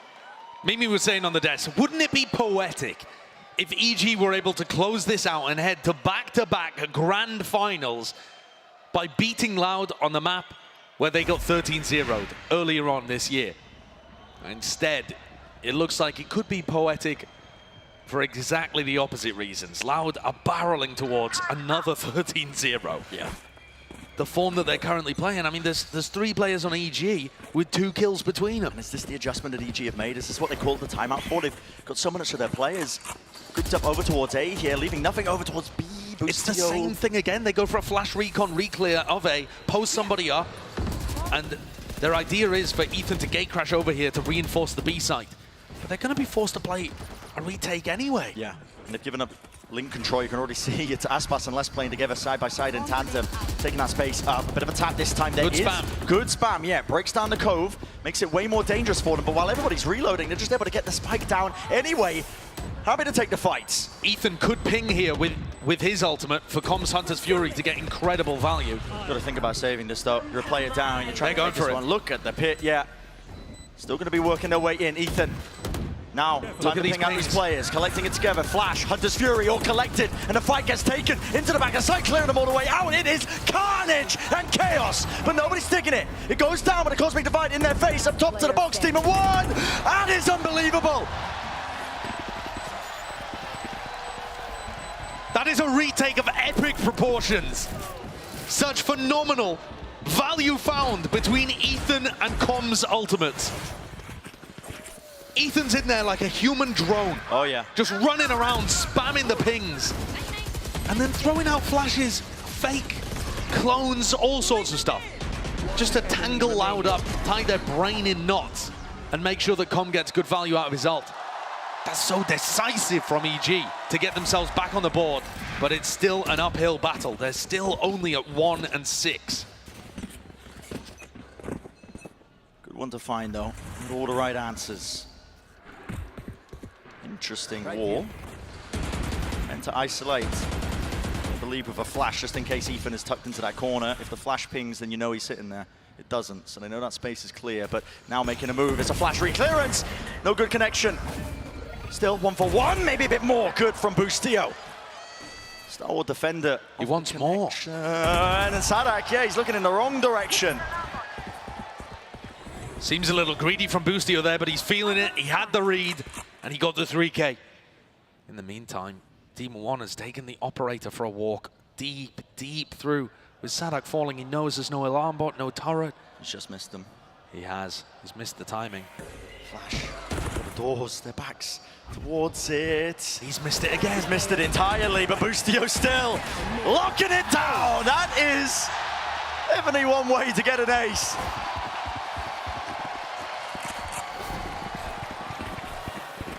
What a round from Boostio. He posted a tweet after their game against PaperX calling himself a disappointment and a fraud. He had under 160 ACS, -24, and he said, I will not do that again. You're not catching me bottom fragging another series for my team as we head deep into champs. And Boostio's come out here, I mean, with so much confidence. The way that he's taking those fights, especially the one into Sadak. Oh. So precise. He's feeling it. It's not necessary, but it is a fantastic way for EG to start getting themselves back into this map. Get the confidence up. Like you said earlier, you know, Boostio said that when he's playing well, his calling gets a little bit better. So good reads on a very confidence-based, this team, when it comes to the vibes as well. Mentality coming into this. Obviously still in the lead when it comes to the overall maps. You know, they're leading by 2 in this best of 5. This is the only one that they're being a bit hung up on. Louder just trying to stay alive.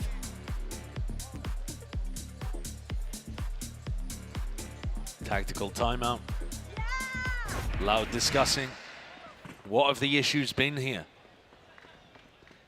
And that's about the first time that EG have really fought heavily over B-Link. The rest of the time, Loud have been able to take that fairly easily. But it doesn't seem to be a major strategic adjustment. Just big moments. The retake into Boostio's ace. Hello, this could be problematic for Loud. Heavy group up. 3 players now making their moves and the marks over towards it. Ethan tucked to the corner, the flash. There's a connection, they want nothing to do with it. Just backing away. I thought there was danger in it because of Demon 1 with the operator, but And they read it so well. Yeah. They also use a lot of good utility there too. The cascade, the flash specifically catches onto Ethan's positioning. And his gate crash was not to rotate to A. So Ethan is not ready yet to try and help Boostio. Enough time might be purchased though anyway with the amount of time that has been shaved off the clock. EG are already... Yeah, EG are here. The hit's already coming through. There's a lockdown ready for them. This is a response that is necessary now. Reckoning, clearing through. That is mental stuff. Tagging up onto the players here, but still, you got to respect this lockdown. Sadak, got to get a move on, son. Just avoiding it. No detainment in sight here, but you cannot end up hitting that side from EG. There's a re-exploration in mid. Jorgamo and Les barely passing each other. No way. But it's watchful too. Oh, no, it's not. The timings are just ridiculous over here in mid. Jorgamo could have potentially had 2. There's 30 seconds left. If you're going to be going over towards B, you have to get a move on. You've got to start running. They don't know that Jorgamo's here. But Sadak not venturing in this direction. Jorgamo could just win this entire round for his team here. He's alone. He'd have to slip past Les. Yeah, but I mean, Les isn't really watching for this either. He should be now, though. High Tide is already past it now. Jorgamo. Eyes on Jorgamo, revealed. No way, not a chance. It's dropped, but no. He gets off the plant. He's got enough time. He does, just about. Okay, extension for it. Missing it by milliseconds potentially there, but here it is. Now a lockdown in play on the other side of things. That's well earned. Les out in the open. Over the top of his wall, can just see Demon 1's head taken out a gap into the back of the side. Les, good presence of mind, knowing to jump spot that, knowing it could have been an option that was wide open, and it's just an impossibility. 7-2. What a pivot, what a call. Jorgamo could have made the play there. Recon dart thrown out by Com, lighting up Tui's. And there's 7 seconds left. It was disaster written all across that round, and yet Loud still finding their way through all of the difficulties. Baiting out the lockdown super early, and then pivoting over to B.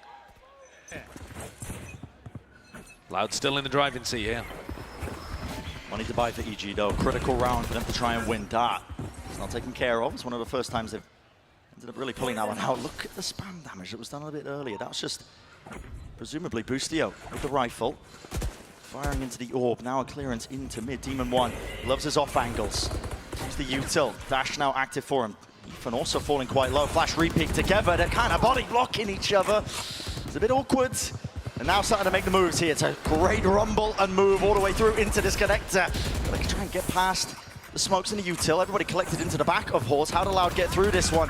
With great difficulty. Cove, though, dropped down at their feet. Still need to deal with Boostio. He's tucked to the side. Nice flash eventually there. But still, there's so many pieces that they haven't recognized. And this Jorgamo weaving in and out. Les returning the fire. 50 seconds.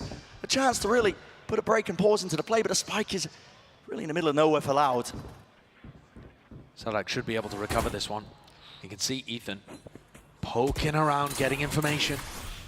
There's only 35 seconds. The wall is going to be helpful. Sadak could pick this up and try and pivot elsewhere. The spam, he must avoid it. And a fight one. Yeah, with Les falling there. Aspas close to the corner. So many targets to deal with. Running all around here. Noise faking with the Qs. There's only 20 seconds left. They still haven't dealt. But dealt with Ethan, finally. He's removed towards the back of Hall. Demon 1 down. And it's crumbling here. Com. It's been so good in the clutch, but can he really do it? Again, shock darts are here. The damage potentially done. There's one removed and enough for Sadak. Low enough. Com. Oh my, this guy is just unreal.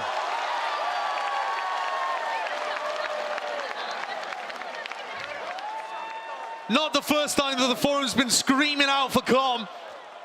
He's looked magnificent in these last few matches. What? The presence of mind to know that Aspas has been chunked down, finish him off with a shock dart, and flick over to Sadak. Com has been magnificent in the clutch, and still only 3 rounds for EG. Loud are constantly putting the pressure on, finding these ways of being able to stabilize and punish EG. More A-main pressure. Yeah. Watching for all the positions just in case there was the updraft following up through, but it's up to Busio again, anchoring. All of his util just collected at his feet, so if we can really push him here at walls.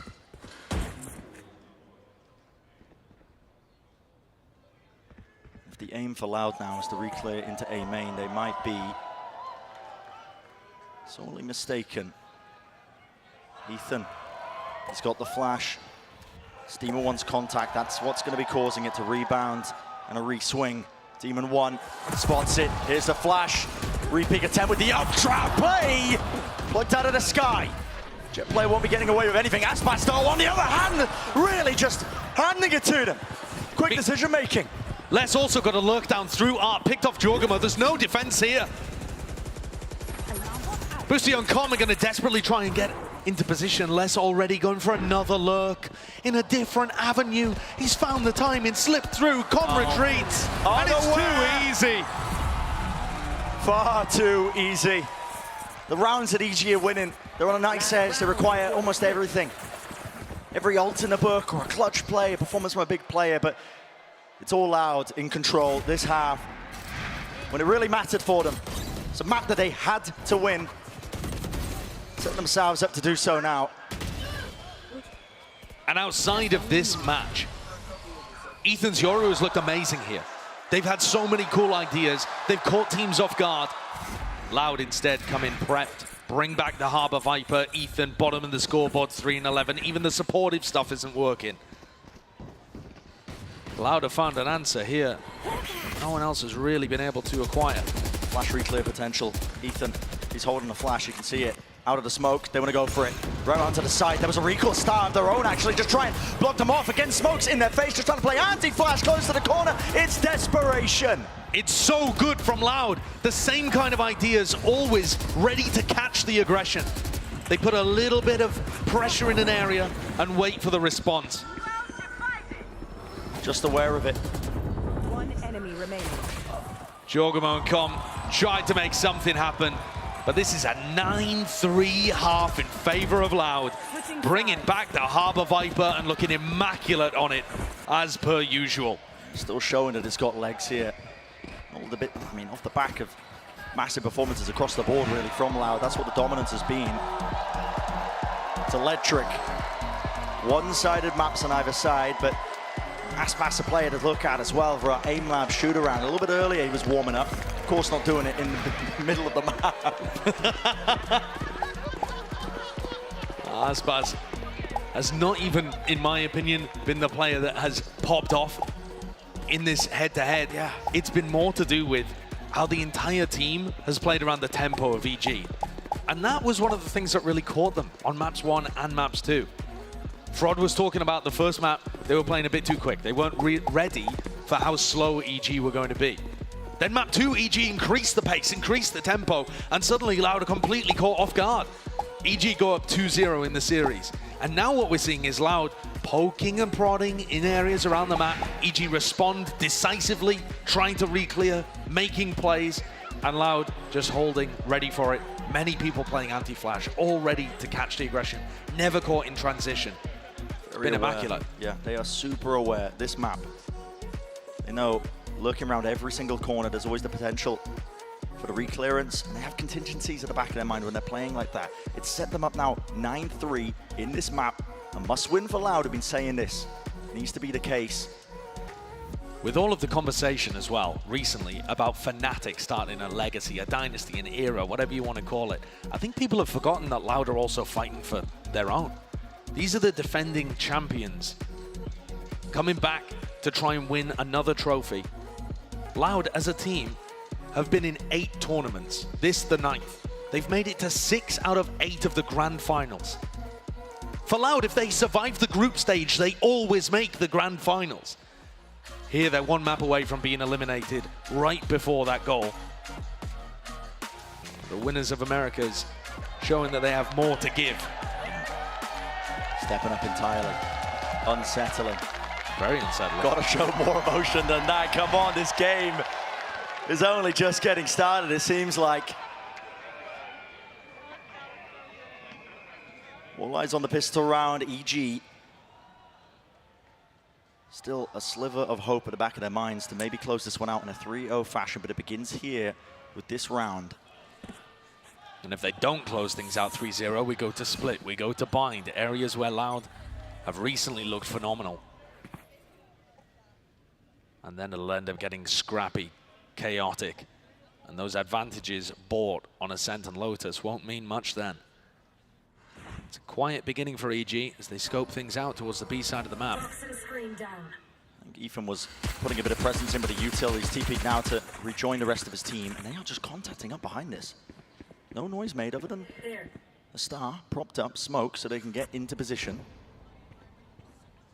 I'm being forced to use this util to clear out any parts of this. Now you see it. Dart rebounding. Waiting for the gate crash into the back of it alongside the flashes, all combined to clear out Hordes, but it's given up the space. Util out. No kill collected. Boostio.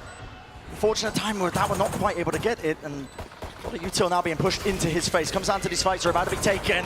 The util being expended, lighting up these players. Flanks on flanks occurring. Jorgamo from behind. Damage certainly done. Demon 1, snappy, precision, and EG find themselves a massive advantage. A pistol round win.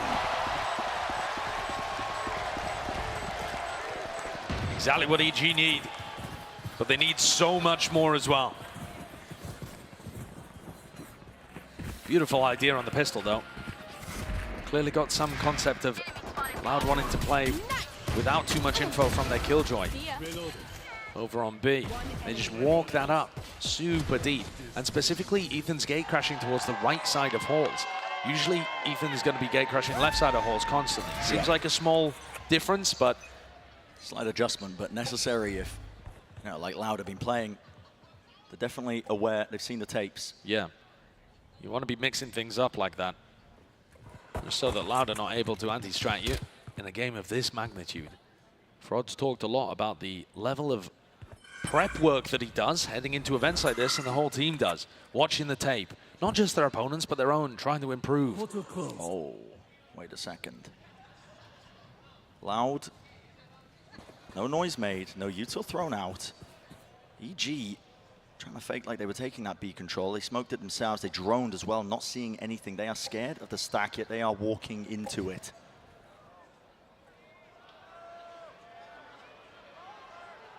Tucked to the corner now. It all stands on this one. At a moment's notice, it could fall to pieces. Shock dart laid down just in case it's Nana swarms close to the corner. Sadak, he was trying to get cheeky with it.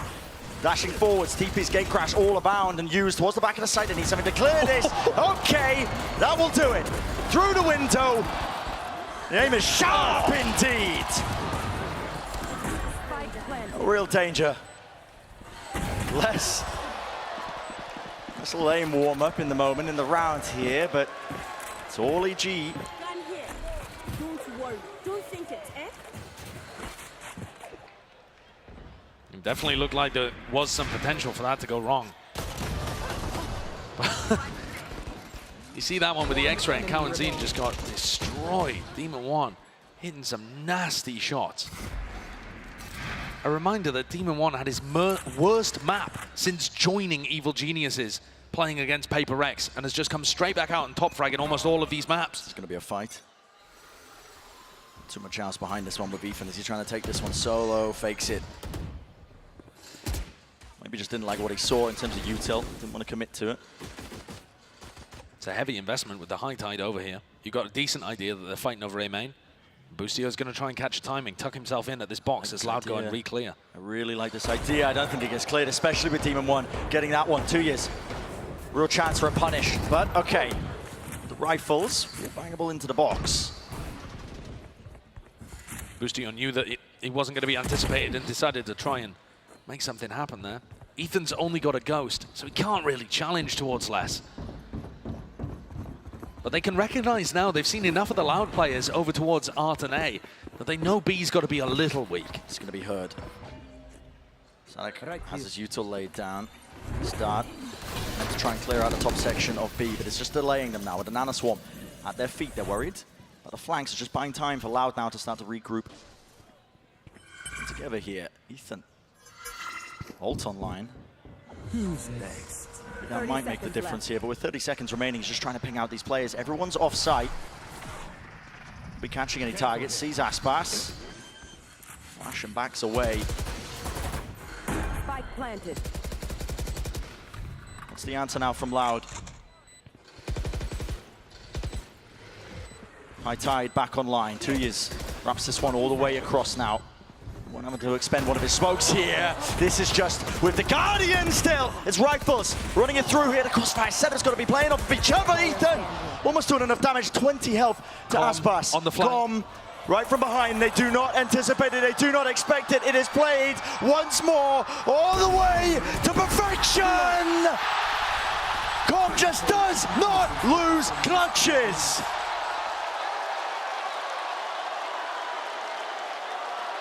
Another Red Bull clutch from Com. He made the massive wraparound play.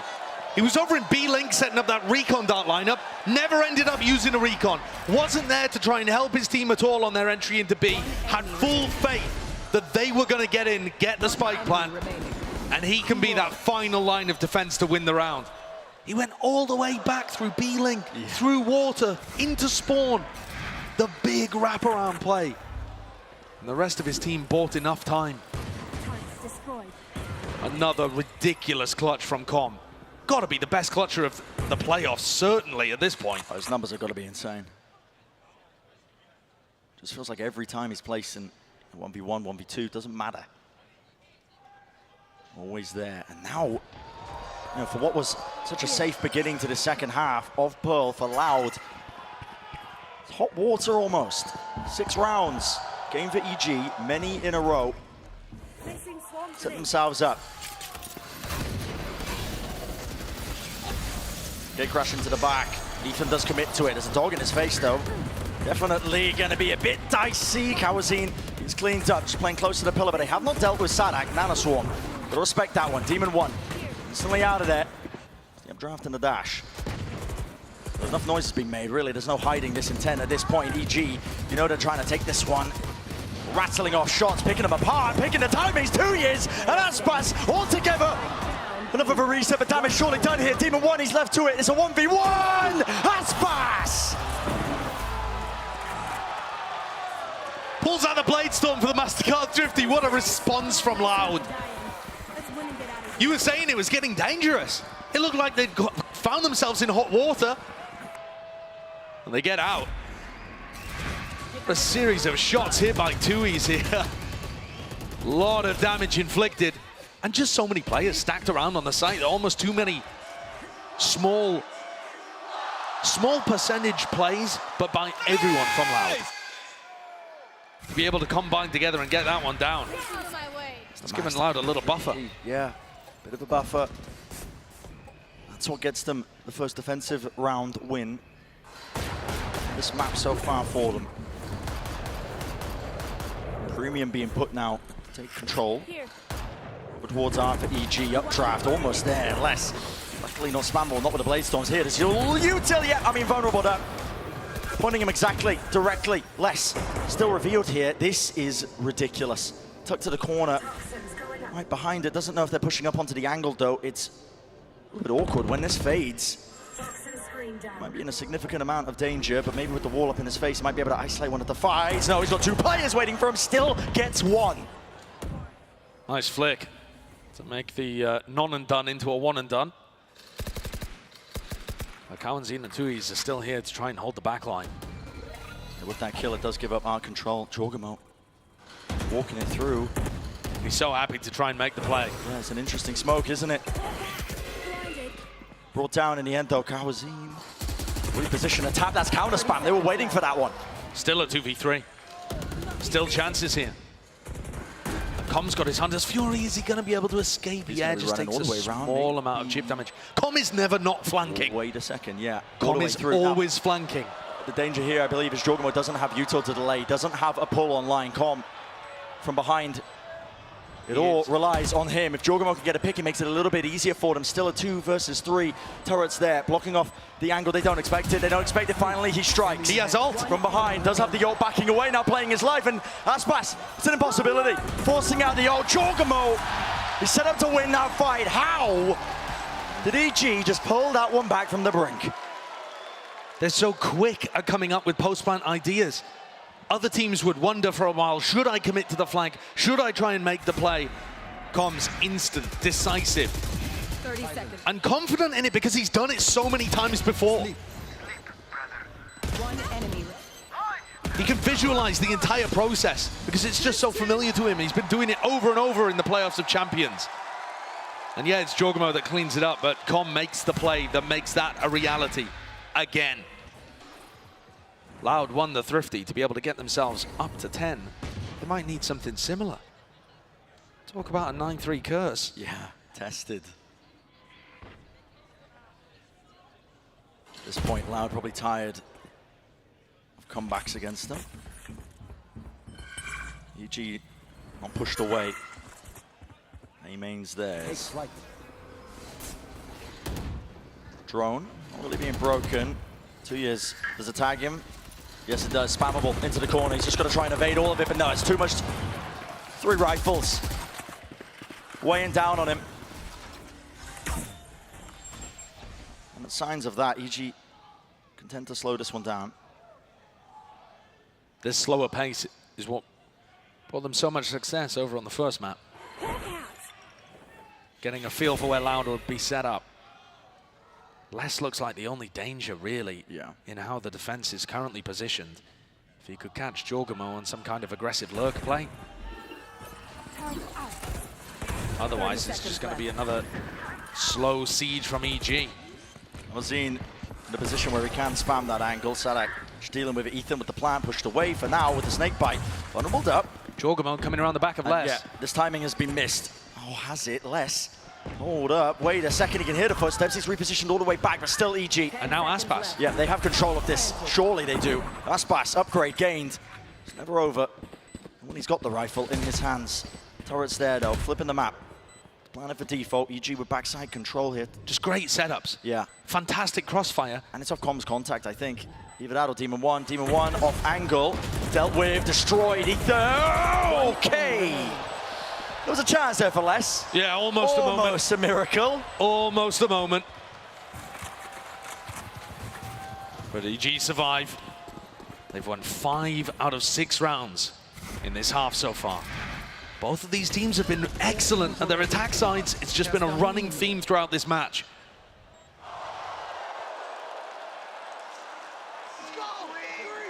Loud have got to stop this momentum that EG now have. Rifles, operator, back in hand for Loud. They were up 9-3 at the half. And they need this win to avoid elimination, to avoid going home and missing out on their chance to be back-to-back champions winners. Yeah, that dream will be dead. This map is the turning point. They gotta seal it out. They have the advantage already. Ethan, not being used, worked his way into the forward position, close. Sadak wants to meet him. This is a risky peek. Does Sadak really overstay it? Does he overplay it? Wants to clear it onto the corner. Yep, just spots it. Immediately out of there, though. There is that uncertainty. You just don't really know where Ethan is, but now, of course, revealed. EG have such deep control over mid right now. They've put a turret down to watch water. Yeah, it's, I mean, middle is theirs. Not getting any through this. I mean, Loud aware of it, watching it through spawn, but what it does do is make it really uncomfortable for Aspas. Playing together him and Sadak. Here's the hit about to come through. The gate crash at his feet. Dart reveals it. What is that? Adjustment of flick was necessary with even being brought down, but again, putting the squeeze onto Sadak. Sadak repositions into the orb. It's a weave in and out play. Demon 1 has to respond, and he does. 2 kills there, spots the player up the top, but now walking, cutting the noise, flash in his face though, still got the dash. Here's the reckoning. Lay it down, stuns, abound. Got to win these fights out for it, but it's all down to Demon 1. There's too much to overcome, surely. Snakebite at the feet. The stuns are avoided and dodged. Yes, the plant is down, but every avenue watched. every angle, every chance is going to be shut down, all the way sticking through, and yet nothing to break the cove. A wonderful effort, but it's Loud who find himself up to 11. What an incredible performance coming out from Aspas and Sadak there, anchoring towards B. The flick from Aspas might define whether or not they win the round. You know, if Aspas doesn't hit this, there's just no shot. Surely Ethan is going to be able to clean up Sadak. Oh yeah. Right? And so this is how moments cascade into each other. If Aspas doesn't hit the ridiculous flick, maybe Sadak isn't also able to get 2 kills on site. Suddenly EG are right back into things. But a big moment from their jet start. And Loud get their way up to 11. This map looked like it was going to just be easy, plain sailing after the first half. Yeah. And instead, it's been a grueling slog. Sort of a blowout. Similar to what we saw with EG winning out on Lotus, and it has just got, just chewed up, slowed down to a crawl. Obviously still chances for EG here. I mean, they're taking time out now to discuss this one. They've still been in control when it comes to these attack sides.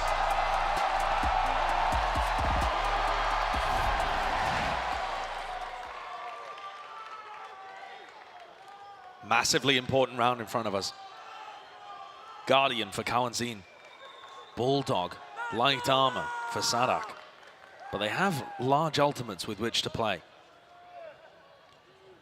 And Aspas is setting up with Kawanzin to try and take early contact up towards B. We could see a clash here of Demon 1 and Aspas.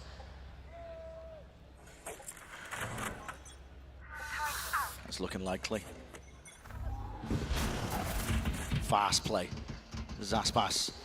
He's going to be using the Trailblazer now to make sure it clears it. 2 shots fired to break it, so gives the confirmation to Aspas that there's more than just one player waiting. That does temper him, his excitement to try and take the fight. He's going to be backing away now to Pillar. Ethan, same diligence. He was just taking A main control, seeking to fake it, but Loud seem to be aware of this. Aspas. Oh, this is such an awkward position. Is this because they've been contacting? Potentially, but noise is being made now all the way up through into the smoke. There's about to be a timing to be taken, and he flashes the peek through this one. Over the top! That is disgusting! But he meets his match. In the end, Ethan's there with a consistency to trade. Here's the lockdown now being placed with that space earned. Got to respect this. There's going to be a lockdown in return. Sadak with one of his own. The question is how EG are going to be able to get the plant off and stop the retake from happening. I thought for a moment there, Sadak was going to get himself in pain. He was close to the box there. It was a spammable angle. He's brought down. There is no spike. No plant. Planted. It's throwing everyone for a bit of a loop here. There are plays to be made. Bustio is going to be caught on the open. Chogamo's going to get caught by the alarm bot here. So he can't go for a flank either. It's absolute chaos. I mean, look at Bustio's into the corner. There's no way he survives here, but he's looked into his position and nobody's going to clear him. Goes here. What is going on? He's in the spawn, man. He's in the spawn. There's no time left. The 12 seconds is cleared out with a flash play. Loud in control of this one. The spike's still in their hands. 2 years.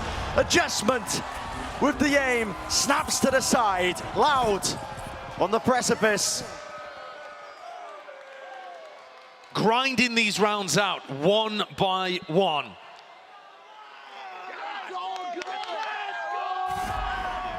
Yeah, no amount of scrims are going to help you deal with that situation. No, I mean, look at the situation there that happens, though. The denial onto the plant.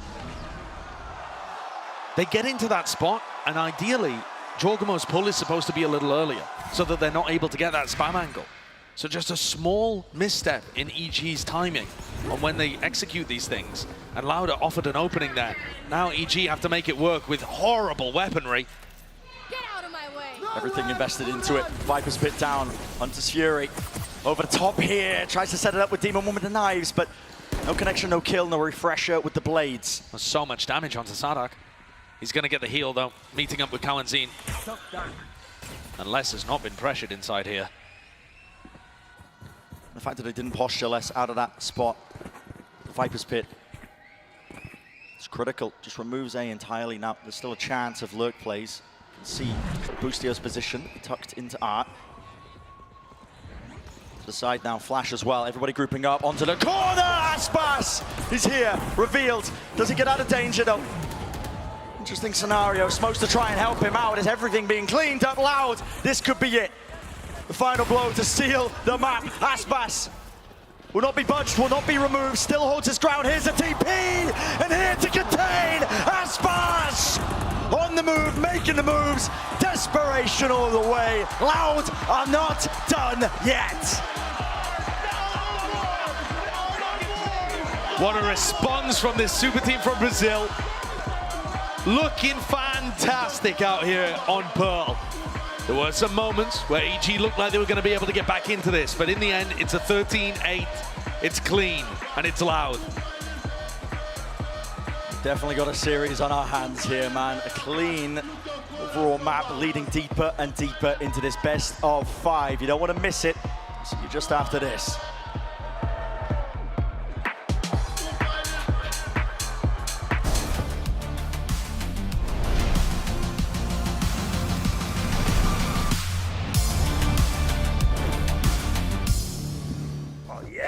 Bringing in a new roommate to save money, is that the plan? But we gotta find some way to save, so say hi to Glenn from work.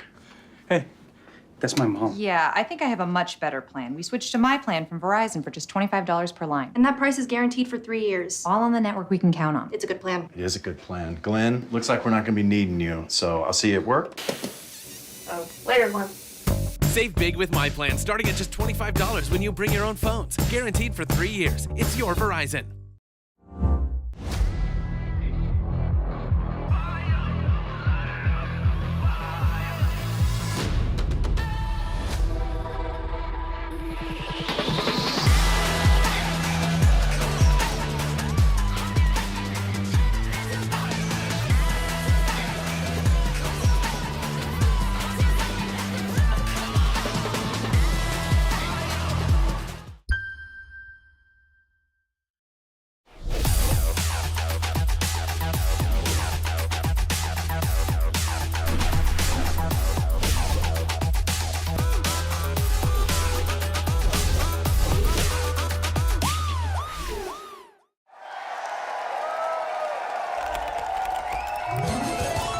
Red Bull gives you wings.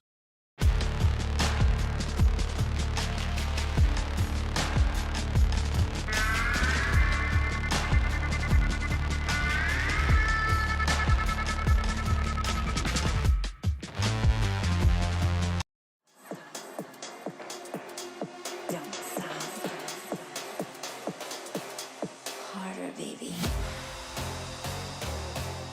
Don't stop.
Well, it turns out we got ourselves a series as Loud managed to take Pearl away from EG, denying them the sweep, the 3-0 sweep, and instead force us to a game 4. But I don't think anyone in this building is complaining. Welcome back, everyone. Golden Boy here alongside with Mimi, Mel, as well as Achilleos. And what a game. Really just seeing EG just try and make this comeback happen, but also Loud really just taking it to EG with a composition that they made famous and continue to show why they are one of the best teams in the world when it comes to that Harbor Viper. Yeah, they're excellent at the Harbor Viper, and I also think going back to it was a choice specifically against EG's comp. With this Yoru, it is your solo kind of flash initiator, really. You only have those Yoru flashes to work with. Normally, you're playing with a Sky or sometimes even double flash comps to play into Harbor Viper. So I think this comp is not only really strong against what EG is running and with some clear prep from Loud, it's also just the comp that this team is the most comfortable with, I think, out of anything they play now. And they make it look good. I was thinking to myself, we were talking about it, I'm like, actually, I feel like EG's comp plays pretty well because they have that KJL that can't be broken by the, there's no Sova on the side of Loud, but they made it look like they haven't missed a beat this entire year. It's as if they've been playing this the whole year, and we even got to saw some interesting waves to default B long, committing that entire wave to cut off all the offlines on their attack. It looks phenomenal.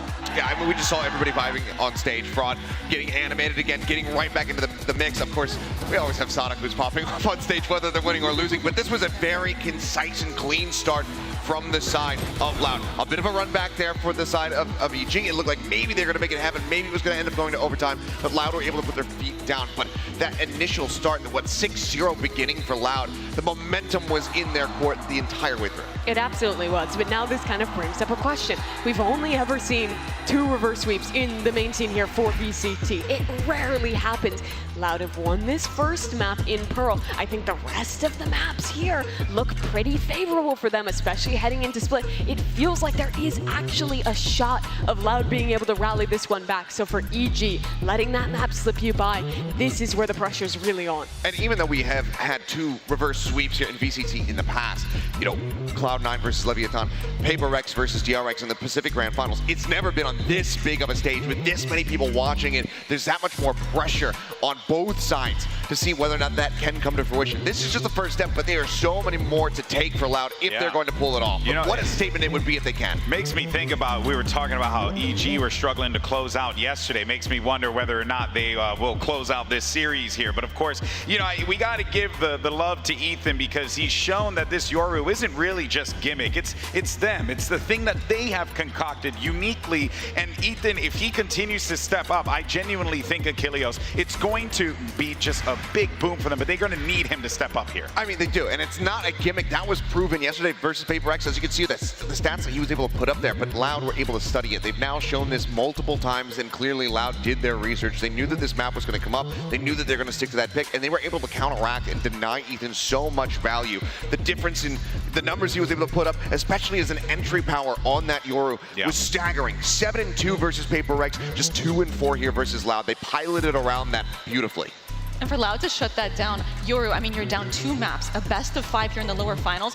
Yoru is such a confusing agent when the other team, its entire point is deception, right? You could be faking the TP. Are you there? Are you here? And the comms, on my team, we had to invent new comms just specifically for how to tackle the Yoru noises. And for Loud to do that, down 2 maps, and now coming into Split, it's looking good for them. It really shows the championship mentality that this Loud team has. Indeed, again, trying to defend their title, the winners of Champions in 2022, and they want another shot at that here. They've taken us to map number 4. It'll be Split. And as you were mentioning, Mel, this has been a really good map for Loud. They've shown us a couple different comps, started the year with the double duelist, have moved back to a single duelist comp, but still executed on it really well. On the other hand, for EG, I feel like they've been struggling to find their stride, find a comp that works for them here on Split. Right now they're on a 4-map loss streak here, just switching over to this chamber raise composition, which, while it had some good ideas, I felt like wasn't fully fleshed out that first time they played it. Yeah, and for the opposite side, like you say, Loud strong at this map here. 3-1 so far at Champions. The one loss only to DRX in that opening matchup, where DRX was able to best them. Other than that, it's been very strong performances. I mean, 13-2 Paper X, 13-8 versus Liquid, 13-4 Fnatic. This has been a very good map for Loud, but much like we were talking about on Pearl, with this Yoru composition, there is tape to study.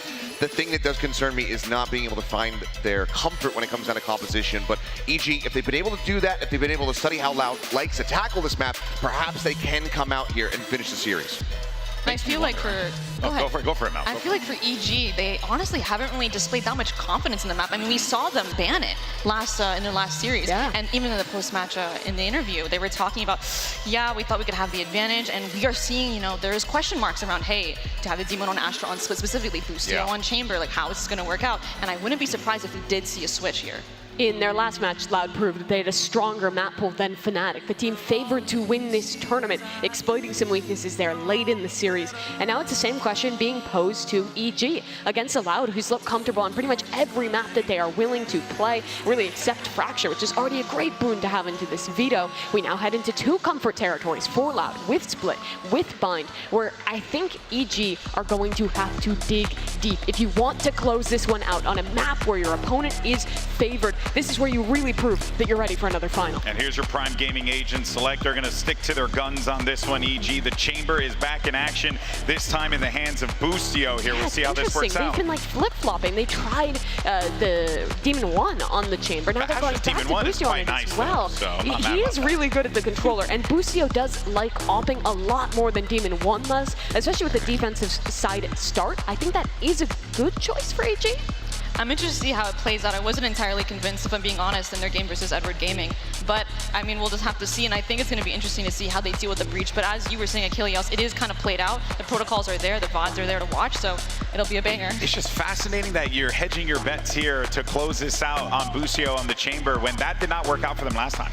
No, I mean, it didn't, but we know that he can pop off. He was showing shades of that there on Pearl, comes up with that ace, a big turning point to try to get some momentum back under the sails of EG. Gets them close to being able to push it towards the end, towards an overtime, but couldn't quite get there. If he can have a very hot start coming out the gate with this Chamber, that's what they absolutely need to get that momentum back on their side, steal it away from Lab, because otherwise you have so much tempo control in this composition with the double flash, with that breach, you can slow down attacks with that fault line. Oh boy, this is going to be an exciting one here. EG have an opportunity to close it out, but our teams have picked 5 maps, so let's go ahead and see if we're going to play them all out and send it back over to your casters, Brendan Sideshow. Whichever way this series ends up going, I mean, either way, it's going to be heartbreak for one of these squads. EG still with a chance. Close that here and now, but as Esco's setting it up, it's going to be a difficult task ahead of them. Loud, they're competent at this map as we head into Split. More than competent, honestly. It's one of their favored ones. Yeah, they've been loving it recently. They talked about how confident they felt in scrims and in this new composition in general. And they've really flexed it recently, with Les looking fantastic on the attack side too. My eyes are on EG. And look at this from Aspas and Sadak. A hard anti, expecting some kind of B main aggression, which doesn't yet come. Don't know where he is. Demon 1 though, a punishment. Getting ahead of himself ever so slightly. Was locked down that position, fault line.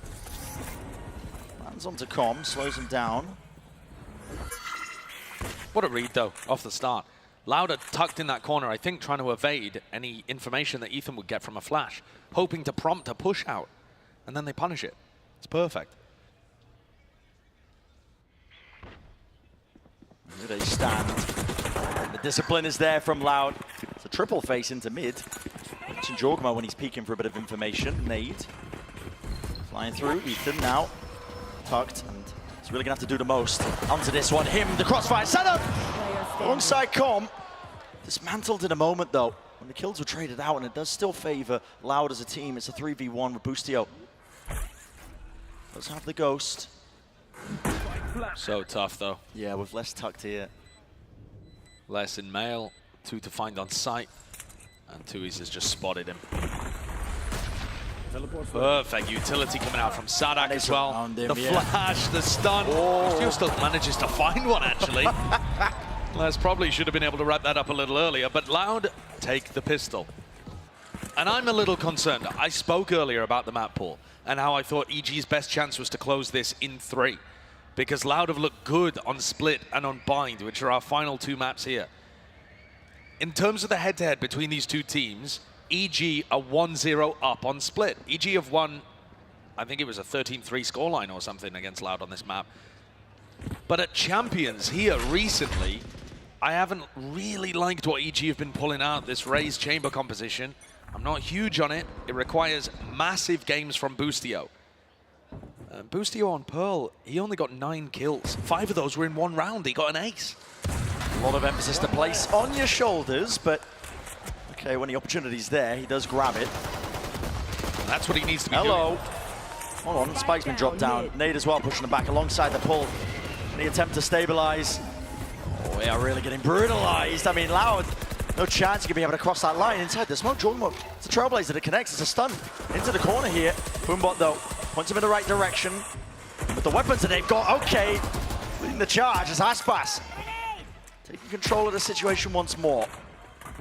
Ethan's reading the fact that this is going to come back to A. He's already planning to reposition.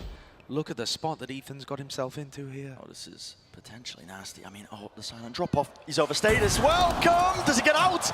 No way. Wow. Back and away. He's hunting for the second kill here, but oh my. Hopped away. Scot-free.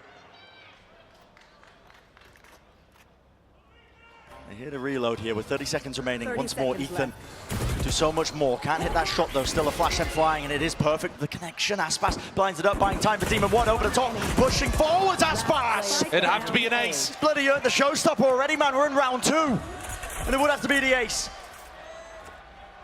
But Corm in the clutch. We know what he's capable of. He does not lose them. Set your sights on this one. Corm!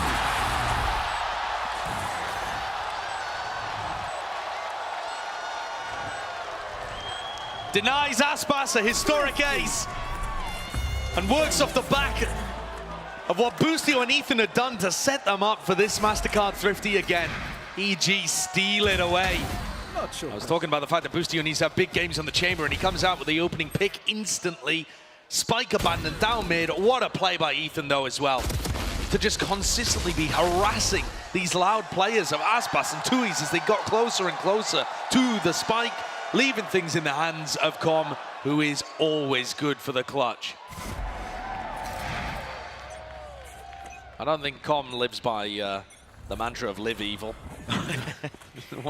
He seems quite wholesome, actually. One of the most wholesome players that we have out here. Yeah. But he has found his form. Ethan on the top of the ropes. Hello. He's escaping that one. Here we go. Okay, showstopper committed. That is a direct hit. Demon 1, there's going to be no remains left of him. And Com wrapped around the pillar. He's pushed into really unfortunate timing here. Now this is a lighter buy from Loud. Already massive advantage for them. How does it get played by EG? Util is here, surely. In waiting now. The nade sent flying. But the flash, I mean, it's over in a blink of an eye. It's gone. It's done as quickly as that. Aspas answers with another 4K back-to-back rounds of Aspas dominance, this time resulting in a round win. Oh. That's ridiculous. Might have just woken up the final boss.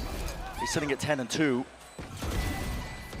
What is that? What is that? God. Nah, okay, okay. Yeah. Try and take it to that guy. You're gonna need to, I don't know, toggle or something, man. I mean, that is just disgusting. He's 10 and 2 after 3 rounds. Yeah. Back Flash, to back. stun, looking like they want to fake some A-ramp control. But with Aspas not pushing off the back of it, he's just waiting to collect any level of reaction from EG in mid. This time, Loud, much more aware of the EG game plan when on the weaker buys, the ecos. They know that, you know, mid is compromised. You can see the jump spots, just them slowly trying to pick apart this control. Boostio. One shot there, not to the head though, so Aspas survives.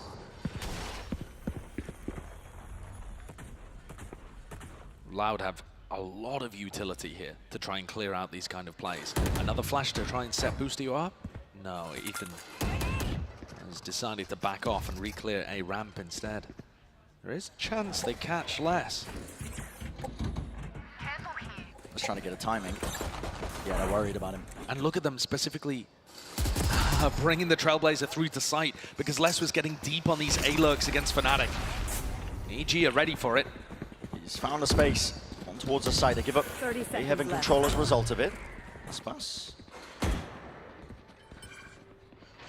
Interesting angle to be playing at here. Has to be worried about the push out the smokes, especially as they start to fade, which they do. He's got the timing in his head pretty much perfectly.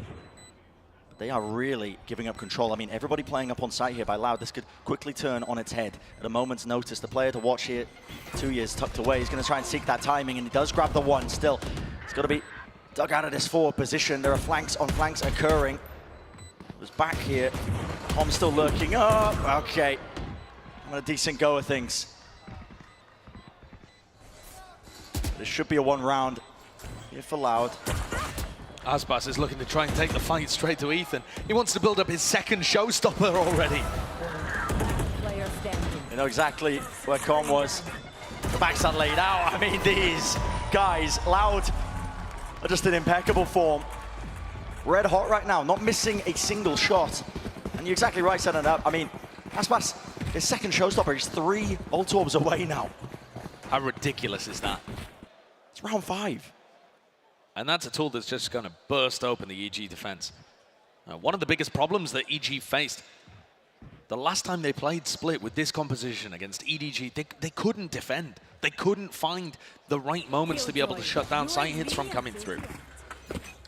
And if you think back to how EDG play with individuals all over the map, that's something that Les could definitely find value from. The op, not quite catching there from Boostio as Aspas gets deep, gobbles up all of that space.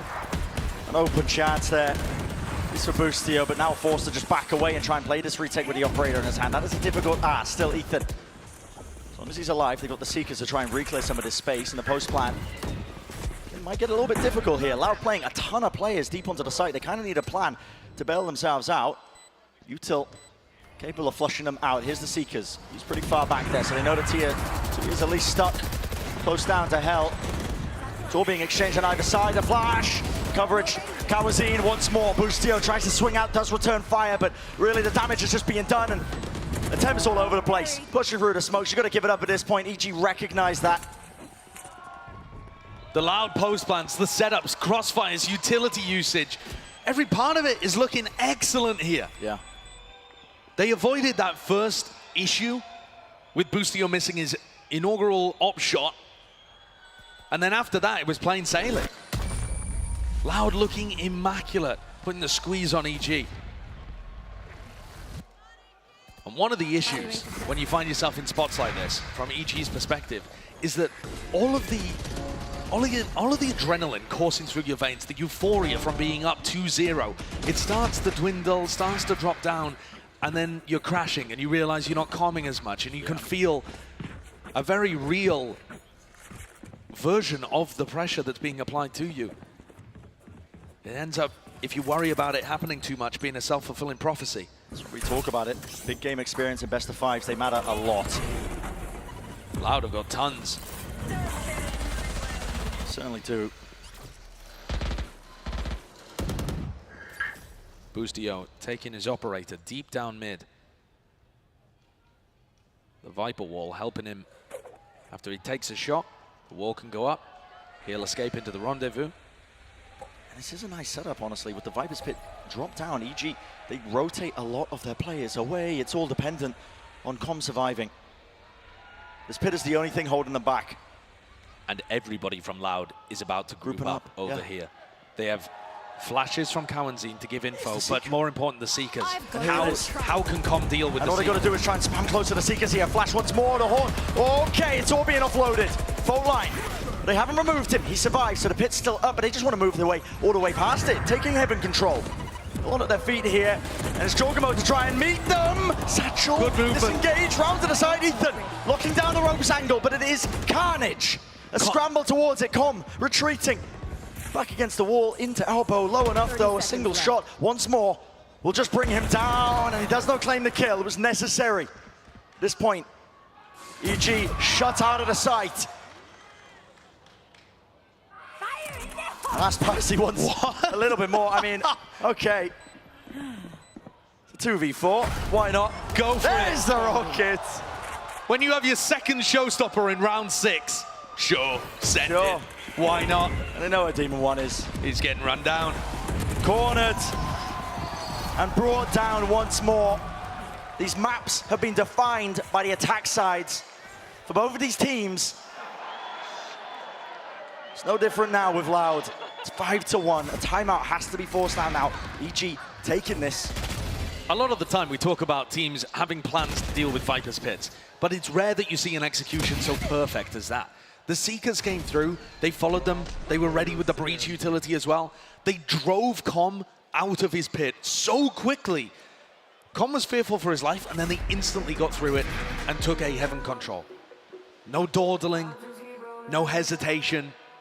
Loud just used their utility, instantly took space off the back of it.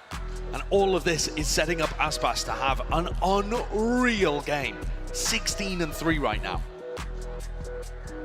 Showing no signs of slowing down. And I mean, the emotion that the Killjoys got on her face there is me watching EG potentially choke the lead in the series, because Loud have just looked completely different across Pearl and Split so far. Yeah. The first 6 rounds here have been dominant and almost bullying EG. Like, EG have had no chance in some of these situations. They're just getting slapped around. Boostio's lost his operator. He's going to pick up the tour de force in this round. But he hasn't really found the opportunities to get value out of it. No, he's been postured off of these corners. I mean, the operator needs to get value if you're hitting those initial shots. Meanwhile, the big hitters that you expect from rifling sides, Jorgamo and Demon 1, they're 1 and 12 between them. Not there. No, it's not present. And again, part of that is because they're constantly put in bad positions because Loud are so fast to get into nice spots. Lovely flash though, that sets it up, okay. Good opening. That's what Boostio's been missing a little. He finds it there, puts his team in a 5v4. Time wasted from Loud though. They want to try and use the Trailblazer. Nothing else to push through. Here it is, Rolling Thunder. Cuts into the side. Trademark at their feet, Com. I mean, everybody just being slowed down to a crawl. 2 years through the box. Remove the traitor. Sadak, last one left. 1 versus 3. Everybody quickly alerted to his position now. He needs to try and force some of these fights out. Ethan just holding it. The jiggle as well. Knows he doesn't need to force this fight out. Close behind it. The positioning, it's spammable. Fault line, stun. Good stun. Good connection, but still the movement is just a little bit cleaner. EG making sure to not let that one slip away from them. Players getting on the board. EG warming up. Boostio with the first, and then actually EG in position to fight over the map control, which the important area ended up being a heaven in this round. Nice flash also from Ethan to set that one up and make it a little easier for Boostio to generate the first kill for his team. Enemy remaining. But it's this constant war over heaven that ended up being a large difference. Usually EG were just giving up that space, allowing Loud to take it. They weren't fast enough to be able to respond. Here's more of what we've seen from Loud in the past. Heavy emphasis towards B main control. Boostio's picked correctly again. With the operator.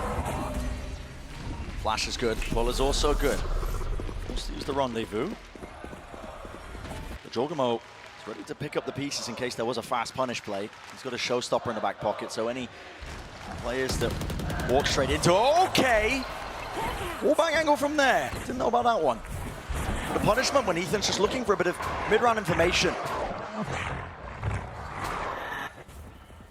And as soon as this area is taken by Quarantine and less, the whole of Loud come and just backfill the space. Aftershock is good. Made a little bit better here, but okay. A bit of a whiffage there with the movement. I think maybe slowed down a bit prior by some of that util into the choke point. A chance. Boostio misses. Com though, still locked down to the side and still here. That consistency, dodging. Everything that's thrown at him, it's a little bit disjointed in terms of Loud with the positioning, but as the smoke goes down, well, Com, only the one before the trade. Jorgamo back in action, back in the fight. 40 seconds left, has the showstopper, Boombot. There it is, finds his target, but which way does he want to send the rocket flying? One sign of line, Sadak brings him down, and a cosmic divide. It partitions and splits it up. Demon 1, the only thing on his side is a lack of noise cues. They don't know about this one. They've all repositioned the waist. Okay, they're going to be able to hear it. Demon 1. He's wondering where are the rest of them. Dropping down into his face. Les just bringing it to him. Forcing the fight, winning it out. No danger from Demon 1 there towards the end. 1 round. That's all that EG had been able to find. No momentum gained off the back of that. They didn't manage to chain it together into a couple. People theorizing that this Loud composition would struggle in terms of its A-ramp control because it doesn't have the Viper, because it doesn't have, you know, Cypher even, that can put the cages down there and allow you quiet access to A. But when Cowanzine is using his utility for less to take that space aggressively, and then the rest of Loud rotate, what's the answer from EG? Trailblazer goes deep on this one, finds Jorgamo holding with a Bucky down there. There's a Bucky and a Judge. Odds and ends for EG, trying to keep this alive. Same story as the last time they played Split, no defensive rounds. It's a bit risky though, if you are Loud walking into this. You know the shotguns are online, Split, close quarters combat. It's gonna be the name of the game. They just want to walk up. Nade, in case someone's close, that flushes them out. We know otherwise. Right there.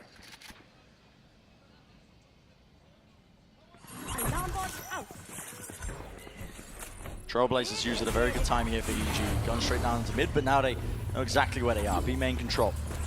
Lost earlier, the lockdown. Should be pushing all of them back here. EG have as a response. Satchel through. Nice pull as well. Stops any attempt of just trying to flood, defend any of this here close. Spike planted. Super diligent, very clean from Loud so far. Need rebounding, Aspas wants to try and hold the ground here, but him and Les yet on the backs to the wall. Gonna be in a pretty clean spot when the attempt comes through. Able to sail through, there's really no issues. Jorgamo, yeah. A little bit spicy there towards the end, but this has been Loud with the right game plans. The form is red hot. All their players are hitting. Aspas more than halfway at this point to breaking the kill record. Still plenty more of the map to play, especially if EG starts to mount some level of a comeback here. I'd like to see what the emotions are like within the EG camp right now. Love to listen into the comms. They're a team that likes the energy to be high and the fun to be flowing. But when you're just getting battered on Pearl and now Split, it's difficult to keep the vibes up. Who's the player to bring it back? Stun does not land. Ethan pulls the back here. I love that flash as well, but Aspas survives, remains. Boombot at his feet. The reposition though of Ethan is quite nice. It's immaculate. Damage is being done here. EG really picking them apart. The game plan to try and force the fight, force the issue. Jorgamo, it's nasty. And he's brought it to the 1v1. But once more, Aspas. Ult in his hand, stun. Not there in time. Did he hear the drop? I don't believe so. There's too much sound obfuscating it. Aspas left wondering. Is he pushed up onto the corner? Is his positioning known? Questions rolling through his head. Here's the showstopper. Time running short, close to the side. Oh! Let loose. Mutually assured destruction, but enough to seal the round. And that's Aspas's third showstopper. In round 10. He's 21-7. It's just ridiculous what he's pulling out here. It really is. The rest of his team all got traded. It's nice moves from the rest of EG, flooding through the smokes. And what immaculate timing on this. Demon 1 perhaps getting a little unlucky there because he'd found that little gap through elbow. But Aspas secures it. All right, heading into the next. Round 11, EG mostly with rifles up. Apart from Con with a stinger. He's inside the pit unless he's already through it. Yeah. I mean, this is so different to the previous round. It's so strange. Just not really expecting this. Bit of a team flash, but Les. Just waiting for Les to get this kill. He's waiting for Les to get the kill. Yeah, and he's got it. He's just caught Com in the back. With the pit going down, you can send everybody else now over towards it. EG are not going to have the players over. They're going to have to scramble to try and really make the most of this. Boostio. How's he gotten two Hello. There? Suddenly, a chance. Sadak's looking to try and re-clear. Oh, good timing. That, yeah, with the orb being picked up, Seeker's in your face. Les! No way. It's a 2 versus 2. It's round 11. So scrappy. Loud have not been allowed the time to consolidate at any point here, even after finding that opening pick. It's a 2v2 with Breach Shot online. Seeker points him directly towards it as well. Okay. Flash over there. Boosty almost getting spammed out there onto that corner. Aftershock follows it through. It's a double face as well. They can't quite get the clean shot and a Queen Avenue. Rolling Thunder. That should set it up. Surely now the slam dunk. Boostio having to deal with the kitchen sink just sent flying towards him.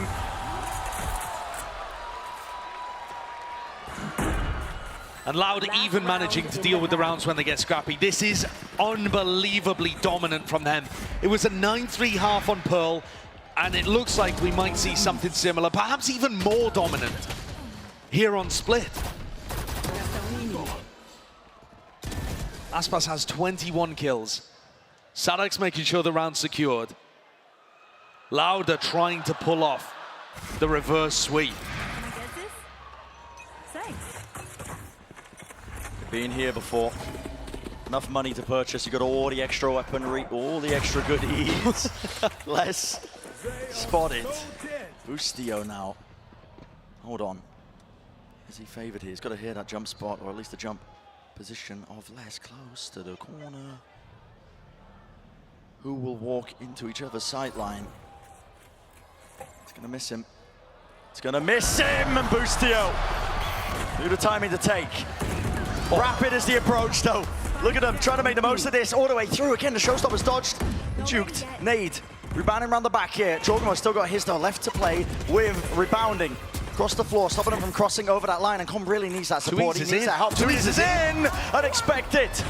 Smoke's now dropped down as well, trying to help them out and gain that ground for the rest of the team. Aspas still locking down this angle. Cosmic Divide, you don't win it, even with the judge at that kind of range.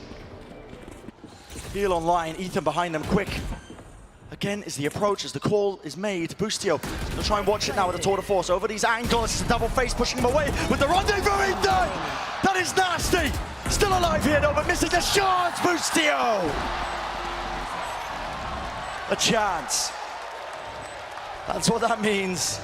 Just barely a chance. One thin lifeline. Purchased. Blood, sweat, and tears. An incredible round opened and closed by Boostio, but it's this 2K from Ethan that makes it doable. We saw the attack side still be good for EG, but they're 9-3 down again. Do they have what it takes? Do they have that grit? That's the big question on everybody's mind. To EG have what it takes? Oh boy, 9-3 as we go into the half here. Evil Genius is looking to try and get back into this one. That last round looked pretty solid, but they're gonna have to do it a few more times if they want to try and shut down this series. And meanwhile, on the other side, Loud, they're poised to be able to make this, at the very least, map 5 happen. Yeah, they're on great form to keep this run going. In particular, Aspas is having an unbelievable half thus far. It seems like every single round he's getting 2 or 3 kills for this team. He's already had at least 3 showstoppers just in this first half, and it seems like these individual plays, beyond just Loud, the rest of all of these rounds Loud is winning, has been booming. And it has to be some sort of record at this point, how many showstoppers that Aspas has had in one half. It has to be up there. Was it 5? Was it Brennan Sideshow was saying? It's something absurd. And it goes to show, like you said, you build that showstopper by getting so many kills for you. He's not just farming every orb, he's getting so much value winning these clutches. And overall, it looks like Loud has got EG's number on this map. Yeah, I think if Aspas is popping off, right, it becomes a big pain point that EG are going to need to address Seth as they get ready for this next half. No, I mean, it really is. He's just completely out of control, and this has been such a strong beginning for this squad. Now they get ready to swap sides. EG, they need to find some momentum. They got it a little bit there at the very end. Boostio with some nice shots to try to round that out, get that round 3 to put them up, but I don't know if that's going to be enough. They need so much more. They need to be able to dig deep, get themselves focused back up into this game and not let it escape them, because I, for one, maybe some of the people in the audience do, I don't believe in curses. So I think that this one's done and dusted. I think it's going to be a GG go next. Ooh. It should be, especially considering this chamber comp was really struggling in the first half. I wasn't seeing the value out of Boostio, missing a lot of shots, not getting the information he always needed with the trademark. And now it's a question, EG, with this comp, did they take the right risk? Are they ready for Split, or will Loud push us to the final map? You know what? In this game, anything is truly possible. Let's send it back over to Brennan Sideshow.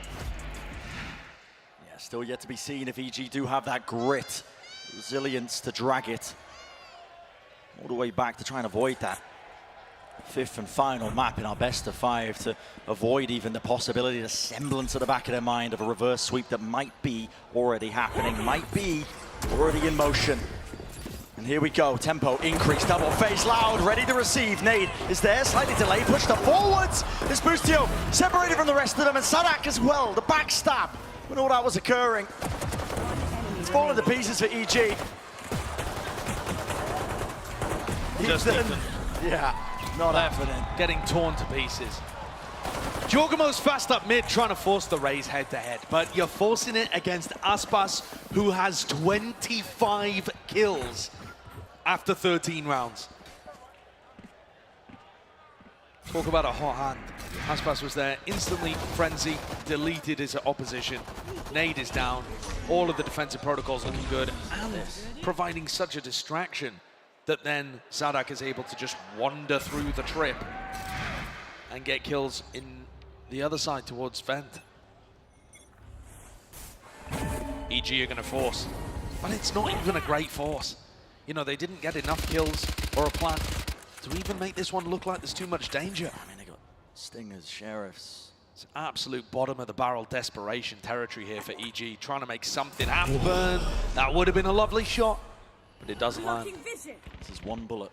Still got the Sheriff. Far back positioning of Loud here, but they are re-clearing out B main themselves with the Trailblazers, so gonna push Aspas into that spot. Maybe just holding on to B main the entire time. Now you can start to dedicate a few players towards the other areas of the map that you've given up. I like what Com is doing with his Viper Orb reposition, taking a bit of heaven control. There. Heaven on either side is entirely theirs. Series of contact plays. They'll try and shut that down, so Kawazin does. They're getting ahead of themselves now, but less towards the back, util. 30 seconds left. Screaming, careening towards his way, but it's a bit of a fake as well. It's offset EG. Now they make their mark, waiting out a lot of that utility, and here are the shots landing. They come through, especially when you're forcing out, but Les is still alive and active. Onto the side, close to the corner here, seeking to deny plan. Going off with no problems. Aspak still with the double blast pack. He's going to try and get aggressive on anyone that might be playing screens. No one there. EG have that, yeah. Should be able to hold on. Feeling quite similar now to Pearl. There. Aspas watch the space. Hello. Shot to the face, 2 years, attempting it, but okay, Com. Stalwart defender there of elbow. A necessary win for EG, forcing up. Maybe just get the vibes back into order as well. That, I think, is going to be such a crucial element of EG keeping their heads in these moments. They are still quite an inexperienced team. It's one of the most fantastic Cinderella runs, if you still want to call it that, that we've seen. No one was particularly expecting this EG roster to be competing for back-to-back grand finals Tokyo to champions. They've surprised everybody with how incredibly they've developed. Toxin screen down. The vibes are going to be an incredibly important element of that. Being able to make these maps a little closer just gives you that more confidence. You start to get in the rhythm of communicating a little more, even if you do end up losing. Silent drop. Yeah, silent drop and prime for the taking with that. Less seeking to just re-clear with his body. Of course, they need that information on the eco round. Aspas. Nice clear. Must have been just a pixel. Spotted by Com. EG are being afforded a lot of map control here. Loud not trying to pressure towards mid or towards a ramp. They know where. Yes, of course. Okay. Spotting out towards 2 years still. The reaction, instantaneous. Kawazin down mid is giving himself a gun. Plan should be theirs, though, surely. You don't get past Jorgalo, not with. Yeah, not with the judge. Spike planted. Good luck. On the bright side, Kawazin building himself the rifle. EG. Would love to hunt for this, but got to pick and choose their play as well. It will be the one round by EG. 5th on the board. We did see them make a little bit of a comeback over towards Pearl. You know, they were able to take pistol bonus, really start working things forward. Somewhat similar over here. Kawazin clearly still with something to say about it, though. That team of one! How has he hit that flick? Okay. Not going to affect the outcome of the round, but a bit of a tilter. Bit of a tilter. They don't even know where he is as well. Is he just going to remove every single piece of weaponry? 2 bullets left. It's, yeah, okay. Juggernaut hopping around. He's just having fun with it. Yeah. The keeper phantom. That's not the greatest. It's going to turn this round into an actual buy round where EG are forced to invest and hurt their economy should they lose. What a flick that is. What a flick.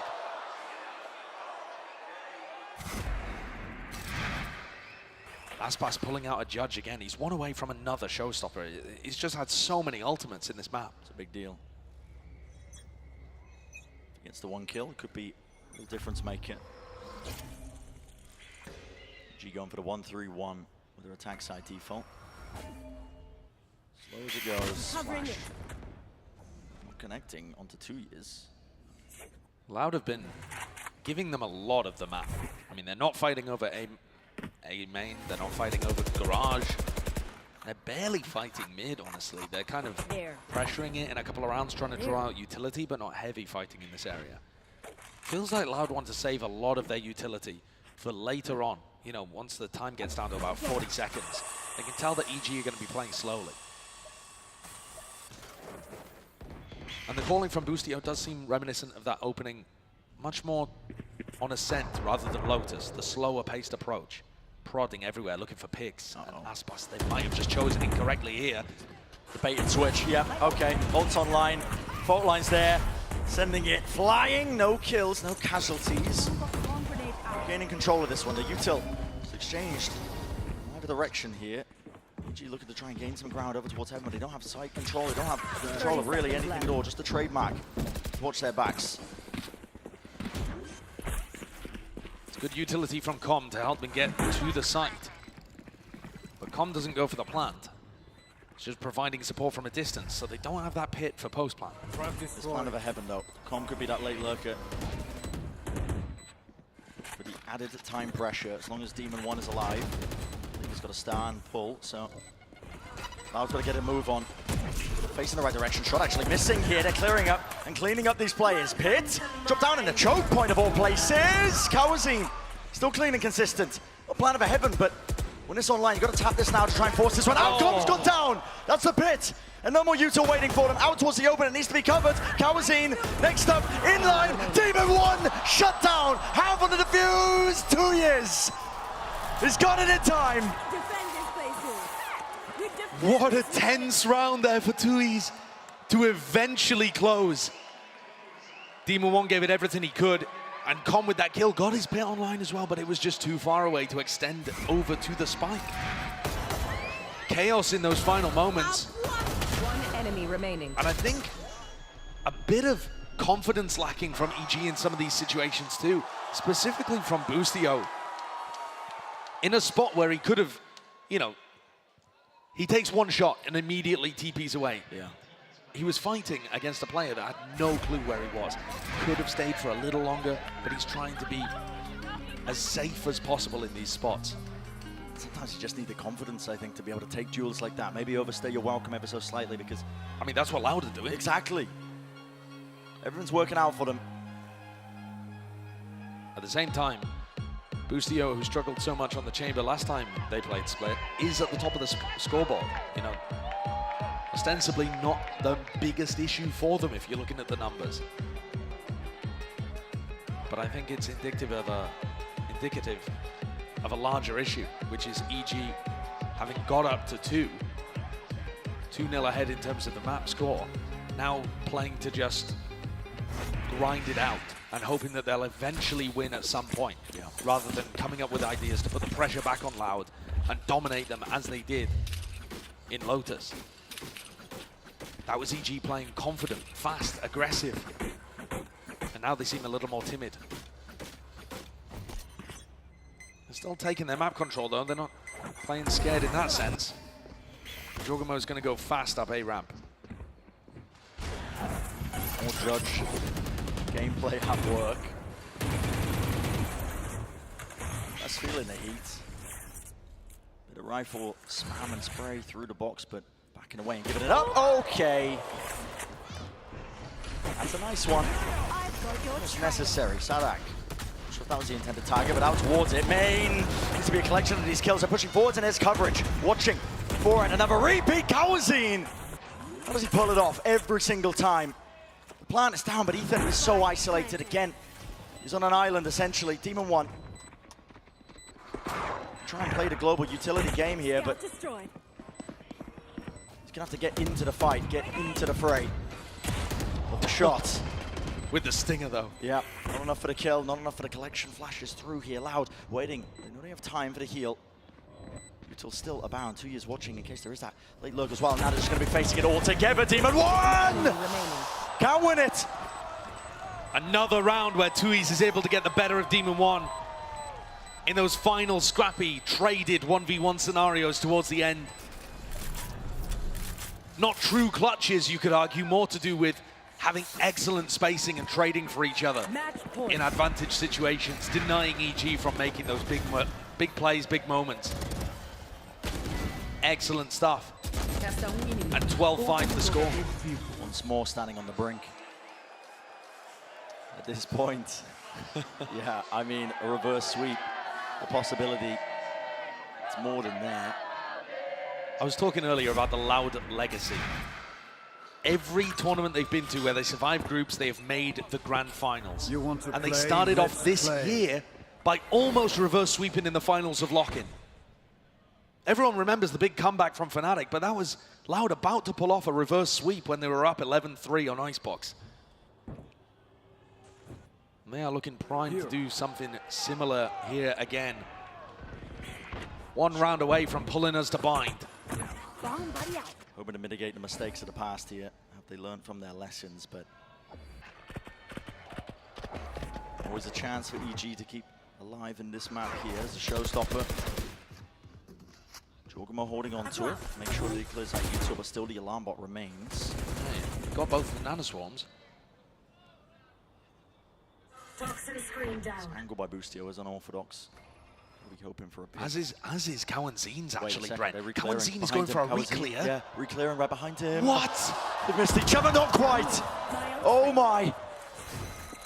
What an incredible read from Kawanzin. That was because the nanoswarms got broken, but the alarm bot didn't. He knew they were backing off. Gia contacting behind them, though. They're trying to make the most of this, at least this instance now. The Cosmic Divide all the way through. Everything relies on this. Boostio.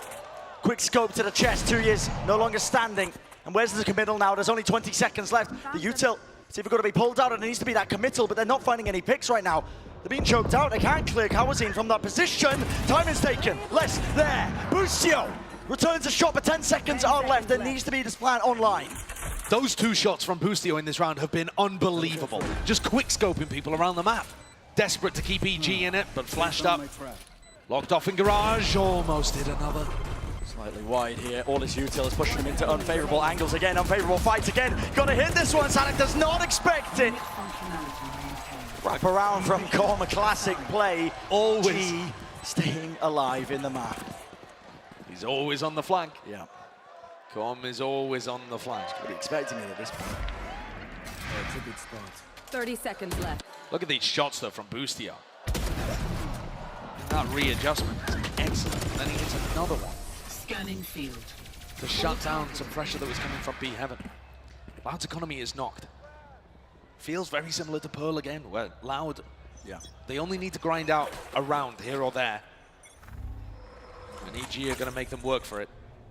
But at some point, you feel like this attack inside of Evil Geniuses has got to make a mistake. And slip up. It's all it really takes here. Maybe we might have seen it as an attempt to punish the Satchel, the stuns. They're all overlapped. Demon 1! Brought down. Massive kill as an attempt by EG now. You can see them taking up all that space out towards Heaven. It's too late, I think, this reaction. Oh, Salak misses the shot, though. Damage done to Boostio. 40 health. Has to return for the heal. The reactions were not particularly quick there from EG. Com has pushed up deep towards A Heaven, but he's stuck behind this alarm bot. The rest of EG, yeah, they've taken B. But where are they going? Who are they aiming for just with the showstopper? Yeah, exploding out into the side here, just holding it, making sure that nobody can fly back in.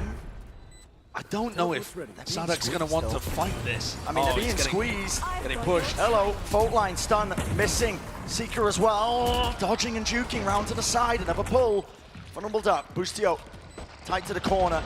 A lot of this going to be relying now on Com. Once more with his flank timing. Sadak, who's pulling out the all thing, an attempt for it. Snakebite drop down and Com's still alive here. Into the fight. softening them up. Prime for the taking, and beam them all down. Com the safety net again, coming around from behind. You've got to be reading into these flanks at this point. But that was still just an eco for Loud.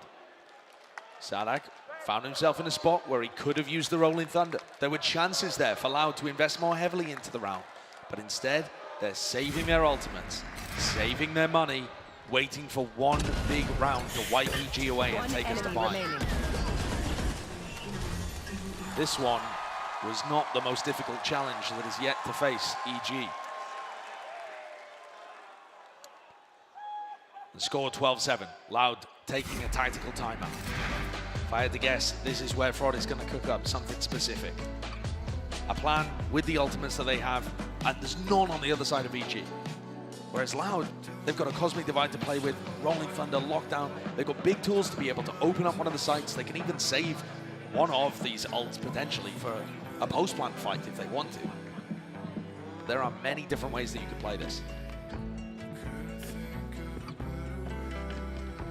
G just take it one round at a time. You are right. I mean, all it takes is one moment. A misstep, misplay.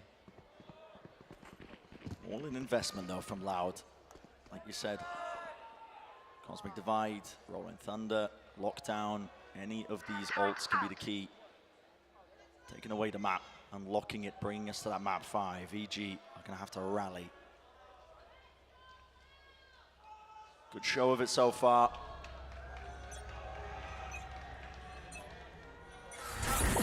The barriers drop and the pressure mounts. Fault line early here over towards Boostio and Com. Just trying to take a little bit of space behind the Viper utility. Sadak's rotating immediately just to make sure that Heaven is secure.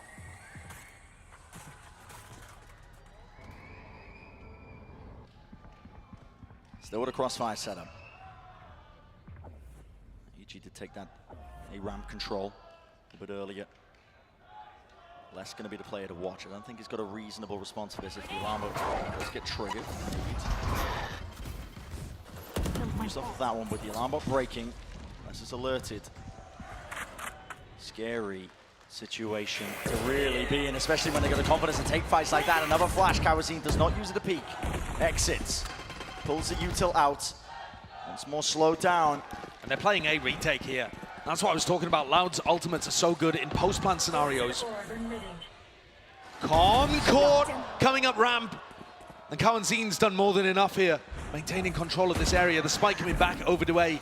Still a lockdown, still a Rolling Thunder. So many tools and only 30 seconds to deal with them. They want to fight for this. It's that A Heaven control as well. Loud not keen to give this one up. Jorgamo going for the plant. Now it's spammed. It's planted for Heaven right through the smoke. This is it. On the cusp of it all. It's up to them. Demon 1. Gotta land it. Gotta hit it. An extension for it. He's bought a lifeline.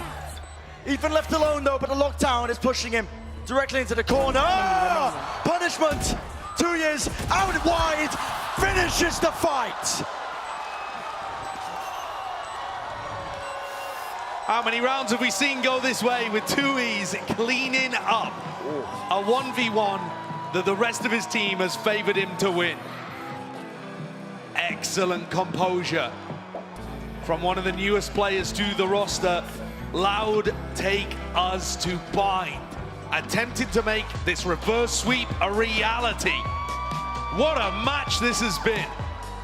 Brought all the way to the brink.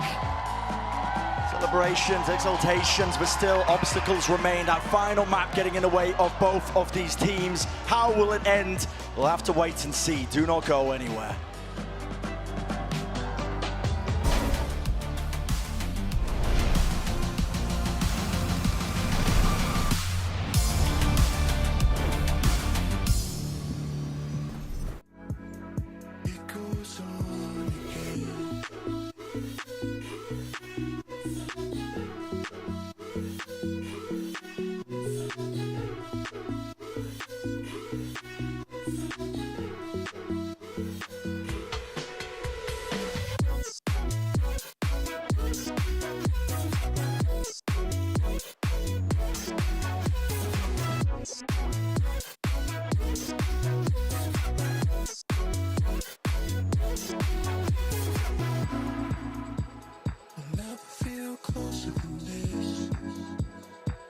this is our friend. That's why we play pretend. It goes on again.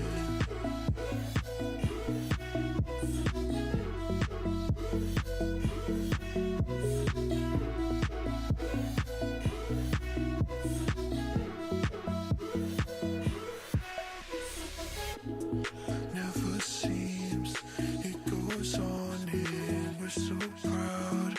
We keep calling in the end. Sick of all this pretend.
Just let me in, friend.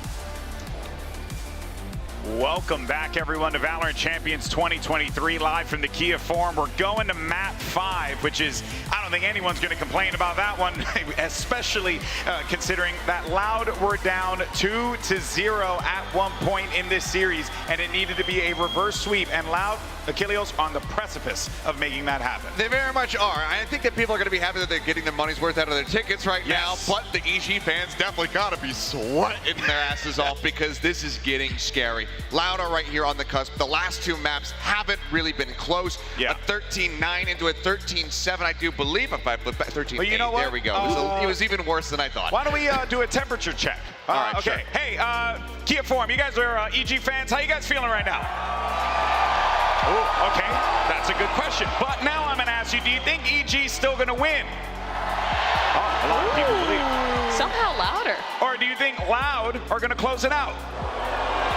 I wasn't ready for that one. Okay, so I don't know if they're sweating that much, Achilleos. It seems like they're having a good time. I mean, you know, sometimes doubt, it's just one of the stages that happens.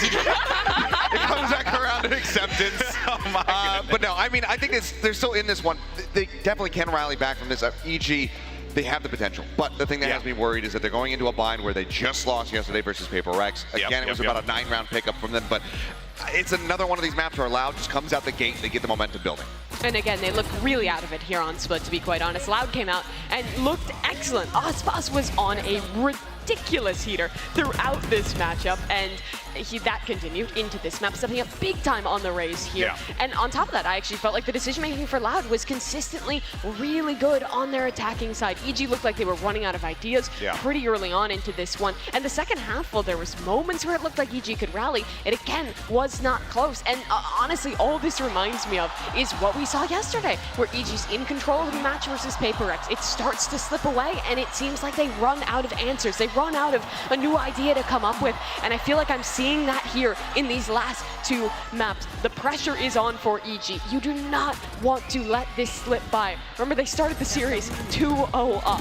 And off of the back of a 13-4 map win. And it's crazy because when they are making the good macro decisions and they are putting themselves in favorable rounds to win, Tui's wins 2 huge 1v1s towards the end of the map. And it's something I think both were against Demon 1, of all people. And when you have that, everything is going right for EG, and then at the final step, having those 2 1v1s lost, and he's so young, Tui is 18 years old, and he's pulling this out here on the biggest stage, 4th map. It's absolutely crazy. I mean, Tui's kind of be the one there to finish off those rounds, to really get them across that final hurdle to be able to lock it in. But Aspas, again, we can't help but sing this guy praises given the performance that we just saw from him there on that map of Split, because it was just star-studded across the board. Dropped 30 kills by the end of it. I mean, at one point he was, what, 10-2 at the very beginning. Was just dropping so many showstoppers the whole way throughout that map. 3 in the first half by round 10.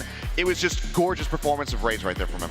Yeah, it was exceptional from Aspas in that map. And for EG, again, this is where it seems like something could be repeating itself. This guy is stepping up big time, and no one was able to rally. Remember how good Jojimo was on the second map? And yeah, 400 for Aspas now. Clearly the strongest player in the server. Loud has done this before. They've pushed the series to map 5. Josh was mentioning it, the lock-in finals. It was nearly a reverse sweep, 2 rounds away from doing it versus Fnatic. And what I'm seeing in this series looks like when Loud was in the form to make that comeback happen back at lock-in. So I'm sure they're so fired up to close it out, not just to make up for what happened at the beginning of the year, but also to make history, to be the first team to win back-to-back championships and be able to have a chance to do that in the finals. Yeah, no, that's right. It'd be a monstrous position to put themselves into. But I mean, not only that, they also know what it takes to deny a reverse sweep, because they did very much the same when they played against DRX at lock-in. So they know what EG is going to be striving to reach,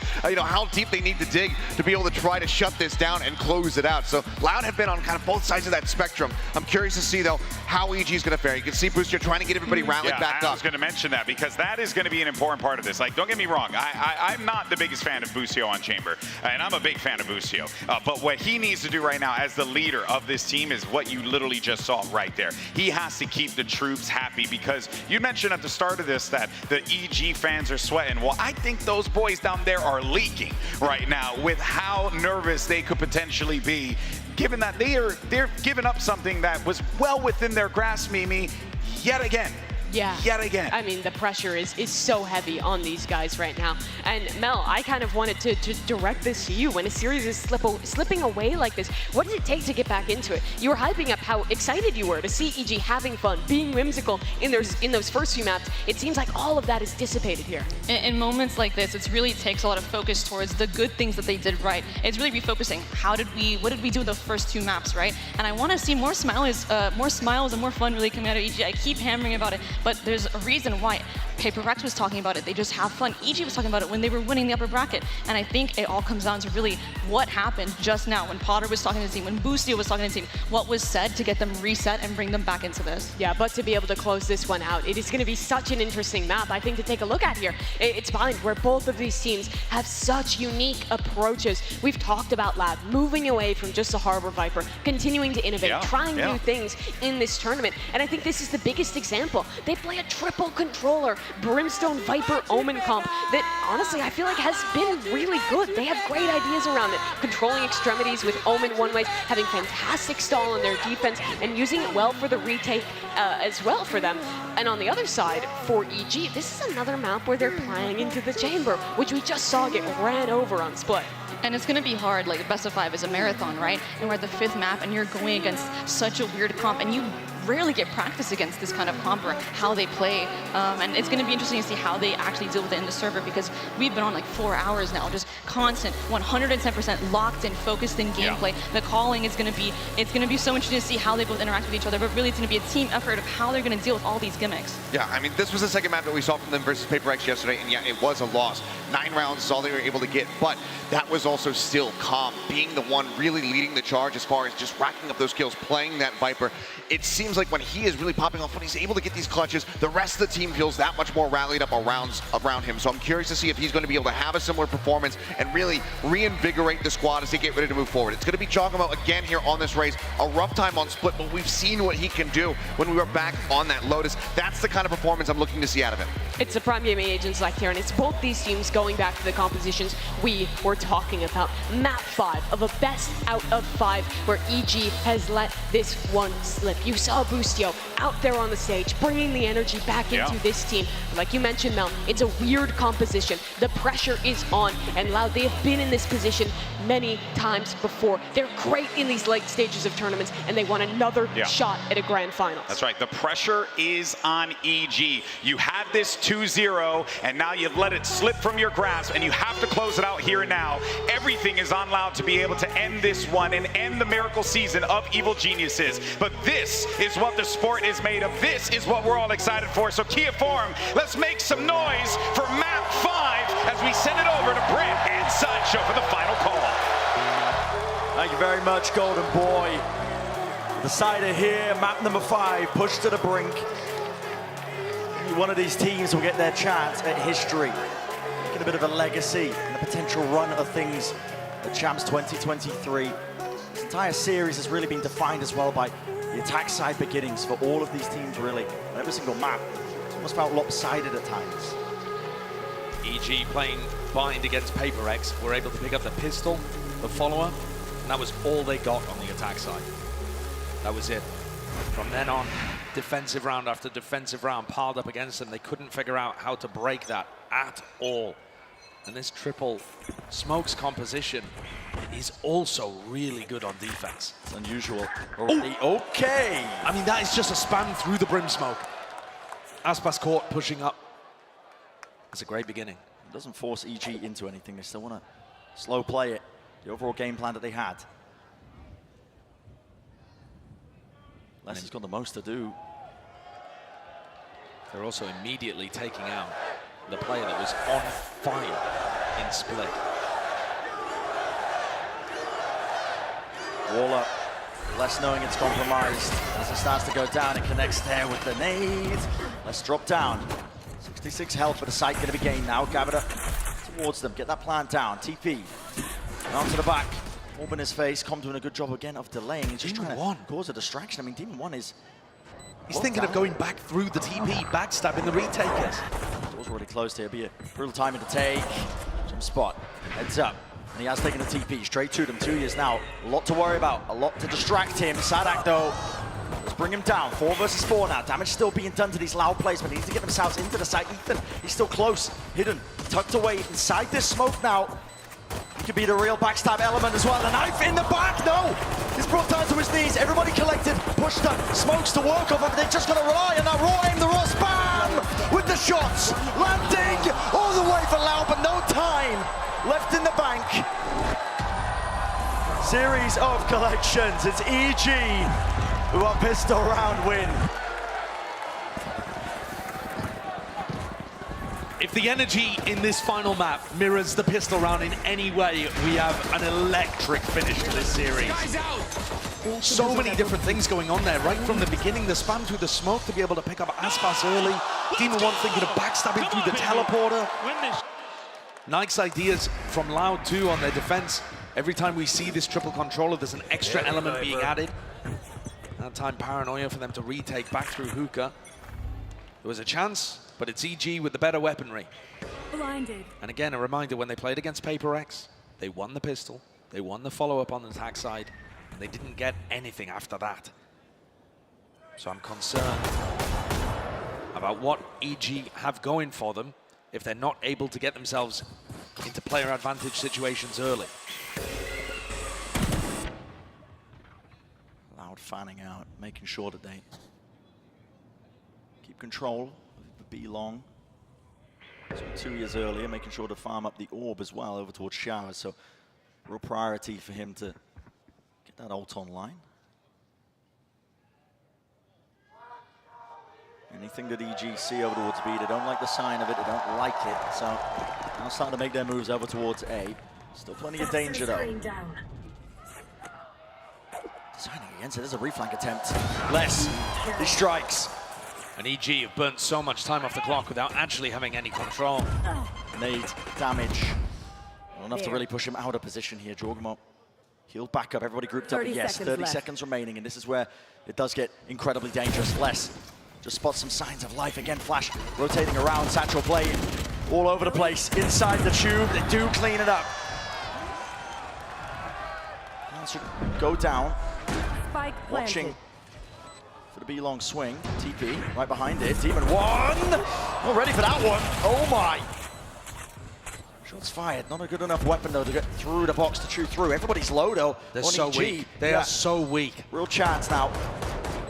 Not really going to be doing this. Tearing away the hopes and dreams. Surely not. The bullets here. Aspas really making the most of this. Smoke's still there. The one way. They don't know which way to land. They don't know which way to play. But finally, shot through the wall.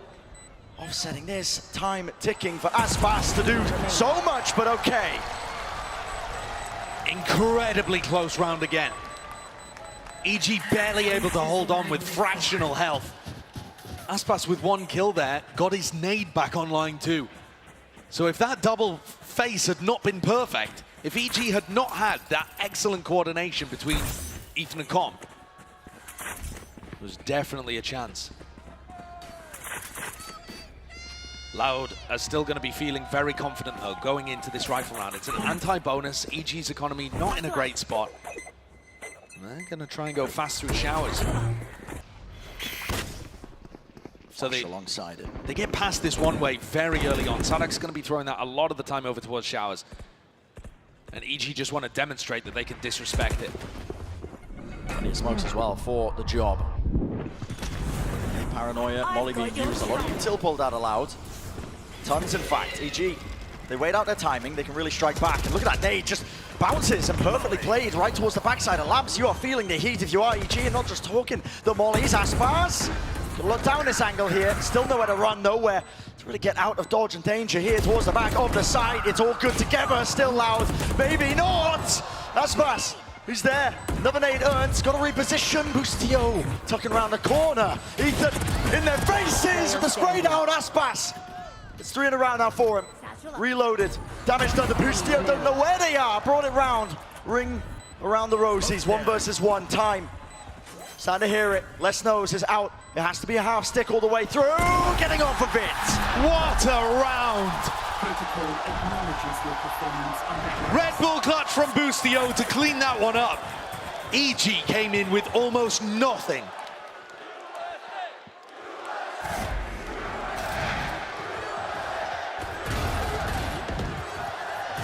Much to the excitement. Almost all of the fans here to cheer for him. Rooting for the team. Yeah, of course, rooting for them. American. I don't think I've ever seen. That's where the chant started. I don't think I've ever seen a round go down that heavily inside lamps. There were like 6 players brawling in lamps there on the retake. Very unusual scenes. So this time, one way thrown over towards showers, and Tuiz is going to defend that. A lot of the time, Tuiz is going to burn his molly early in that spot too. So Loud with good information over towards A, deep down short and deep in showers, can stack 3 on B. They run into Aspas. Might be in danger. Again, because of the ultimates, been talking about it. Aspas earning it, close to it, into the corner. He's already let it loose and let it rip. No one able to lay claim to it. Nade rebounding, dodge to the side, Demon 1. Eventually shutting down the monstrous performance that Aspas has been putting up. TPs.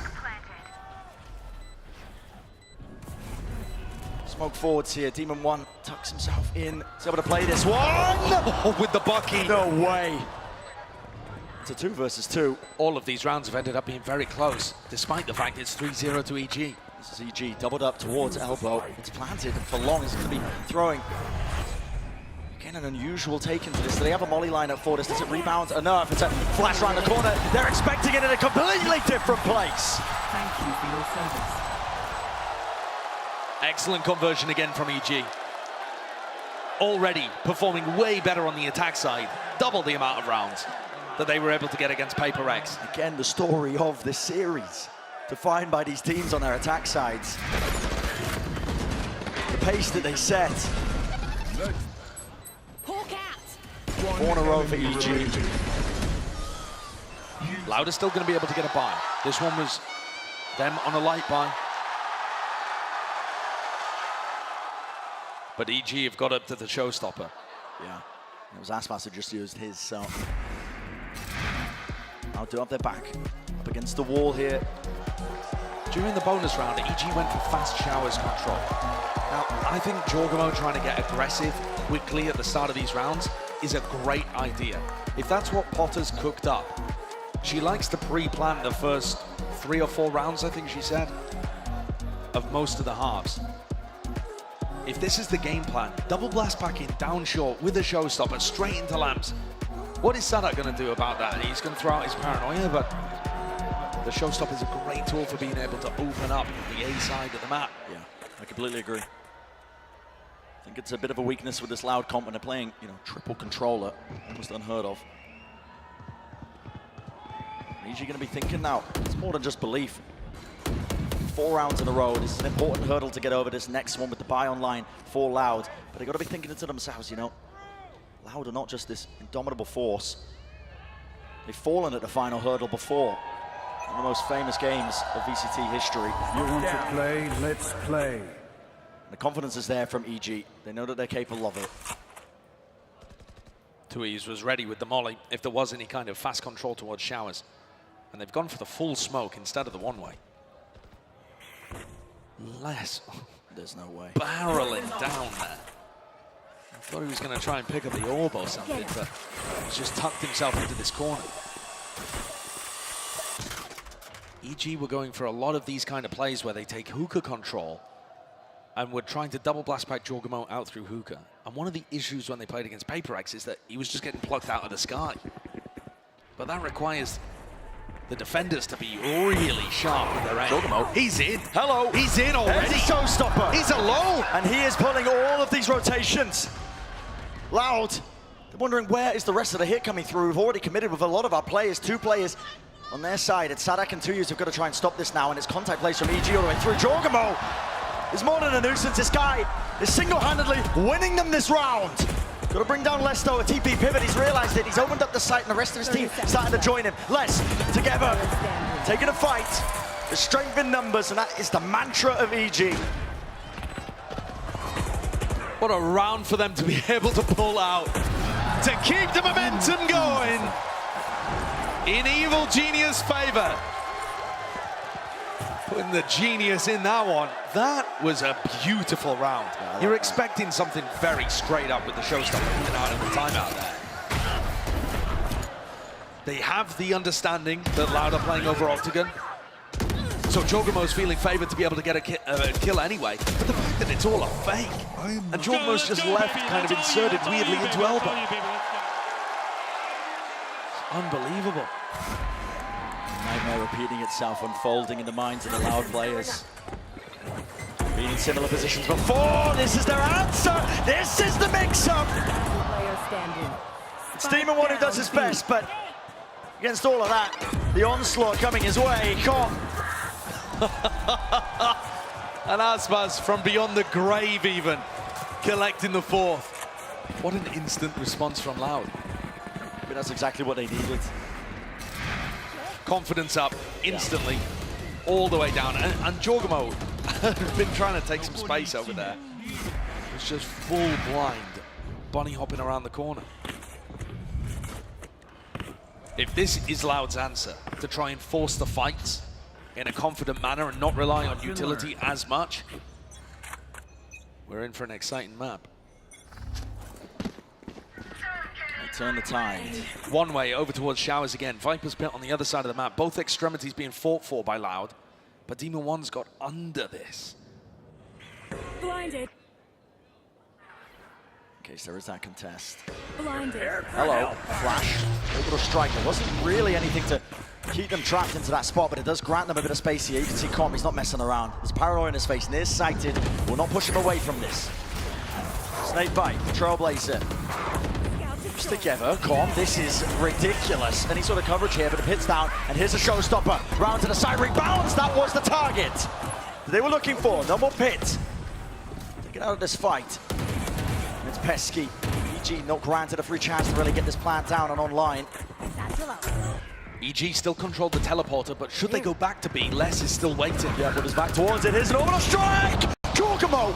No shot, he lands that. The crossfire set up towards the back of the stack means that there is that safety there once more. Loud. They have put a stop to it. 2 left standing for EG. 30 seconds left. Couple plays out of nowhere.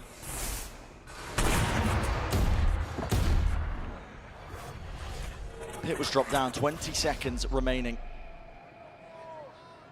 But Les is still in a fantastic position, even if they do decide to take the teleporter. There's no time. They have to commit to A. It's a tap. They're surrounded. No fights to be taken, no easy shots, at least of it. Less from behind. But yeah, there's really just no time left waiting. So, Loud not giving up.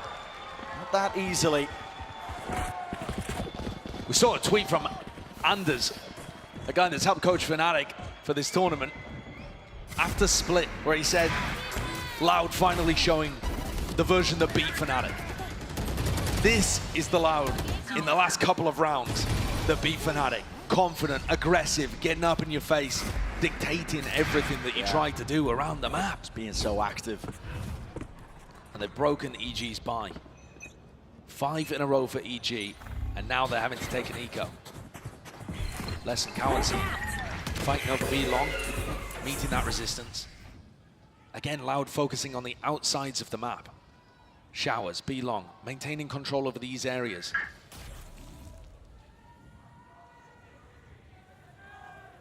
Waiting it out. There. Again, the money not too good for EG. Despite the multiple wins in a row, they don't know where these players could be standing. Loud's game plan. Trying to control up Hookah. Down towards a Demon 1. It's all about how he takes this fight. That is lovely stuff. Great shots. But the real threat's happening on the other side of the map. Loud still have 3 players there ready to defend. In begin here. Just want to send it now. Seekers actually going to be utilized. Still an AB and held Aspas. Do you cancel? With all of the Seekers here, you surely cancel, and they are. They're going over towards A. So Showers control, Ethan. Hey, flashed up, damage, narrowly avoiding it, still close to the corner. Sadak, Sadak feeling it now. Util in his face, all the way through. It's the rifles and the guns, making the most of it. Through the box, chances abound. But it's Aspas who just cannot find it. There is barely any health available. Les takes down Ethan with just 1 shot. Jorgamo also weak. No way. Back around, what a reposition! Through the wall, using it against him, and as it drops, Les is none the wiser. What a play! And yes, G might be low. Lots of chances for Kawazim, but at this point, there's just no way. Con with 2 snake bites, I imagine he's got a lineup. The time, all the way here, Jorgamo. Is he going to claim? But as soon as that kill comes, you look at that. Orbs up, Boostio from the side. 6-2. And that's EG on a bit of a wonky buy, still being able to generate value. All the back of Demon 1. Yeah, Demon 1 finding those openings. Oh, this play, love to see it. What a great way of bamboozling Les. Yeah, so good. And I really appreciate that EG stuck to their guns on Bind, leaving Demon 1 on Chamber and Boostio on Brim. Boostio had a terrible Brim performance against Paper Rex. And I think that knocked his confidence for the entire rest of the series. They're both delivering today. Demon 1 though caught. He didn't have his rendezvous down. He's not even in position there, expecting to take a fight. Loud, not really feeling the confidence knocked out at all. I mean, there's an attempt by EG to pick up the pieces to push through those choke points, but it's not as well thought out, and for all the Loud players, set up for success. Okay, well, they know where Ethan is. But the 7th round seems pretty far away at this point. Aspas going to clean it up. Bring things within 3. It's getting competitive. Make sure to follow my pack in. EG are going to get knocked back down to a weird buy again. They're probably going to be able to force something up. But here's how this happened. I mean, you look at the time on the clock, that's 10 seconds into the round that they're taking the fight. It's a bit of a weird timing. I mean, you either expect B-long aggression to be as soon as the barriers drop, which is, you know, a couple seconds earlier than that, or being a reclear kind of strategy. So Loud just messing with the timings, really caught Demon 1 off. Satchel play. Flash didn't see anything, it didn't give them the indicator. There's Jorgamo. no one on A. Yeah, where does he send this one? There's too much to clear. What's the back? A bit of an incorrect guess. That's Sadak. Oh my God! Punished. And there's no one near. This is going on. I mean, Loud are going for a bit of a wraparound, a flank place. There's going to be a trademark waiting for them again. Does Com hear any of this? Maybe the potential's there. No, noise is being made. He's turned his attention away. It's up the boost here as well. They know that this fight's coming through. Still in control of it. Nade pushes it out wide to the open. Less. Good success when it comes to taking these fights together, but they have so much more to get through. Demon 1 tucks himself close. Again, these off-anglers knows how to play it. Orbital strike, just buying time. Bleeding the clock. The molly at their feet, 2 years distracted. Every single moment counts for this one. EG again in firm control. Doesn't matter if they lose their players. They had nothing coming into this. A series of ultimates, and that's about it, but it gets them to that 7. And that's 2 rounds now for EG on their attack side, where they had the broken bye and yet still come out the good. Round 8, round 10, finding that success. So different to their game against Paper Rex.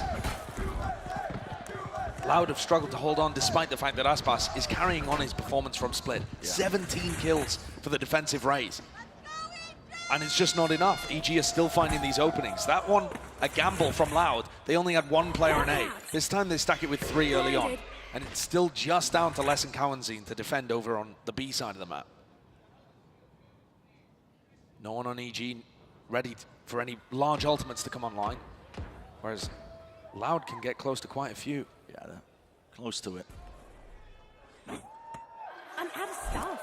A few kills go the direction of Loud.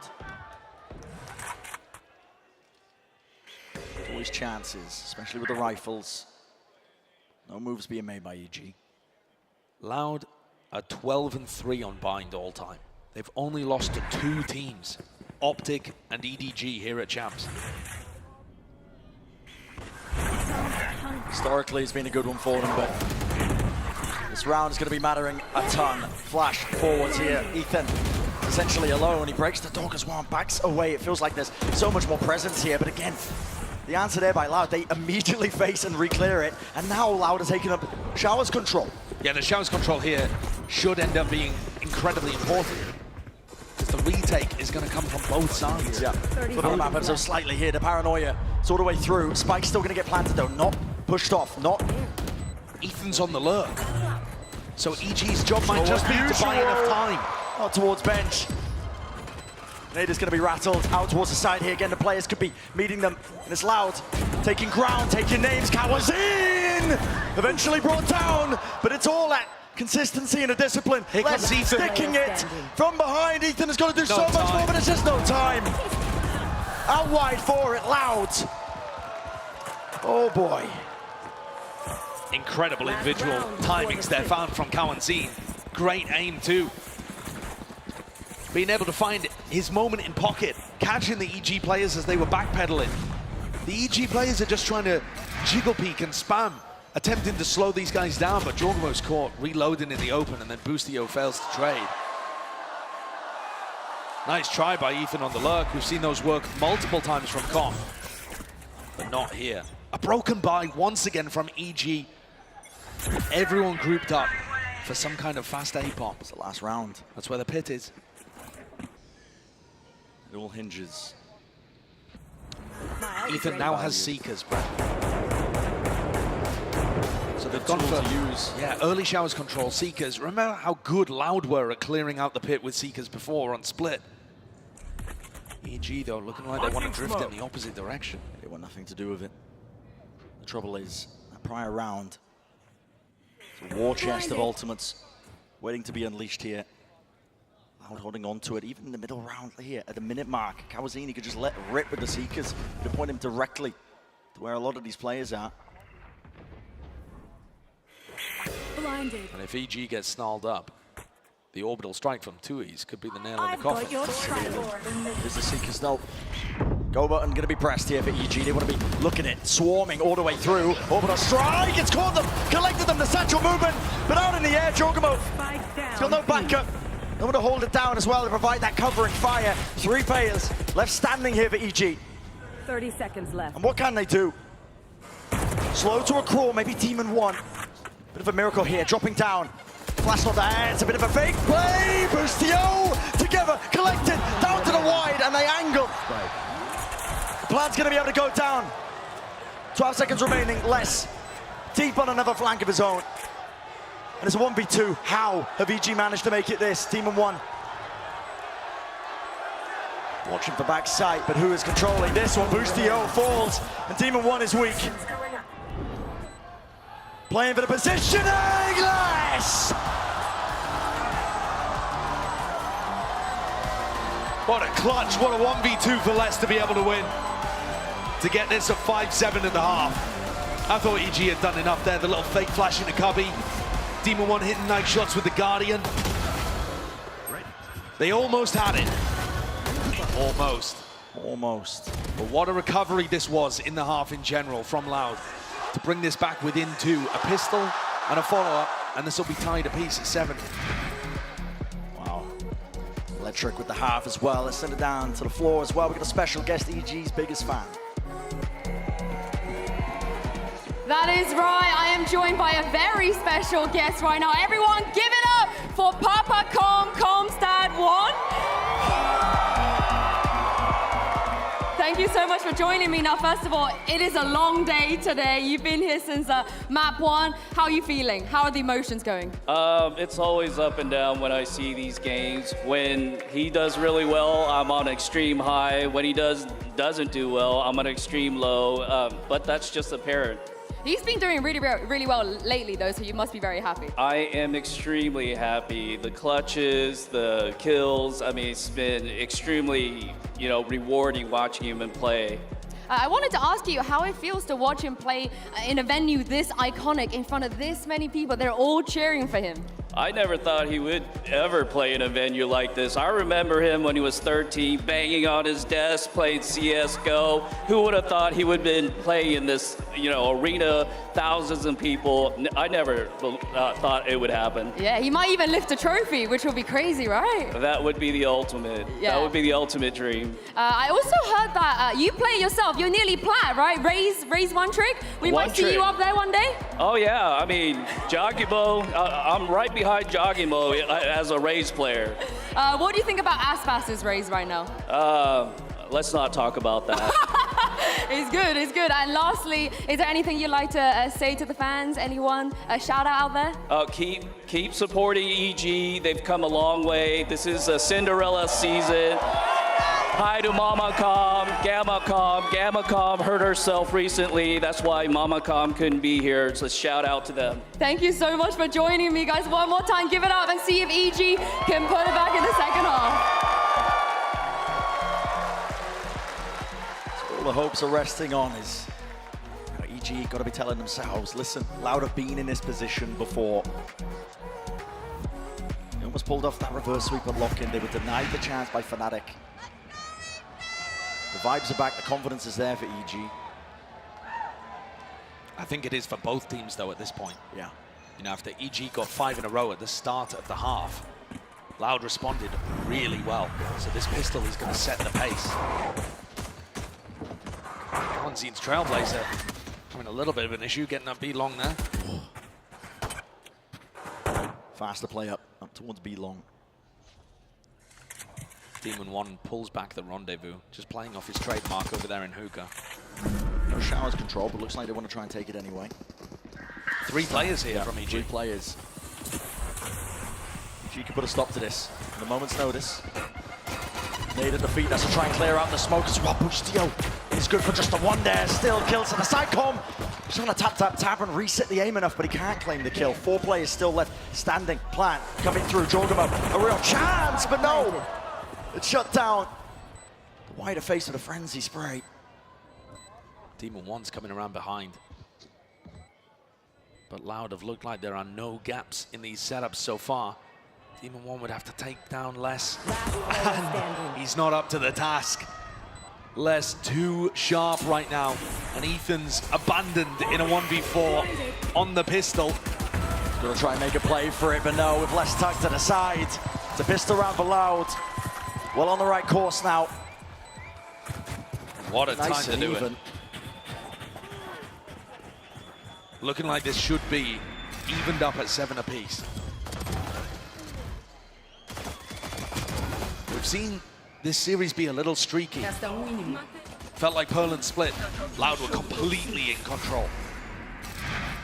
Whereas this, back to how it felt on Ascent, back and forth between these two teams. And a nice edge. Yeah, at any moment, any player can tip the scales. That's a great spot to be in as a pro, but also so much responsibility when you know that any minor error, any minor play can make the difference. It's daunting. Nade's good. Kawazine, lucky to be alive. TP through. Ethan, still alive. Still holding it down. Okay, Shower's control is there, so if EG keep control of this, which looks like they are, I mean, the Loud post plant. Try and deal with a couple of these players now starting to walk their way up. Yeah, they're actually used. I mean, everybody is playing down short, and they don't have post-plant lineups particularly. No Molly, you know, no big ultimates to work with. Paranoia a bit further forward here. This side is rough. Come! This is more than rough. This is looking like an absolute round win.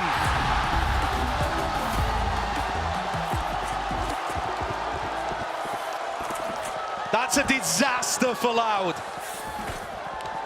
And one of their own doing.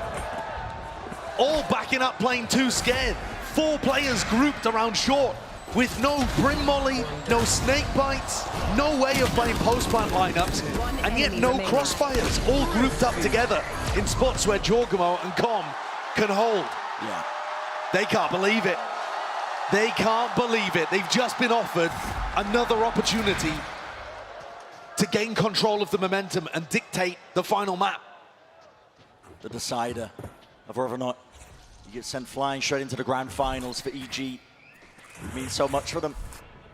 Been plagued with doubters, countless amounts of it. EG a chance to prove that they really do belong with the heavy hitters, making back-to-back grand finals here still. Damage exchange on either side, but the rifles doing the work that was intended. Sadak's trying to be a bother, throwing down smokes, throwing down fake TPs over towards A, making it feel like they could be walking in through the smokes. But EG have dealt with it. Really diligent. Now these last 2 players hovering around short. Launching smoke. Right here. Molly. One-way setup. Molly. Slide miss. Spike planted. Plan's going to be able to get down here, but it's still a 2v4. Massive gun disadvantage. Showers ripped away from them. Spassing 2 years having to double up, play it close together. You're going to have to hit some unbelievable shots to even stand a chance.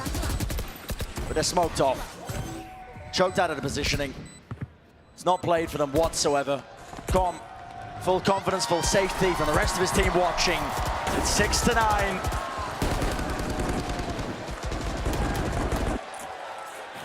Tui's is just going to save his sheriff into the next. Loud have rifles again and a chance to respond. Demon 1 picks up the operator, already trying to throw a different feeling into this. The doubters, you're right, Bren, have been there constantly for EG, even after they made the grand finals of Tokyo. People are talking about it being maybe a fluke or a hot streak. And I think the doubts were there for EG even, on Pearl and on Split. But now those have been banished. Persevering versus Loud. We're on the cusp of maybe performing this reverse sweep. There's still a chance, of course, but that confidence is back. Look how fast the rotates are coming through. Boostio booking it over to A, and he's got the orbital strike. He can deny this from coming through. The plan will be stopped one way or another. Holding for it. Loud have got to bait it out. They really do. They have to force out some of this util. That's what the tap is for. But again, it's just waves of it emanating out from the back of the site. First the nave, the orb up. Orbital strike finally getting used, and it has split the Loud players up.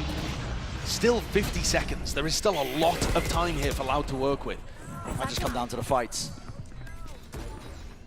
Sadak's priming a Paranoia here to try and push deep into backside. There perhaps. it is. Paranoia swing through. 2Years finally committing with the plan as well. Almost paying for it. Yes, he is. With his own life. Jorgamo inside. They don't expect it. Playing once more inside. Invulnerable now. It does not matter. There's flashes and blinds. Corralling them close to the corners here. Sadak, the last one left. Not blinded for him. Smoke in his face. 6 bullets left. And Boostio sticking to the fuse now. Ethan, all he's got to do is hold it down. All he's got to do is hit this shot. And he does. What a retake. Beautifully played by EG. Putting constant pressure onto the spike plant. And all the while, Demon One just holding down B with his trademark in hookah, watching with the operator down B long. They're never worried about the fact that Loud controlled that teleporter back over to B. There are 4 players waiting here. Very reminiscent of how EDG and Billy honestly as well, the Chinese meta of playing these 4-1 defensive setups. They're happy about it. EG got granted a massive opportunity to be able to take control of this game again. That thrifty round that they won put them back in the driver's seat, and they're making sure that they grasp that with both hands. When you play against the best teams in the world, they're not going to grant you too many opportunities to get back into games. Loud know that. EG are definitely learning it. On the right side of things so far. Timeout. Forced out by Loud here because this is a nightmare scenario. As we mentioned before, they've been in a similar spot like this. Go all the way to make that reverse sweep possibility. Only to have it stolen away in the final few moments. They're going to force this, Brand. Wow. They're going for it with 3 rifles, a Sheriff, and a Stinger. It does not look pretty. I mean, it's... I'm surprised Sadak isn't also buying, like, a Judge or something. There's a rifle. He's going to go for a rifle as well, then. Wow, they have scraped together all the money at their disposal to come into this round. No Boombot for Aspas, but apart from that, pretty much full utility. Now think about how important this is. All the hopes and dreams for Loud placed into this one singular round. If you lose this one, Conway once more taking a tumble. Jorgamo. What to answer? Well, that space there doesn't trigger onto any players. Yes, Loud broke the trademark, but they're a little worried. I mean, that's really good the timing. Re-clear as well is so good to allow 3 players from EG to commit to defending A. Aspas hears this. Com could actually ult off contact. He's actually going to ult way before. He just trusts the read based off Ethan's utility. And the Seekers, Ethan's already rotated around here. The Seeker's going to be chasing them. But with the trademark broken, there's got to be a little more doubt than the previous round. Demon One's pushed up onto this angle. He doesn't want to overplay his hand here, but now here we go, being forced out to the open, even with the pit down. More than precarious. This is the danger zone. Not trying to take this space here. They don't really have the good util to try and clear out towards the back of the side again. It's that pit. It's a nuisance. Can't remove it. Might just come down to the random spam. Flash into the back of the side. It has to be watched for with these kills all the way in their face. The shorting on the bullet. Sadak is the man of the hour. And Com barely surviving, repositioning back towards it. Here in the util doesn't quite fire it less. Still there on the other side of things. The info. Ping shortly with the ult, tapping it down. The pit falls, 11 seconds. This plant needs to go down. It's out wide into the open. 2Years having to stick it. There it is. The continuation in the round. Getting to play this one a bit longer. Demon One. Last one left. Just had to defend B the entire time, waiting for Loud to use the teleporter. And everybody on EG fell 1 by 1. These are important kills. Yeah, the economy wasn't great for Loud even coming into this. So you're right, that is an important kill for Demon One to get, but it's all that he'll get. Loud grinded that round out. It took everything from them. I love the play too with Sadak using his ultimate into the Viper's pit, pinging out where Com was playing and allowing less the timing to be able to get in and backstab. Beautiful coordination to be able to remove an ultimate that would otherwise have usually sealed the round for the defenders. Both teams playing fantastic Valorant here in the final map of the lower bracket final. Just pulling up from unknown reserves. What it takes to stand on a big stage like this in one of the biggest games of your career of the year. To be able to just hold your own against it. That looked like a dire situation to be trying to plant into for Loud, but still they find it. Force EG. Take a breather. Bit of a timeout now. Don't cry just yet. Still chances for either of these teams to make the grand final. That's what they're playing for. A shot at that grand final. To play against Paper X. To earn the honor and the right to continue. Really just a question of, legacies of history being made for these teams on either side. For Loud, they want nothing more than just to be able to defend that title. The championship title that they earned for themselves last year. The other side of things, EG don't want to let it slip. They have the lead. They know the caliber, the quality of players on the Loud side. My question here is, do EG make an adjustment? They've been using Ethan's utility very heavily to try and inform A rotates. They're trying to stack 3-4 players on A and just leave the whole of B to Demon 1. And it's worked, and it also hasn't. It just comes down to the execution of being able to defend against Loud. But do they want to throw in something different? Put the operator in a different spot? Go for an aggressive pick on sand? So many ways that you can play their comp. Ethan pushed back by the Trailblazer and the Snakebite, forced to give all of this space. Different feel here. Yeah. EG have been able to maintain B long control in a lot of these rounds. Contendo to hold on towards Hookah. Demon 1 planted himself down. Operator there. Rendezvous. Chocobo's gonna ult in. Yeah, off that contact and the play. Towards it into it. Straight through the TP. Awesome trade though from Cowanzine to make things even. Both teams lose their raise. Did they overstep themselves? Demon 1, who's still locking this orbital strike towards the back of the side. He's still got the angle here, but he needs a bailout as well from the rest of his team. He gets the one and repositions, doesn't take the TP, moves towards it. Les is there, crouched, seeking to trade again, but it's left a massive opening. And Ethan towards the back of the site. A 1 versus 3 for Cowanzine. No chance of forcing a fight out. There will be no fair shot at that. What beautiful defensive layers that EG have. This round we get to see what their game plan is if B is pressured. They go for a re-clear of B long with the Raze ultimate, which is a brilliant idea. Goes through the teleporter too. Wow. And then Demon 1's positioning here is great. He's in front of the Viper wall, so he's protected from Hookah. Swings back into Hookah looking for a kill with the headhunter. You can always teleport away. Yeah, they've just got so many good ideas because that then plays Ethan in through the smoke. Buying the space.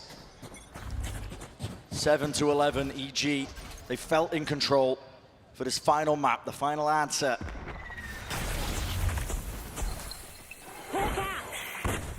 It's best of 5 that has gone the distance this time. Willing to just hold on to control of this one. Another flash, Ethan has to respect that one, so bounces away to safety. And they must still respect Loud in these kind of rounds. You can't get ahead of yourself. Sure, up to 11, EG look like they're going to be able to close it out. But when they played this map at Tokyo against Fnatic, they choked a 10-4 lead and ended up losing in overtime. They can't afford something like that to happen. Determined to make a mark, grenade. Sailing through over the top. Snake bites at their feet, vulnerable duck, flash play, into the back of the site, Loud, taking a fight straight to them. Full punishment on display, Ethan, too much to overcome. What a round, what a play, what a mix-up from Loud. Maybe that is the key to victory for them. One content to just sit back and try and get that plant down. They wanted to take the fight right to him now. Demon 1. He's got the money. He wants to be a hero. What an incredible round from Loud in terms of them fighting for backside A control. They haven't done that the whole time. There aren't many teams that even do it at the best of times. That's one of the reasons why Foot end up being really good on bind, actually. One of the reasons why they've beaten teams like Fnatic in the past. Pushes into backside like this are so unexpected and yet coordinated brilliantly. Sadak using this new angle. A Brim molly down underneath Heaven. Here. Everybody caught off guard. And now on a weird buy. Look at what is this? I mean, Jorgamo with a Judge, a Spectre out here from Boostio. They're forcing into this one when, honestly, the safer play might just be to take an eco and try and ground out 2 rounds. Bit of a back foot for but a moment, but I mean, they don't want to take their foot off the gas. I can understand it. Predicament that EG find themselves in. Sadak. Trademark. Taken out a deeper smoke as well, just faking like he could be pushing out of that spot. They're also pushing Ethan away so frequently with Less's snakebite.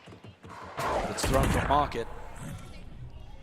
An old Fnatic classic, still finding a ton of value. Timing with the Trailblazer with Ethan. Look at these smokes. I mean, Boostio's now going to clear this smoke out, worried about somebody lurking over there. Sadak's just throwing them willy-nilly from B. I've got your trail. Here's the Seekers being used for the push. Snakebite actually hits a Seeker. That's an unfortunate one. Com not going to be able to use it to stop this double satchel movement over the top. Aspars doesn't claim anything here. Seekers in their face. Ethan pulling out an absolute miracle for them. But Kawazine, he wants to answer back. He has to. 1 versus 3. And the off angle once more. Demon 1 brings EG to that 12th round. That buy was so on a knife's edge from ruining their economy. If they didn't find the value from this round, EG were going to be in a really disastrous spot. It takes guts to go for a call like that. They made it work. 1 round more and EG have made back-to-back grand finals, Tokyo to champions. 1 more round. That's all it takes. Sometimes it can be the hardest. But they've set themselves up now. Shut down any more doubt here that EG don't belong in these deep finishes at these tournaments. They started the season. A collection of rookies led by some veteran presence, but they've made waves since then. All the expectations against them, and now on the verge of it. Heading into Demon 1. Close to the corner, he's got a rendezvous to escape as well. How does this get cleared? It does not. Kawazine, he falls. Great Brimstone Molly as well coming through from Boostio. Here we go, showstopper. It's let loose from Aspas. He needs to get value from this one, but it doesn't. It goes wide. No damage done. And Boostio immediately takes back up that space. Smoke's still there. Satchel's forward again, cutting up these angles. The TP. The backing away round to the side. Jordan, shots are wild, loud. It's crumbling. Up to 2 years, 1v2. 2 years, a 1v1. He gets out, he has the molly to try and lock off Ethan as he would go for this, but the molly's not being invested. Not being invested. Oh, too late! Ethan!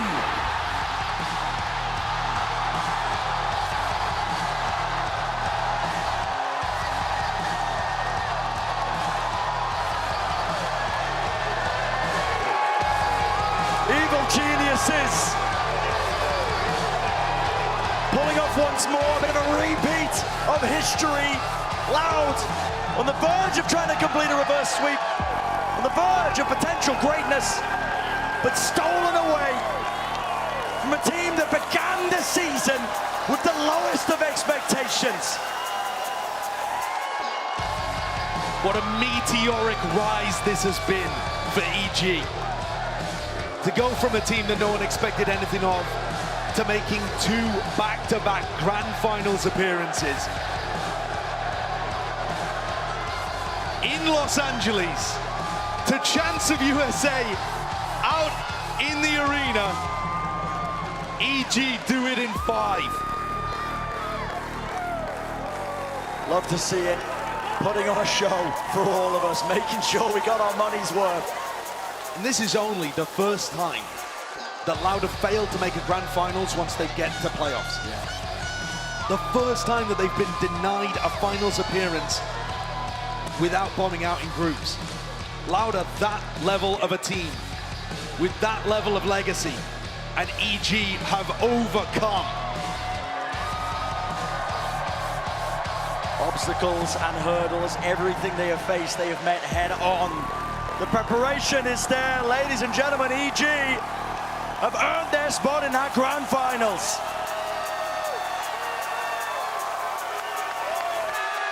Taking down the defending champions, eliminating them in 2023.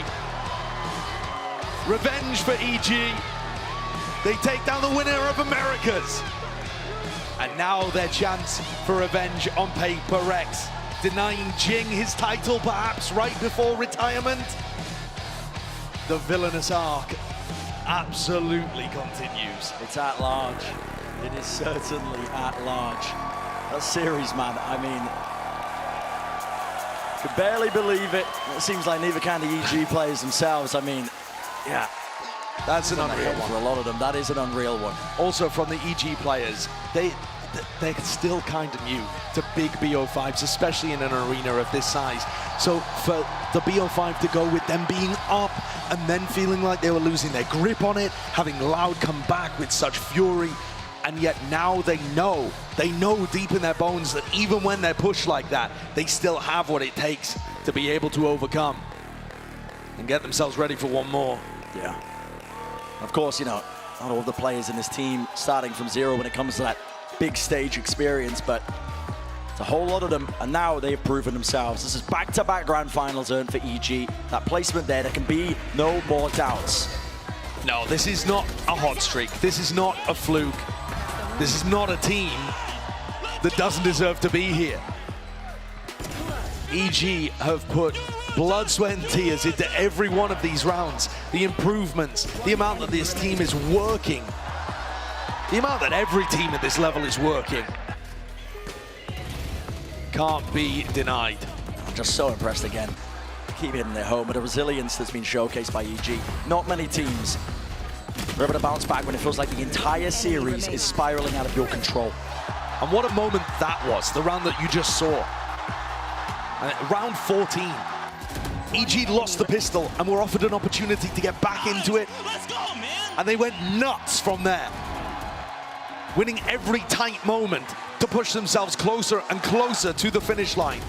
There have only ever been 2 teams that have beaten Loud on bind. Now there are 3. The stuff that EG has had to do to be able to put these runs together is nothing short of miraculous. The reactions say it all. Ice cold and collected from some of them, but absolutely explosive from others.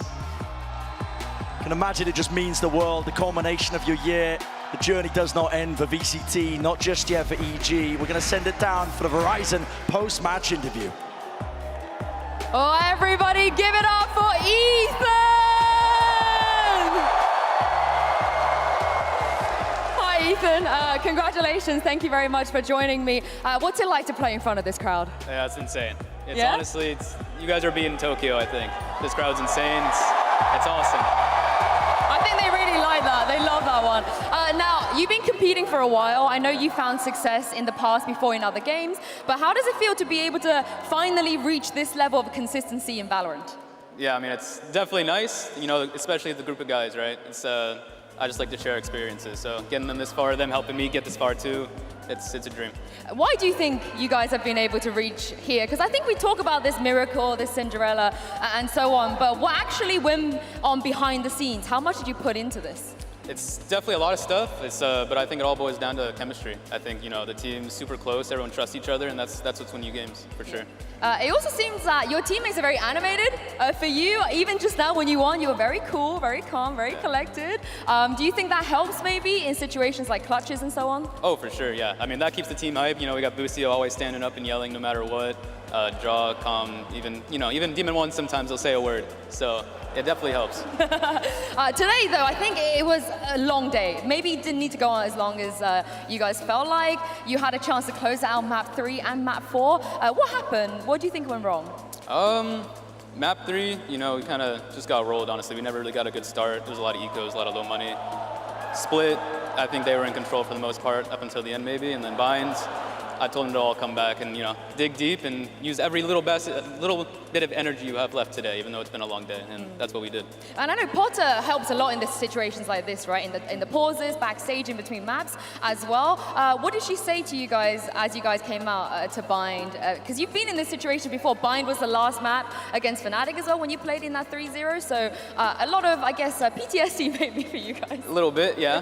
But no, she just said, stay happy, guys. Keep out the energy. That's what's going to win us this game, and it did. So it definitely worked. I think for you, coming into this tournament, you were leading globally when it comes to assists. Nobody could touch you. No one was close. I think right now you're still leading, and I feel like your job sometimes is not really dictated by stats, right? Because if you don't know what you're looking at, the flash is coming in, and so on. So what is it like for you to play such an important support role and to play it to the level that you do as well? Yeah, I think it all comes down to my teammates knowing how to be supported and, vice versa, right? Me knowing how to help them. It's all just that trust thing. Again, I think, we have a really good system right now. So it's easy for me. They make my job easy. I mean, the timings are immaculate when you're throwing those flashes. And lastly, it's going to be a rematch, Ethan, in the grand finals against Paper X. It didn't go your way last time. Do you have any concerns or anything that you feel like that you guys are going to be able to address to make sure you do win that grand final tomorrow?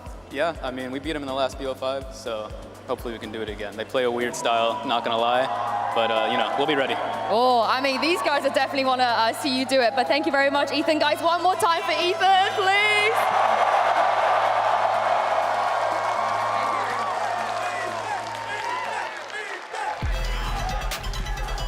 The miracle run continues for Evil Geniuses. What started off as a season of despair could very well end up with them holding a trophy over their heads.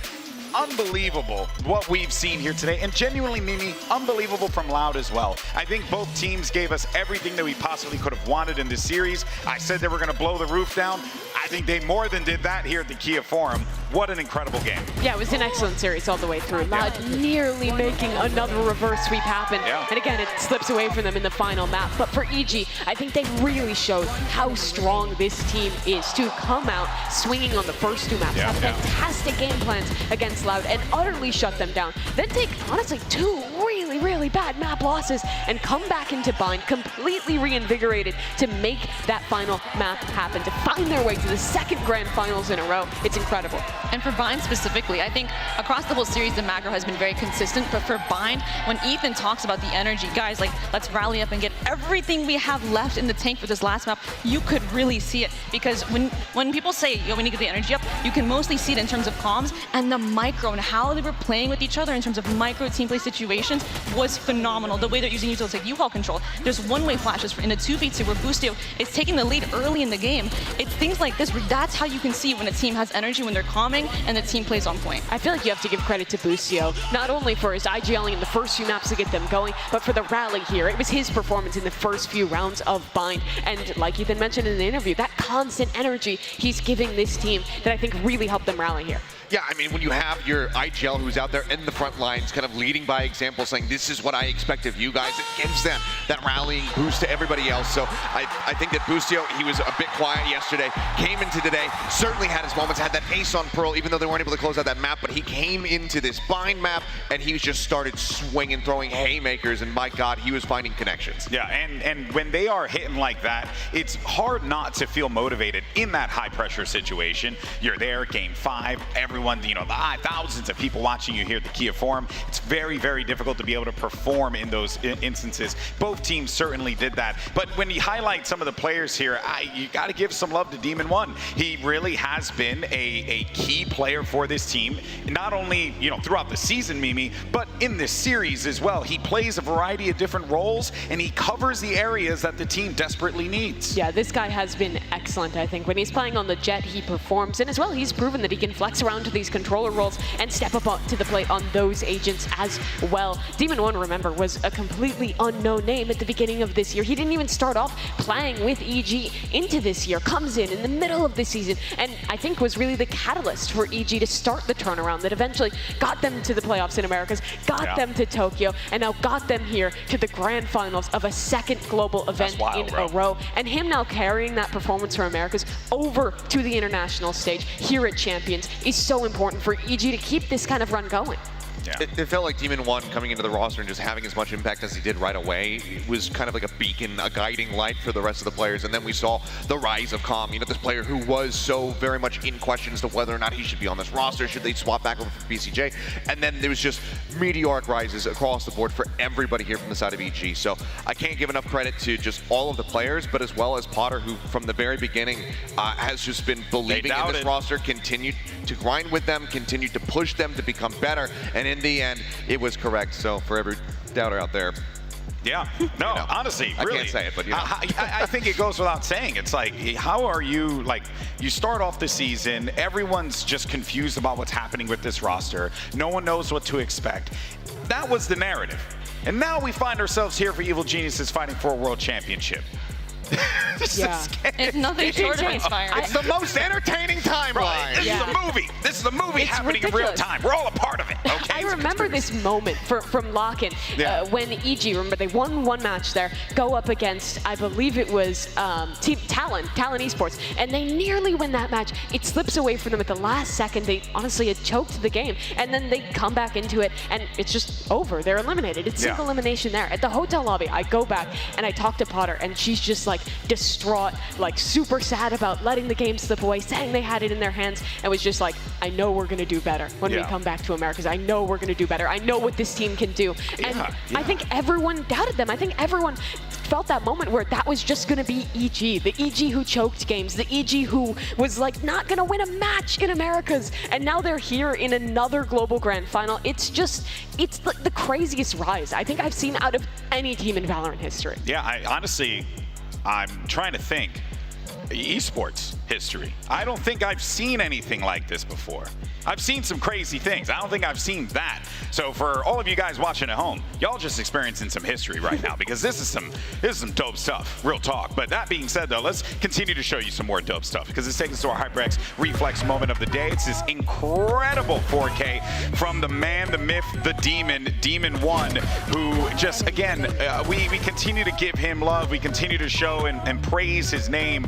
But Mel, it comes for good reason, because, you know, there are a lot of things that can be said about a player that doesn't show up, you know, in the moments where you need to, but here and now, the moment where you need it, the ace was present, and that is all you can ask for from your star player. And from a star player that we were talking about earlier, that came from essentially nowhere. Who knew Demon 1 before he was picked up to EG? My guy was playing UT and posting frag videos on YouTube, bro. Actually, though, he is insane. But it's thinking of going back to like the trust that they all have in each other. And really, as a player, and I mean for anyone watching, it really feels so inspiring to see that EG, it wasn't some super team with a bunch of money thrown at players, with the best players in the absolute world from the beginning of the year that we all knew were known quantities. They were all unknown quantities. And to see them come together in months and months of preparation and chemistry, it's so inspiring to think that you can just stick together as a team and just drop the egos and talk to each other, and months, everyone can be hating on you, but you just shut out the noise and put your head down and grind, and here they are in a grand final. It's nothing short of inspiring. It's just beautiful. Money can buy you players, but it cannot buy you synergy. It cannot buy you friendship within a team, and those are the things that you need as a foundation to then be able to build upon. And that's what EG was able to find. So, yeah, the same could be set for Paper X. They struck the lottery. They're the team that they're going to play in the grand finals tomorrow. The same exact thing can be said for them. It's two teams that have really just grinded it out, and now they find themselves fighting for a world championship. Incredible stuff. That being said, though, unfortunately, it means we do have to say goodbye to our 2022 champions, Loud. They won't be able to defend their titles, but let's be honest here for a minute. This could have gone either way. And on top of that, with the way that everyone was just dooming on Loud coming into this event, I am so glad that they also shut up their doubters as well, Mimi. Yeah, I mean, there was a chance we could have gotten the script 2 years in a row where they fall out of the second tournament of the year, come back, almost win the final. Unfortunately, they're eliminated here, but it's a great year for Loud. They started off by picking up 2 new players, Tui's and Cowanzine, who again weren't really known outside of Brazil, and developed them into superstars on this roster. They defined the meta. They're the team that started Harbor Viper, which everyone was playing. They brought duelists and had them do different roles. Yeah, and they switched over to it excellently. They continued to develop and show us new stuff here at Champions as well. And of course, they're still the winners of America's League, the runner-up at Lock-In, top 3 at this event. It's been a great year for Loud, and I expect that to continue into the 2024 season. Yeah, it's just like Fnatic, right? It's a team that had one hell of a season. You got a lot to be proud of here. Unfortunately, it wasn't your day. You know, any given day, right? The chips can fall no matter where. But it really just goes to show that you can't really judge a book by its cover when it comes to, you know, what happens in some of these previous tournaments. You never know what can happen in this game. I mean, even in the same series, we were sitting there like, dude, these 2 maps that they've won have been dominant. Yeah. Like, it wasn't even It looked close. like they were going to stop them. Exactly. I was completely thinking that too. Like, behind the chamber, I was doubting. And then here it is. And even in the final map, it was by no means bad Valorant that Loud did. They were playing incredible, in my opinion. They were having some good reads. They were fighting back site when there was util to stall them. I could see the comms and the energy. EG just happened to come out on top today, but full kudos to Loud. They played an amazing tournament, and I'm just glad to see. I'm just happy to see what they have for us in store for next year. I am as well, but I'm so excited for tomorrow because obviously grand finals, we're going to be crowning a new champion. It's not going to be a repeat. It's going to be a new organization walking away with that trophy, but also a new region because we've had EU in the past. We've had Brazil. Yeah, whatever, Americas. Clearly, people are chanting USA in here. There's some degree of separation between the two. We had a Brazilian championship. Now it's either going to be a North American org or it's going to be an Asian representative. That is so incredibly hyped to see that it's just kind of, it just keeps getting passed around. No one can maintain that throne year over year. And the story here between these two squads now having that rematch after PaperX takes them down, after some incredibly close maps. I can't wait to see what happens with a full 5 set on the table. And what's insane, well, there are experienced players on both these teams. No one has won a title in Valorant before at a global event in either of these teams. Either way, it's going to be 5 brand new players getting to be at the top of the game here in Valorant and a full best of 5. We already saw it in the upper final, and that game was so damn close. Slightly different round here or there, and it could be PaperX who had to play Loud today. I mean, it's the second crack at it here for PaperX. You know, obviously a Champions Trophy compared to a Masters Trophy, very different, a lot more prestige on the line here for them, but they've been in this position before. They have played that best of 5. They fell shy the first time. Is the second time the charm? We'll have to just wait till tomorrow to see. This thing is genuinely an anime. I mean this. It's the best storyline. Yeah, you got Jing. He's going to play his last he will match literally be the last game of his career. He could hold a championship over his head for the last match of his career as of right now. Or you get the miracle run completed from Evil Geniuses. How's that not an anime, bro? That's insane. It's so cool. It's like a WWE storyline come to life. It's so cool. In any case, though, I'm excited. This has been awesome. We thank you all so much for joining us here today because, guys, coming up tomorrow, it's the grand finals. PaperX takes on Evil Geniuses, the biggest Valorant event of the year, and we're going to be rolling out the gold carpet and starting things an hour early, which is good because I had no idea that was happening, so that means I got to wake up a little earlier. That means you do too, and you don't want to miss the pre-show because we're going to have tons of shenanigans. The biggest names in Valorant, gaming, and music will be here at the Kia Forum, and a new map will be revealed. We also got a few other surprises cooking as well, but folks, that is going to do it for us here at the Kia Forum. What a day it has been, and for now, we'll leave you with your Prime Gaming end-of-day highlights, and we'll see you for the grand finals tomorrow. Loud have a world championship to defend, and standing in their way is a familiar foe. It's time to settle the score once and for all, and maybe I have a feeling these two teams are going to tear the house down. Into the back though, spam through the wall will not be enough for the box as well, tracking them all the way through Com. Right click into the classic to win the clutch. Let's go! Multiple players now fully blinded up. Close to the corner, they're all being dealt with at the back of the site. Kawazine, 1v2, 1v1 tonight! Ethan, the safe pair of hands, takes things home for EG. Got close to dice here. It's really going to start to be swarmed and overwhelmed. Team of 1, heaven position, ADS. White swing, white phase, can isolate it. That is it, EG taking map number 1. Damage. Barely being done, surely enough for the kill. It's just so unusual. There's a flash instead of around the corner. How's he got 2 there? Jorgamo, absolute magician level plays. Forget rabbits, I'm talking about kills. 2 years. Jorgamo again. This is absurd, man. You tried to long range short. Hey, I don't know, man. I'll try Evil Geniuses closing things out on Lotus. 13-4 is way more dominant than I was expecting. Now making a move. It's a flash re-clearance. No good connection. Still 1-for-1. Maybe a bit more good from Boostio. He's missed it again. He's missed it entirely, but Boostio still locking it down. That is definitely one way to get an ace. Jet player won't be getting away with anything. Aspas, though, on the other hand, really just handing it to them. He's found the timing, slipped through, Con retreats, and it's too easy. Right from behind, they do not anticipate it, they do not expect it. It is played once more, all the way to perfection! Com just does not lose clutches. Everybody grouping up onto the corner. Aspas still holds his ground. Here's a TP, and here to contain. Loud are not done yet.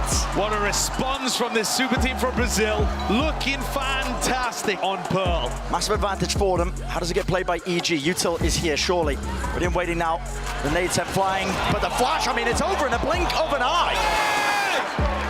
His speed to reposition though of Ethan is quite nice. It's immaculate. The game plan to try and force the fight, force the issue. It's nasty.